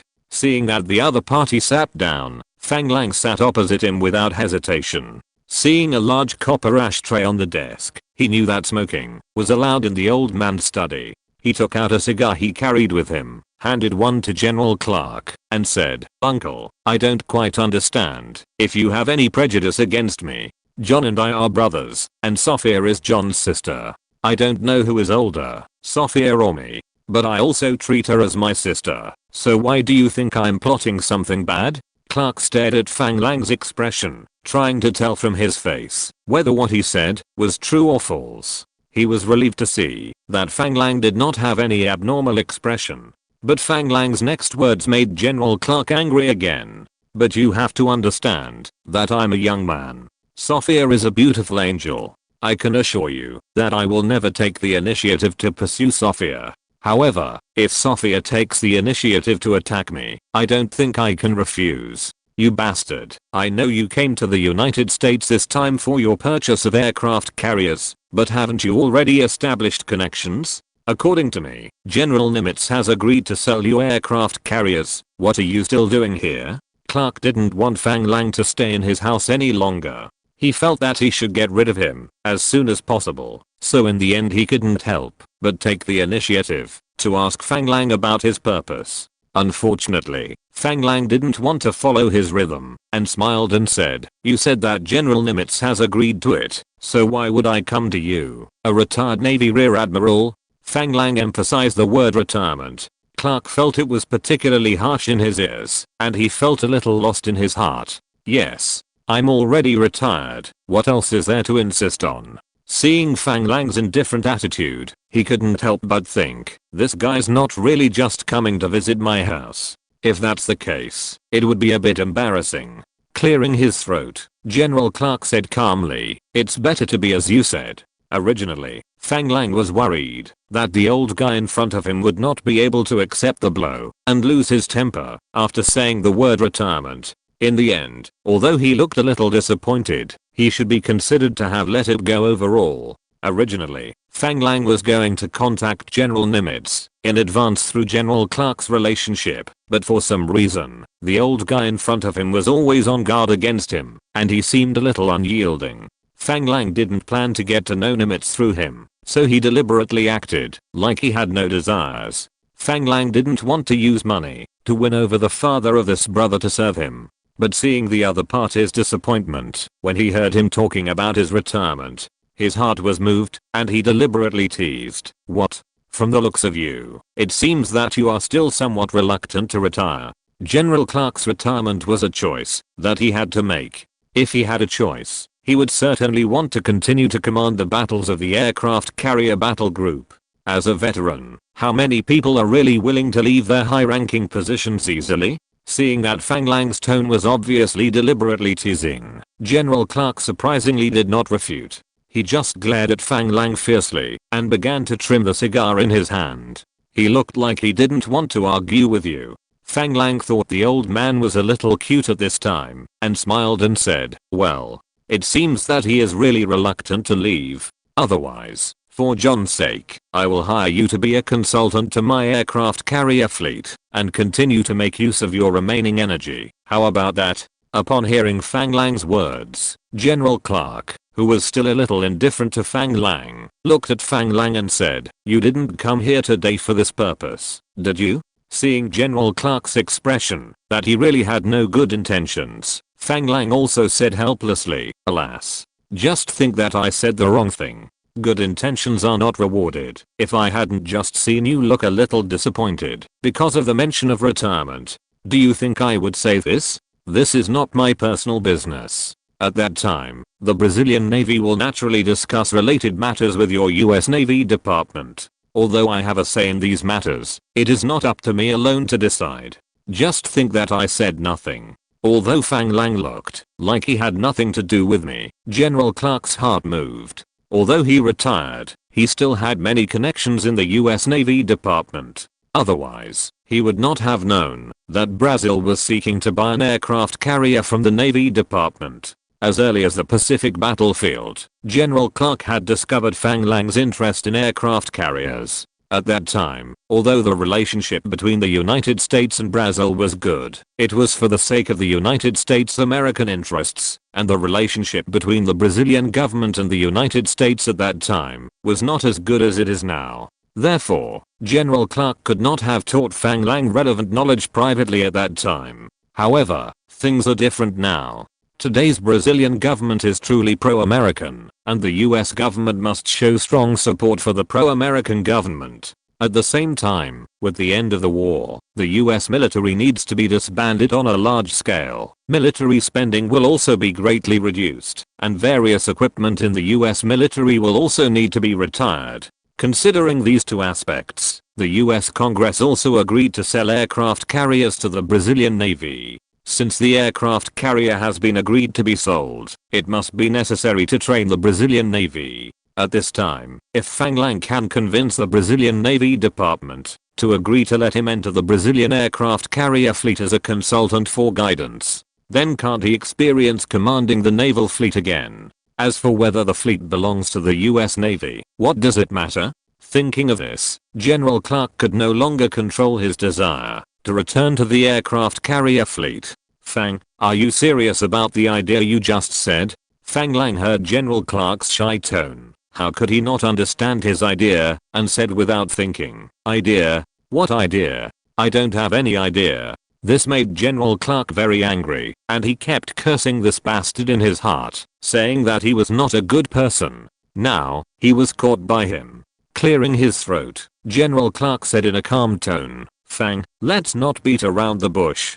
Tell me your purpose. If I can help, I will never refuse." The meaning has been expressed very clearly, and everyone can openly discuss conditions. If you have any requirements, just tell me. If you can do it, I will never refuse. Otherwise I can't help you. Unfortunately, Fang Lang had figured it out by then. It would be better to go directly to Vice Admiral Chambers of the US Navy, whom he met through Commodore Jackson in Italy, than to go through the retired Rear Admiral in front of him to get to know General Nimitz. Sometimes, a relationship based on simple interests or political positions is easier and simpler to handle than a simple emotional relationship. Therefore, Fang Lang simply said to General Clark, "Uncle, if it is about work, I think I should go to General Chambers or Commodore Jackson.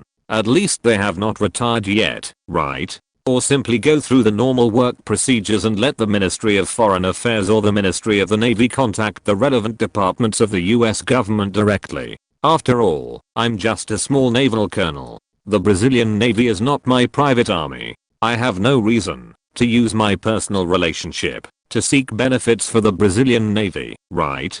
Chapter 221 Conditioning. Fang Lang's words were a counterattack against General Clark's vigilance against him. After all, as John's father, Fang Lang's achievements were inseparable from his relationship with John.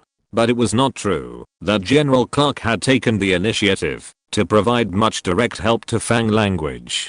As for why General Clark behaved like this, Fang Lang had some guesses in his mind. This may have a lot to do with his skin color, even though he had reached the rank of Major General. However, Fang Lang was sure that he was definitely not as free and easy as Brigadier General Jackson in the US Army. In fact, Fang Lang could feel from him a kind of lack of confidence as a redneck, or inferiority. No matter what he did, he was bound by his hands and feet, not free and easy at all. In the end, he took the initiative to retire in exchange for his son's future. After hearing Fang Lang's words, Clark's eyes drooped unconsciously. As a person who had lived for decades, he knew very well that what Fang Lang said made sense. The original Fang Lang had never broken the window paper with him, which made him very wary of a little fox like Fang language. He was worried that the other party would make some excessive demands and make it difficult for him. But Fang Lang's words just now can be regarded as directly exposing General Clark's scars. If Fang Lang knows people or has connections in the US Navy, he is definitely not the one with the highest position. More importantly, he is now just a retired rear admiral and has no real power at all. This can be regarded as directly stripping him naked and revealing his fig leaf. But he couldn't feel dissatisfied because others have always said that they just came to visit his family. It was because he always felt good about himself and thought that the other party had other intentions. This caused the current situation. For a while, the atmosphere in the room became a little awkward. Seeing General Clark's face changing constantly because of his words, Fang Lang also felt that his words seemed to be a bit harsh. After all, the other party is John's father. After thinking for a while, Fang Lang took the initiative to speak. Uncle, I actually think you are really tired of living like this. I understand your concerns. We are all yellow people. I understand the pressure and even discrimination we have to face from all sides in a society dominated by white people. However, I don't think this is a reason for us to live cautiously. I never think that I'm inferior to white people. I know you are worried that I will make some excessive requests to you and make you embarrassed. However, I think you look down on me. My relationship with John and your family is only because John and I are brothers in life and death. I have received too much help from your family. I'm not a greedy person and have never thought about continuing to gain any benefits from you. Since you have retired, I think you should live freely. Clark was taught a lesson by a junior today, but he could not refute it. Because the other party did analyze him very thoroughly, and every word he said made sense. Thinking about his military career for so many years, he was indeed very cautious and treading on thin ice for fear of accidentally doing something wrong. Someone took the opportunity to kick him out of the army he loved. However, even if he lived cautiously, he was still restricted in every way in the army. He had to make more contributions than others, but he was not promoted as fast as others. He was better than others, but he was still inferior to others. What was the reason? Was it really just because of his skin color? Could it be related to his cautious style of being patient and tolerant? Especially in a powerful unit like the army, being strong, brave, and decisive are the qualities that soldiers really need to have. Fang Lang's words made General Clark fall into deep self-doubt and self-reflection, and the study became extremely quiet for a while. Only Fang Lang occasionally smoked. It was not until there was a knock on the door that this strange atmosphere was broken. Fang Lang noticed that Clark seemed to have changed a little, but he could not see where this change was. Clark cleared his throat and said, "Come in." It was Mrs. Clark who knocked on the door. When she heard Clark's voice, she pushed open the door of the study. Seeing the smoke in the room, she frowned and said, "Dinner is ready. Let's go downstairs to eat." After that, she looked at the half-smoked cigar in Fang Lang's hand and the trimmed but unlit cigar in Clark's hand, and knew that it was Fang Lang who was smoking. While walking to the bed and opening the window for ventilation, she said to Fang Lang, "Fang, you are still young. You should smoke less. It's not good for your health." Fang Lang nodded awkwardly and put out the cigar in the ashtray. "Okay, aunt." I was pulled into the study by my uncle and taught him a lesson. The pressure was too great and I couldn't help it. Mrs. Clark believed what Fang Lang said and glared at Clark and said, "You old man, Fang is our guest, not your subordinate. What do you want to do?" Clark, who had been doubting himself and reflecting on himself, was finally brought back to reality by Mrs. Clark's knock on the door. As a result, he was hit by a huge black pot again, and he was in a bad state. He stared at Fang Lang in amazement. He was originally a little bit unsure of how to communicate with Fang Lang after being taught a lesson by Fang Lang's words. He was furious and said, "How dare you frame me, you little bastard." He was about to throw a book on the table at Fang language. Fang Lang quickly hid behind Mrs. Clark, shouting, "Aunt, help me." Mrs. Clark turned and glared at Clark, who was about to hit Fang language. Seeing Mrs. Clark's eyes, General Clark put down the book in his hand angrily, and an embarrassed but polite smile appeared on his face. If General Clark knew what a dog was, he would definitely scold Fang Lang as a real dog.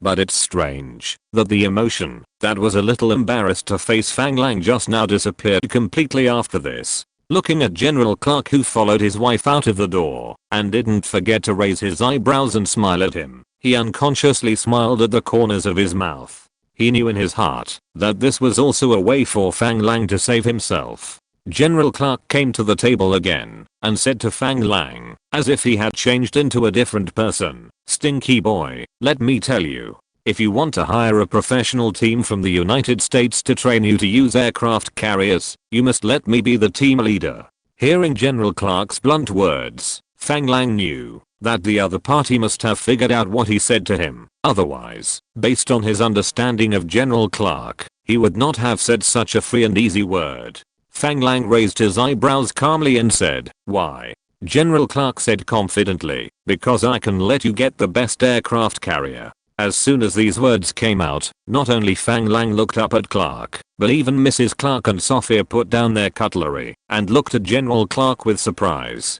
For a moment, they all felt that the man in front of them was a little strange. Seeing everyone looking at him, Clark coughed twice and said, "Why are you looking at me?" Sophia couldn't help asking first, "Are you my father?" General Clark rolled his eyes at Sophia and said, "Do I need to ask you? Ask your mother." Unexpectedly, Mrs. Clark looked General Clark up and down for a few times and said uncertainly, "Now I'm also a little unsure. Is this still the Joseph J. Clark I know?" Clark knew what the two were talking about. He had never used such confident and affirmative words to express his thoughts before. Obviously, this was a change brought about by the conversation with Fang Lang today. Seeing the performance of his wife and daughter, General Clark smiled helplessly at the two, turned his head, and looked at Fang Lang, waiting for his answer. Fang Lang saw him looking at him, thought for a while and said, "The best aircraft carrier, how can the US Navy not keep it for itself and sell it to us? How is it possible?" Although Fang Lang knew that the aircraft carriers of this era were very different from those of later generations, and the technical content was far from being as advanced as that of later generations. However, in this era, it is indeed the most advanced aircraft carrier. Fang Lang thought that it was good enough that the Americans agreed to sell one, but he never dared to think that he would have the opportunity to get the best one in active service. This is purely asking for trouble. Seeing Fang Lang's disbelief, General Clark smiled and said, "You are not an American soldier. Don't you know what the biggest issue is for the top leaders of the US military now?" This topic was obviously not something Fang Lang could touch before. He said uncertainly, "Does it involve confidential information?" General Clark was stunned and looked at Fang Lang with satisfaction. It seems that this guy, who seemed a little greedy in his eyes, is not a person without bottom line. Don't worry. This matter is known to everyone in the high-level military and political circles of the United States. It is not a secret. Then there is nothing to be afraid of. Fang Lang likes to hear other people's secrets the most. Although General Clark said it was not a secret, some things are just after dinner talk for people at a certain level, but for most people, they are secrets that they will never have the opportunity to touch. Oh, I really don't know about this. I wonder if you can talk about it. Since General Clark has already brought up the topic, of course he is going to tell Fang Lang about it. Mrs. Clark and Sophia were even more surprised, looking at Mr. Clark in disbelief, because in their minds, General Clark was a person who never talked about official business at home. He never talked about news in the army at home, but today he actually talked about the secrets of the US Navy's top brass in front of Fang Lang, a Brazilian Navy man. The two didn't know what was going on, and they were a little worried that they would be caught if they talked about these things. General Clark noticed the expressions of the two people, smiled and said to them, "Don't worry. This kind of thing is not a secret." Then he said to Fang Lang, "Do you know the conflict between the US Navy and the Army? Huh? Is the topic so big?" Fang Lang really hadn't heard of this topic, and his curiosity was fully mobilized. Shaking his head, he said, "I have heard that the conflict between the Japanese Navy and the Army is very deep, and it has reached the point where it will hinder each other. But I really haven't heard of the American one." Chapter 222 Contradiction. General Clark heard Fang Lang's answer and looked at Fang Lang with a little surprise. Then he thought that Fang Lang had also participated in the Pacific War, so it was not surprising that he knew the situation. He nodded to Fang Lang, picked up the wine glass, and asked Fang Lang to clink it lightly, then took a sip and said, "The situation in the United States is not as serious as that in Japan. However, after the war, President Truman mentioned a topic in an article entitled 'Our Armed Forces Must Be Unified' when summarizing the experience and lessons of World War II. That is to unify the Army and the Navy, so that all our defense and offensive forces are under the leadership of an organization and an authoritative and responsible headquarters. A unified military organization should be established to effectively integrate the two major military departments of the Navy and the Army." After hearing this, Fang Lang understood what it meant, and smiled and said, "This means that the United States Department of Defense is to be established."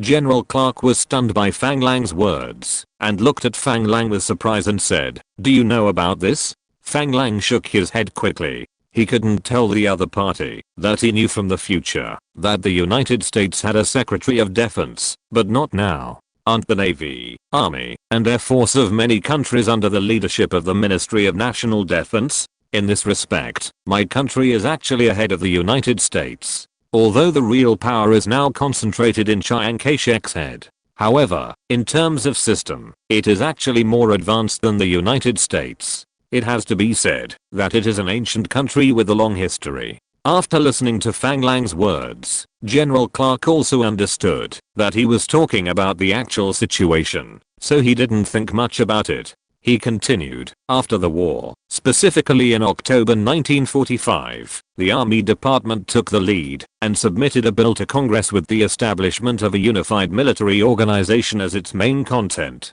However, this bill focused mainly on the issue of the affiliation of the Marine Corps and the Naval Aviation. Their goal was to merge the Marine Corps into their army and establish an amphibious force of the army. In order to achieve this goal, they took the initiative to propose that the land-based aviation that originally belonged to the army be separated and established as an independent air force. The Air Force, on the other hand, requested that the naval aviation be assigned to the Air Force. This is equivalent to the army wanting to divide up the Navy's legacy with its little brother, who had just separated from his family. Therefore, the relationship between the Navy Department and the Army Department is now very tense. Fang Lang obviously did not expect that the US Army Department would be so cruel. If the Army's idea was really implemented, the US Navy would be ruined. Unfortunately, Fang Lang knew the history of later generations, and the US Navy was still alive and well, and it was very moist. The Army's plan was obviously unsuccessful. Think about your first fleet. Isn't he also planning to build a military force with complete Navy, Army, and Air Force? But if the US Army is really successful, will Brazil also learn from the Americans? If this really happens, the Navy will become a transport fleet. For his own interests, Fang Lang doesn't want this to happen. He blurted out, "Why does the Army Department do this?" General Clark actually heard the meaning of a common hatred of the enemy from this sentence and couldn't help but look at Fang Lang with satisfaction.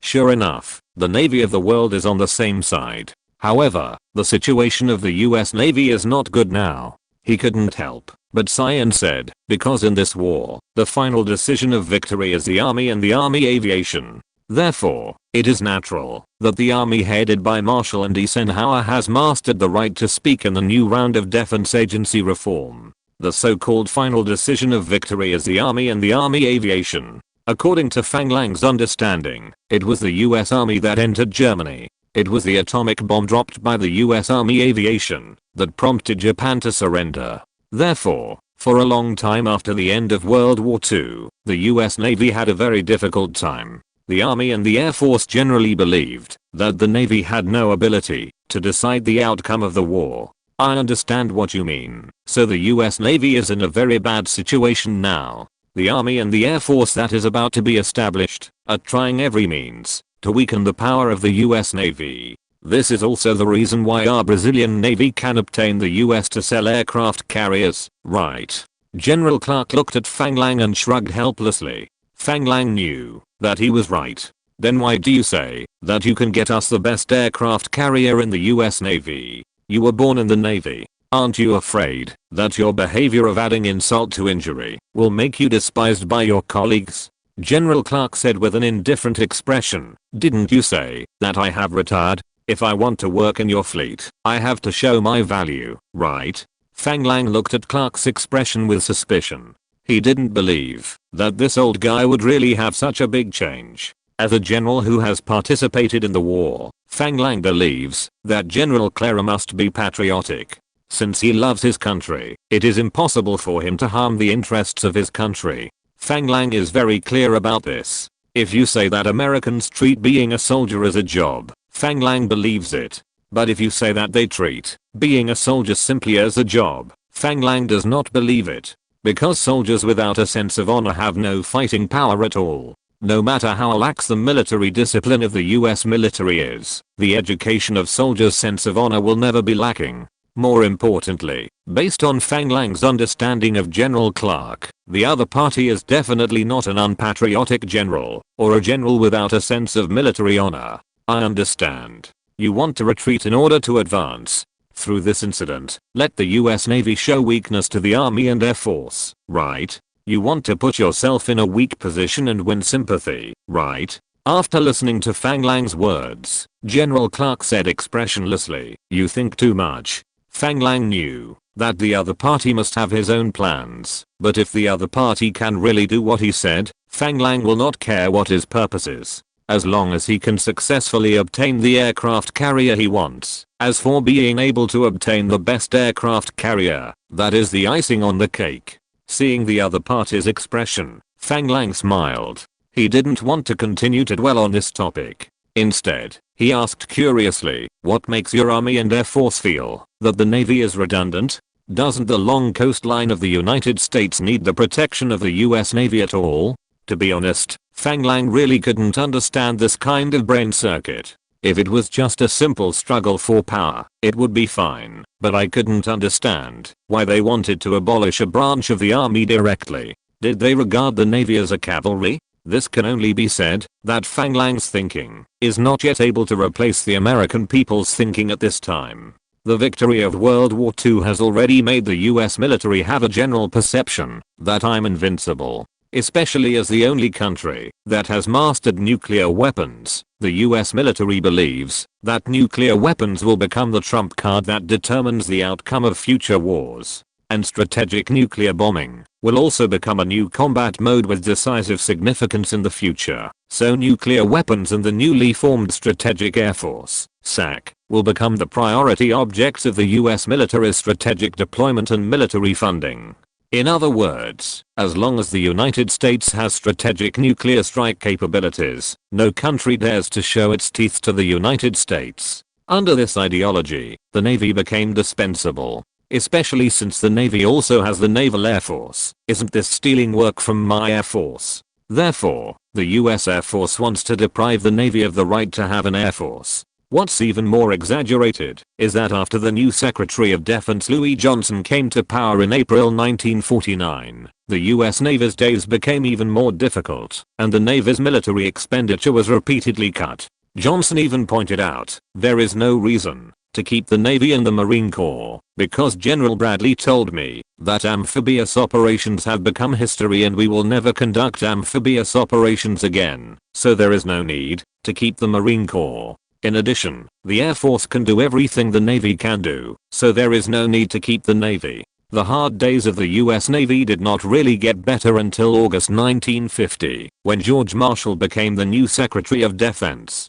The period from 1946 to 1950 was the darkest period in the history of the US Navy, although the US Navy finally retained the Naval Air Force. Although the Marine Corps was still under the jurisdiction of the Navy Department, it had a seat in the Joint Chiefs of Staff, and thus became the fourth largest military branch on par with the Army, Navy, and Air Force. At this time, General Clark, who was in the game, and Fang Lang, who was an outsider, could not know the series of events that happened later. Fang Lang knew that the US Navy was still strong later, but he was not clear about the inside story at this time, so he asked such a question. General Clark's answer was also very simple. Of course it was the atomic bomb. With the atomic bomb in hand, they felt that the role of the Navy could be ignored. This made Fang Lang not know how to answer for a while. There was nothing wrong with this statement. The Americans who held the atomic bomb in their hands could be so confident. However, it was rare for General Clark to take the initiative to tell him so many things that he had never known before. Fang Lang felt that he had gained a lot today and no longer had any other needs. As for General Clark's desire to serve as an advisor to his aircraft carrier fleet, Fang Lang would certainly not refuse. After all, this kind of thing would not harm him. It just so happened that he could learn from him the knowledge of commanding an aircraft carrier battle group. It is better to hire retired naval personnel to guide the construction of your own navy than to let your own naval fleet personnel go to the United States to be brainwashed by Americans. So Fang Lang did not refuse General Clark's idea and smiled and said, what they said is correct. In this case, as long as you can ensure that I can really get the best SX class aircraft carrier in the US Navy, I can promise to hire you to my fleet as a consultant. General Clark smiled and said, it seems that you have a big appetite. You actually set your sights on the SX class. This is the most advanced main aircraft carrier of the US Navy now. What? Can't you handle it? Fang Lang looked like he didn't want me to look down on you. General Clark smiled and said, okay, you don't need to provoke me. Since I took the initiative to ask to serve as your aircraft carrier fleet consultant, I will do my best to help you achieve your expectations. Obviously, Fang Lang didn't think it was difficult to obtain the latest model of SX class aircraft carrier in active service in the United States. Fang Lang thought for a moment and said, I still want to remind you that, although most people in our Brazilian Navy want to obtain American aircraft carriers, some people also want to find a way from Britain. After all, our original battleships and cruisers were ordered from Britain. In everyone's mind, Britain is still the original naval power. So, the price should not be too outrageous, understand? Chapter 223 Consultant. Although General Clark has retired from the US Navy as a US Navy Rear Admiral, he still has a huge influence within the US Navy, at least not comparable to Fang language. The next day, at noon, Fang Lang received a call from Jefferson, the manager of Shatter Company, telling Fang Lang that he didn't need to meet with the Minister of the Navy anymore. This aircraft carrier transaction will directly become a pure business behavior, and even the Brazilian Navy Department doesn't need to come forward. The only requirement is that the Brazilian Navy must recruit a naval advisory group of about 300 people from retired US naval officers to guide the Brazilian Navy to familiarize themselves with the use of aircraft carriers. And the duration of this employment contract cannot be less than 3 years. This requirement is really too loose for Brazil. This shocked Manager Jefferson very much, and he kept asking indirectly how Fang Lang persuaded General Nimitz of the US Navy Department. This was beyond Jefferson's cognition. Of course, Fang Lang would not tell Manager Jefferson what kind of relationship he had found. As a boss, you always have to make sure that you have a trump card in your hand that the other party says they don't know, so that the other party can maintain respect for you. Maybe because of this incident, the retired American officer will have a sense of awe for Fang language. After all, unknown things often make people feel awe. Since General Clark's intervention made things so simple, Fang Lang was of course happy and relaxed. He sent a telegram directly to inform Rear Admiral Friedrich Crook, Chief of Staff of the Brazilian Navy General Staff, who was about to leave Brazil for the United States for negotiations, that the matter had been settled. There was no need to negotiate through the high-level naval level, but it became a simple business behavior. He also explained the US's requirements to Rear Admiral Crook. This made General Crook, who was originally prepared to pay something, look confused and didn't understand when the Americans became so kind. It was quite a dreamlike sense of unreality. In the end, he sent a telegram back to highly praise Fang Lang's ability, repeatedly emphasizing that the Brazilian Navy could come up with enough public relations fees for such a request. Fang Lang would certainly not refuse. However, he did not give these public relations fees to others, and of course he would not put a small amount of public relations fees into his own pocket.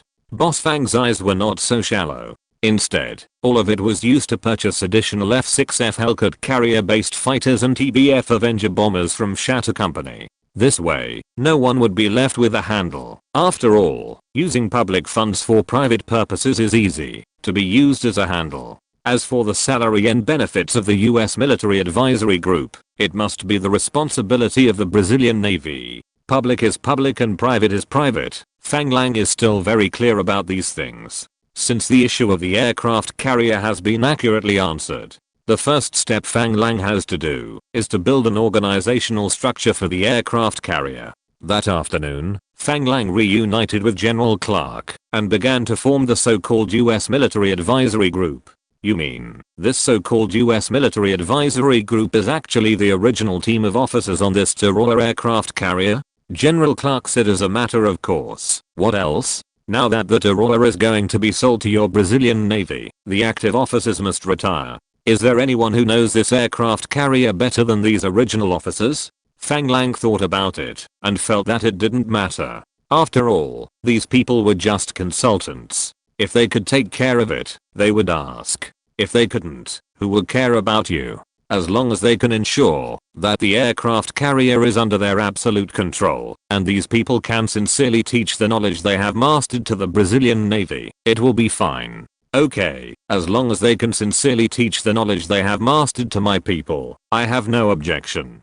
Don't worry about this, since this is the content of the deal agreed by the Navy. We will definitely teach you to fully master the use of aircraft carriers and related techniques and tactics of aircraft carriers within 3 years. General Clark said very straightforwardly. Okay, then when can your personnel be in place? I need to organize personnel to my fleet to screen aircraft carrier crew members who meet the requirements. In addition, you must ensure that this Tyrol is an aircraft carrier that fully meets American standards. If the product delivered to me has any reduction in specifications, I will refuse to pay for it. Fang Lang is very clear about the morality of the Americans in later generations. They keep the good things for themselves and sell the bad ones. Forget the bad ones. Second-hand equipment is often dismantled and is completely different from the original ones. However, this statement made Clark stunned. What does it mean to reduce the configuration? Obviously, the Americans have not yet learned the following tricks. During the war, the Allies all advanced and retreated together, authorized each other, and everything was for the victory of the war. Fang Lang shook his head and said, nothing, as long as you make sure that there is no dismantling of the aircraft carrier. I don't know where this aircraft carrier is now. Does it say where to receive it? I say, brat, are you getting into the role too quickly? I haven't signed a contract with you yet. I'm not your consultant yet, so don't ask me everything, okay? The transaction of aircraft carriers is the business of your Brazilian Navy and Shatter Company. You should communicate with them about the time and location of delivery, instead of asking me. General Clark's tone revealed some dissatisfaction. Obviously, he was not quite used to working under Fang Lang in the future. Fang Lang smiled and said, as a major shareholder of Shatter Company, I believe Shatter Company dare not make any changes to my aircraft carrier. I'm more worried that your Navy department will not be unwilling to make any changes. Fang Lang's words made General Clark unable to react for a long time. He opened and closed his mouth again and again, and said as if he had seen a ghost, "You just said that you are a major shareholder of Shatter Company? How is this possible? Isn't it said that this company is a company with huge power, and the shareholders behind it are all some military leaders? How can you, a Brazilian Navy colonel, be a major shareholder of this company? For such things, the fewer people who know, the better." Seeing Clark's shocked expression, Fang Lang knew that he had spoken out of turn, and such things should not be said. However, since the other party already knew it, if he chose to keep silent now, it would obviously make the other party absolutely believe that he did not trust him. He hesitated for a while. General Clark saw Fang Lang's expression. How could he not understand? What this guy said might really be true, but if such a big gossip was not clarified, Clark felt that he would definitely not be able to sleep. Therefore, he was unwilling to give up, and waited for Fang Lang's answer with a curious look. Fang Lang thought again and again, thinking that the penicillin equipment that Mrs. Clark got for him was also purchased through global trade. It is estimated that, even if he does not say it, the old man can find it out when he goes back. Finally, he simply confessed, Global Trade Company, the largest shareholder of Shatter Company, is a company registered by me in the United States. The reason why Shatter Company was established is to facilitate the acquisition of the arms order of a tank division of our Brazilian army. So, I'm one of the initiators of this company. But later, all kinds of big men got involved. So, the information you got is not wrong. They provide the relationship, and my global trade provides the money. General Clark never thought that the lifesaver of his son in front of him would be a hidden big capitalist. You know, there are many forces behind this Shatter Company that he can't afford to offend. It's a pity that he always thought that the other party wanted to make money from the US military through his relationship. It turns out that the clown is actually himself, and others are not without foundation in the US military. As for the major shareholder of this company, it is not an American. This kind of thing is not something Clark needs to care about. The bigwigs have no opinions. So why should he say anything? You have to know that the United States is a capitalist country. Capital is king, and whoever has money has power. Clark could only cough a few times in the end and said, I understand. I will pretend that I have never heard of this matter, and you don't have to tell anyone else. Seeing that General Clark was so knowledgeable and tactful, Fang Lang was relieved. What he didn't know was that General Clark at this time was not just knowledgeable and tactful. In General Clark's eyes, Fang Lang was no longer just his son's savior or his junior. He was a capitalist with a strong background, just like his wife's family. He knew very well that, if it weren't for the relationship with his wife's family, it would be impossible for him to break the boundaries of his skin color and become a powerful rear admiral in the United States with his own efforts. Fang Lang changed the subject and said, okay, let's get over this topic. We need to hurry up and build the advisory group. I don't want the ship to be finished, and we can't drive it away. Clark didn't shirk his responsibility and told Fang Lang everything. Don't worry, I have already chosen the candidates. They are all good players who have experienced actual combat. It may take a week for them to take up their posts. I promise you that our advisory group can start cooperating with you in a week. Fang Lang felt the silent change of General Clark's attitude very clearly, which made him feel relieved. After all, this old guy's father is John, and his achievements today are inseparable from his and his family's help. If the other party really keeps acting like an elder in front of him, it will really make Fang Lang very difficult and will not be conducive to the development of future work. In the end, it may also affect his relationship with John. But now it seems that he accidentally revealed that his relationship with Shatter Company would have such an unexpected gain. This is something Fang Lang did not expect. Well, I can also take this opportunity to deal with some business matters. The affairs of the advisory group will be handed over to my uncle. You can promise all the advisory group members on my behalf that all advisory group members will receive the same treatment as they did in the US military. At the same time, the specific work of the advisor and the corresponding positions of the Brazilian naval personnel will be scored for their mastery of the knowledge of the corresponding positions. I will issue bonuses based on the specific scores. The higher the score, the higher the bonus. As for the specific amount of the bonus, I can only say that it will definitely be higher than their salary. General Clark was impressed by Fang Lang's operation of issuing bonuses based on performance KPI assessment. He blinked involuntarily and swallowed his saliva and said, okay.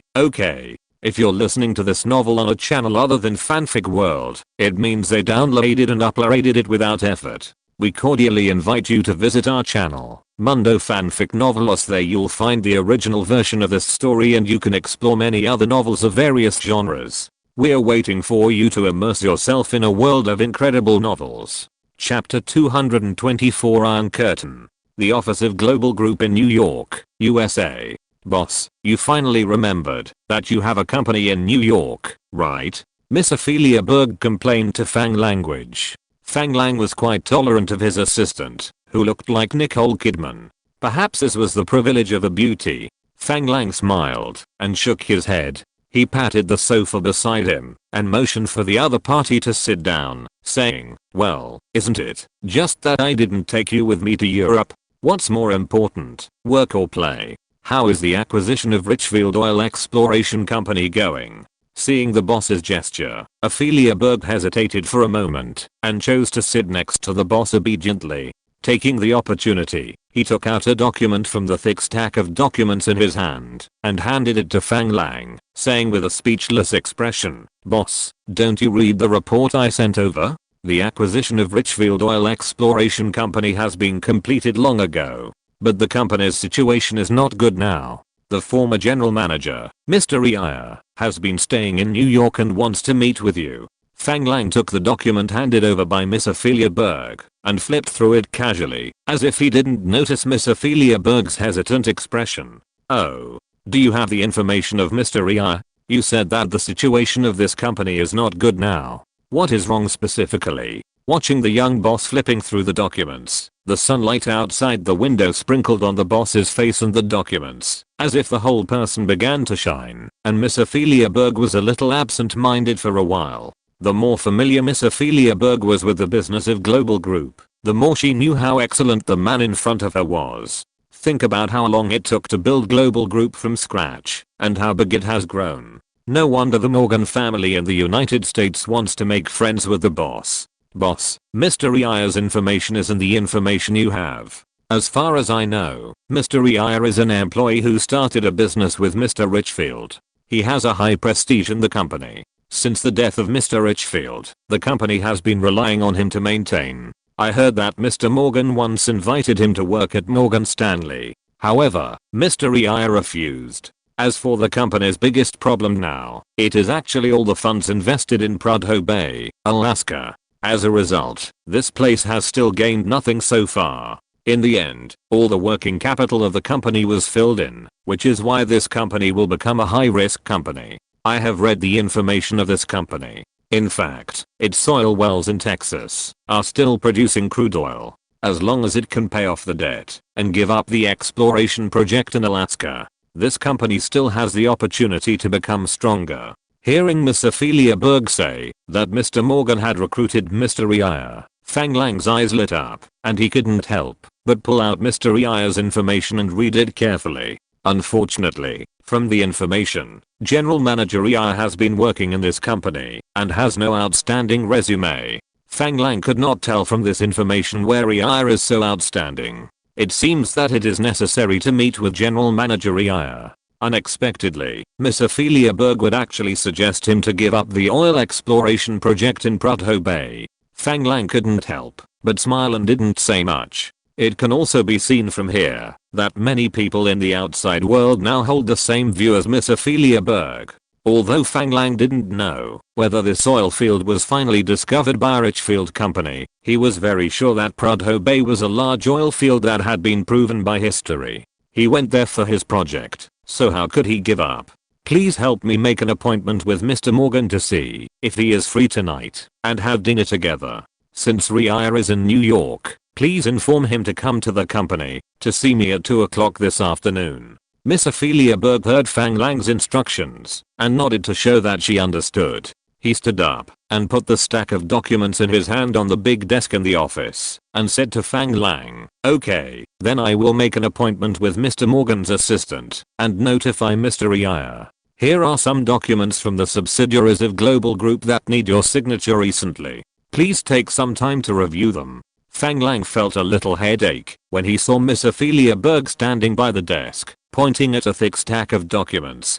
Fortunately, the girl's graceful figure easily attracted Fang Lang's attention. His headache was relieved to a certain extent. It seems that later studies have shown that beautiful women can make people happy, which is indeed very reasonable. Looking at it, Fang Lang suddenly remembered that he hadn't seen his girlfriend Lilith for a long time. No wonder his concentration has been so poor recently. As soon as a little girl wandered in front of him, he seemed to be a little out of control. This won't do. After thinking for a while, he said, "Miss Ophelia Berg, after the call, please go to the Department of Medicine at Radcliffe College in Boston and pick up my girlfriend for me." "Ah, I'll pick up your girlfriend for you?" The assistant obviously didn't expect Fang Lang to suddenly assign such a task. Last time when he had dinner with Mr. Morgan, Fang Lang had already generously admitted that he had a girlfriend. But he didn't expect that he would ask her to pick up his girlfriend today. For some reason, Ophelia Berg suddenly felt unhappy for no reason. He himself didn't know what kind of mentality was at work. He wanted to see what the other person looked like, but he didn't want to see the other person. This contradictory mentality made her feel mixed for a while. Seeing the other person's constantly changing expression, Fang Lang secretly thought that women have a lot of inner drama. "Why are you afraid that my girlfriend will bully you? Don't worry. She has a good personality. As a sister, you should take care of her more, okay?" Hearing Fang Lang actually say that she is his girlfriend's sister, doesn't this mean that she is old? How could a woman bear this, especially Ophelia Berg, who was very confident in her beauty? Now she was so angry that her teeth itched when she heard that someone was referring to her age. She stamped her feet and said, "Just answer it. I want to see how beautiful your girlfriend is." Fang Lang saw the other party's arrogant expression and smiled and said, "I tell you, my girlfriend is as beautiful as you." Miss Ophelia Berg thought Fang Lang was talking about his girlfriend being prettier than her, and she immediately felt a little unhappy. She was very confident in her appearance, and she didn't really believe that someone was prettier than her. But after a closer look, it was not right. What he said was that his girlfriend was as beautiful as himself. Isn't this just praising himself for being beautiful? This is much more pleasant to the ears. I don't know why, but I was actually a little happy in my heart, and my little face was slightly hot. I was also a little curious about whether the boss's girlfriend was really beautiful. After clearing his throat and easing his emotions, he pretended that nothing had happened and said, "Oh, okay, what's your girlfriend's name? Do you have her phone number?" Fang Lang didn't know what the girl was thinking, and he didn't care much. When it comes to relationships, Fang Lang's principle has always been to go with the flow, not to force, and not to refuse. According to the standards of later generations, he is a complete scumbag, which is also related to his identity as a seaman. In his previous life, he didn't have a family. After all, as a seaman, he spends more than half a year on the sea. If he gets married, he has no time to accompany his wife, and she will definitely not be willing to let her live with him as a widow. If she doesn't live as a widow, she will definitely have to wear a hat. His colleagues around him more or less conveyed these views to him, so he has never had a stable relationship. Instead, he has experienced the customs of various countries around the world, and often has some physical conflicts with girls from all over the world. He has always maintained a natural attitude towards women, and sometimes even habitually exposes his dissolute nature in later generations. Fortunately, his identity is different in this life, and he doesn't have to wander with the ship anymore. Therefore, he still cherishes Miss Lilith very much. Of course, Vivian is also very good. Unfortunately, Vivian is studying fashion in France now, and he has no time to visit her in France. Her name is Lilith Coburn, an Italian girl, and she is currently studying medicine at the Department of Medicine of Radcliffe College. I will call her, and I will leave her phone number with you later. After that, he found a pen and paper on the desk, and wrote down Lilith's school phone number to Assistant Ophelia Berg. Ophelia Berg took a look at the phone number Fang Lang handed over, and did not say anything more to Fang language. She left Fang Lang's office without looking back. Fang Lang did not care about the impolite behavior of his assistant. He moved his position to the desk, and began to deal with the backlog of documents seriously. Through these documents and materials that needed Fang Lang's signature and review, Fang Lang soon had a clear understanding of the company's development. Since global trade established contact with the military and established Shatter Trading Company, its status in the business world has begun to change significantly. He actually won many purchase orders from European countries through bidding, among which the largest number of orders came from the Allies such as Britain and France. After all, as the victorious countries, the Allies did not need to be sanctioned. The speed of economic recovery was also very fast, and there was a huge demand for daily necessities such as grain, oil, cloth, salt and condiments, as well as infrastructure materials such as steel and cement. Global trade made a lot of money for a while, and what surprised Fang Lang was that there were orders from the Soviet Union. However, the Soviet Union mainly ordered some machinery and equipment. It seems that the Soviet Union's harvest in Germany did not fill its stomach. Then Fang Lang calculated the time and was stunned. It was already April 1946. In other words, former British Prime Minister Churchill had already delivered the famous Iron Curtain speech in the United States. It seems that the prelude to the Cold War is about to begin. It seems that we must hurry up to complete the orders with the Soviet Union. Otherwise, when the Cold War is about to begin, if these orders are not completed, it will be dangerous to be in our hands. His identity in the previous life destined his attitude towards the Soviet Union. Although he can't say that he likes it very much, he will definitely not be as disgusted as the Americans. The reason why I don't like them is that they split Mongolia and fought a war on Sakhalin Island. It's easy to say that I don't dislike them. Without the help of Big Brother, there would be no way for my hometown to have a complete industrial system. Of course, these things were not given by the other party for free. My hometown also tightened its belt to exchange them. Chapter 225, Advance Arrangement. In the spacious chairman's office of Global Group, Fang Lang considered again and again, and finally picked up the phone to call Won Changxin. As his first subordinate, Fang Lang still trusted Won Changxin very much. The trading company under his management will inevitably have to deal with the Soviet Union in the future. Some of the risks must be warned in advance to avoid losses to the company. Won Changxin came very quickly. Since Fang Lang established Global Group, Won Changxin has been concentrating on managing global trade, and he has rarely intervened in the business of other companies. The main purpose of this is to avoid suspicion, but in fact, because Fang Lang rarely goes to Global Group to work, he can also participate in the decision making of many things in Global Group. He knew that Fang Lang came to the United States this time. After all, Fang Lang regarded him as a friend and did not hide his itinerary from him. It's just that the other party didn't know that he would come to Global Group today. Boss, why didn't you tell me when you arrived in New York so I could pick you up? Fang Lang took the initiative to give the other party a big hug and said with a smile, "You are now the president of global trade and the vice president of the group company. You have to do everything, so isn't the assistant you found for me a waste?" Won Changxin was very happy about the boss's enthusiasm. He had never thought that he would have the current achievements. From a young man struggling on the poverty line, he became the general manager of Global Trade Company in just over a year. But it was all thanks to the boss in front of him. Boss, the assistant is the assistant, and I'm me. You can't forget me just because you have an assistant. Fang Lang heard the hidden meaning in Won Changxin's words and laughed and scolded. Good Won Changxin, I knew you must have bad intentions to find this assistant for me. Won Changxin didn't mind it at all and smiled and said, "Boss, you can't wrongly accuse a good person. At the beginning, I gave you the information of several people and you chose this girl yourself." Fang Lang, who was exposed, coughed twice awkwardly, drank a sip of water to cover it up, and then calmly changed the subject. Chunks-in.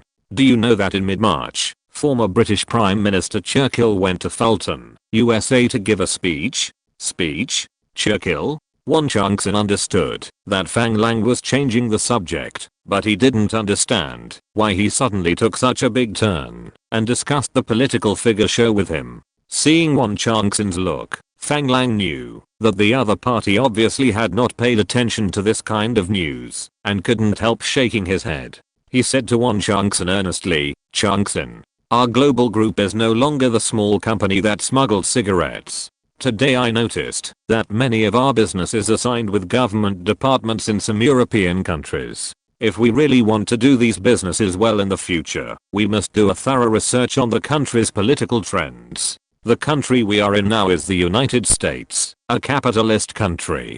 Do you know where the best place in this country is? Fang Lang's topic was really too lofty. This was a level of knowledge that a poor boy from the lower class could not have access to. After thinking for a while, Won Chunks-in said uncertainly, freedom, democracy? Unexpectedly, Won Chunks-in would give such an answer. Fang Lang asked with some laughter, do you think you feel freedom or democracy in the United States? Won Chunks-in fell into deep thought.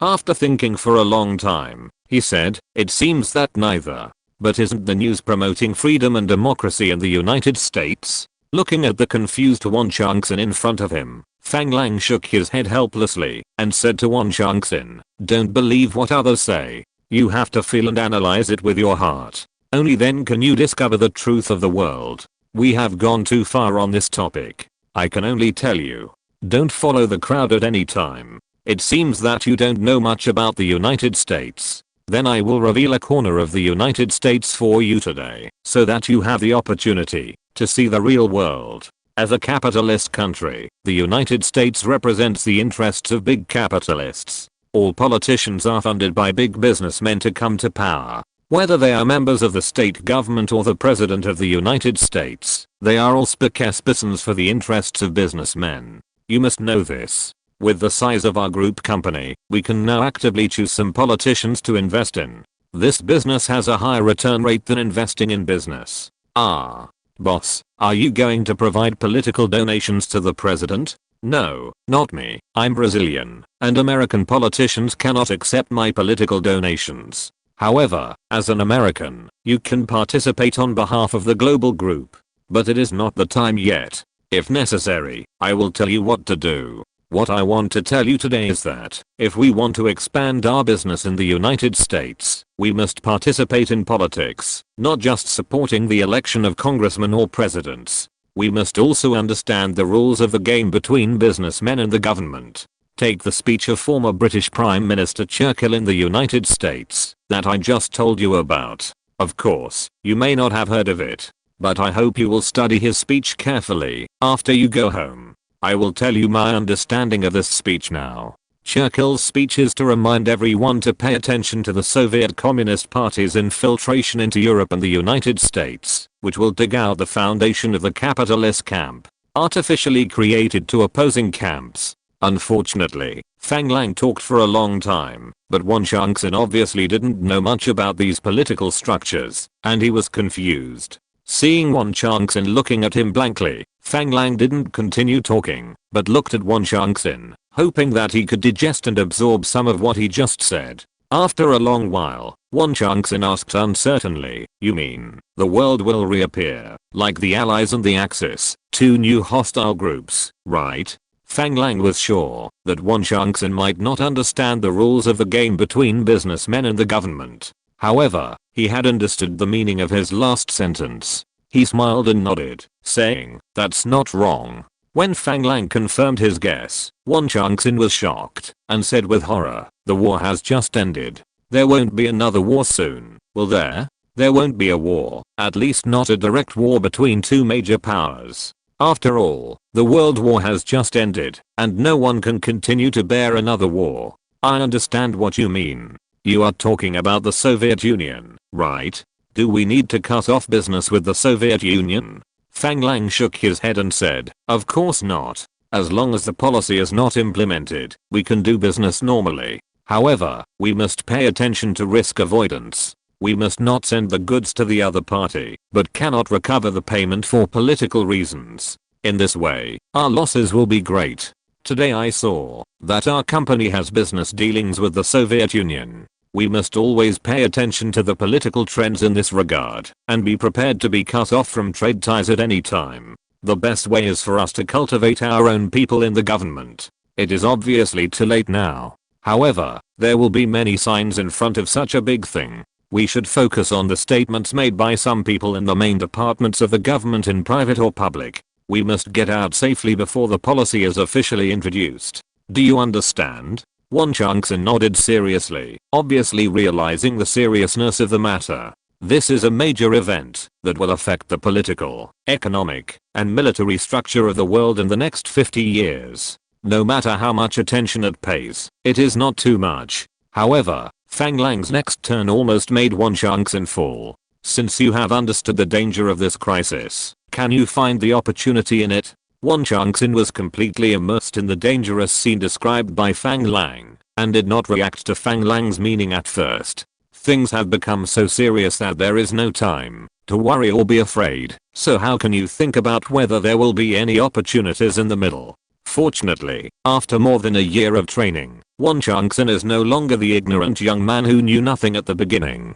After Fang Lang's topic, Won Changsun immediately thought of something and said quickly, "You mean, there will be a huge gap in the products originally sold by the Soviet Union to Europe and the United States? We can prepare early and take the opportunity to fill the gap." Fang Lang smiled and nodded with satisfaction. "Yes, have you thought of any products?" As the president of a trading company, Won Changsun must know this basic information. He stood up and walked around the office, counting on his fingers as he walked. First of all, it must be agricultural products. Affected by the war, Europe's agriculture has been severely damaged. The largest commodity we sell to Europe now is agricultural products. Among them, the demand for grain, oil, various condiments, and alcohol is very huge. Now we purchase agricultural products from Brazil, and in the European market, our biggest competitors are grain traders from the United States and Eastern Europe. If the situation you expect occurs, it means that Eastern European grain will not be able to enter Europe.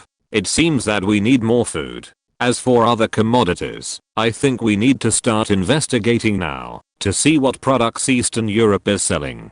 Fang Lang was not worried about Won Changsun's business vision. Now after Fang Lang's suggestion, Fang Lang believes that global trade will be able to take advantage of the opportunity to fill the gap in Eastern European goods and grow rapidly in Europe. In fact, Fang Lang also knows a commodity that Europe is most in short supply in a short period of time. Why is it in a short period of time? Because this commodity is very abundant in Germany, and this commodity is coal. The reason for the shortage is that after Germany's defeat, the Allies restricted the scale of coal mining in Germany and demolished many coal mining facilities. The direct consequence is that in the severe cold of 1946 and 1947, many families in Germany had no heating, and hundreds of people were frozen to death. Although the situation in the UK is not so serious, in order to meet the domestic demand for civilian coal, industrial production had to be stopped. This situation is very similar to the current European energy crisis.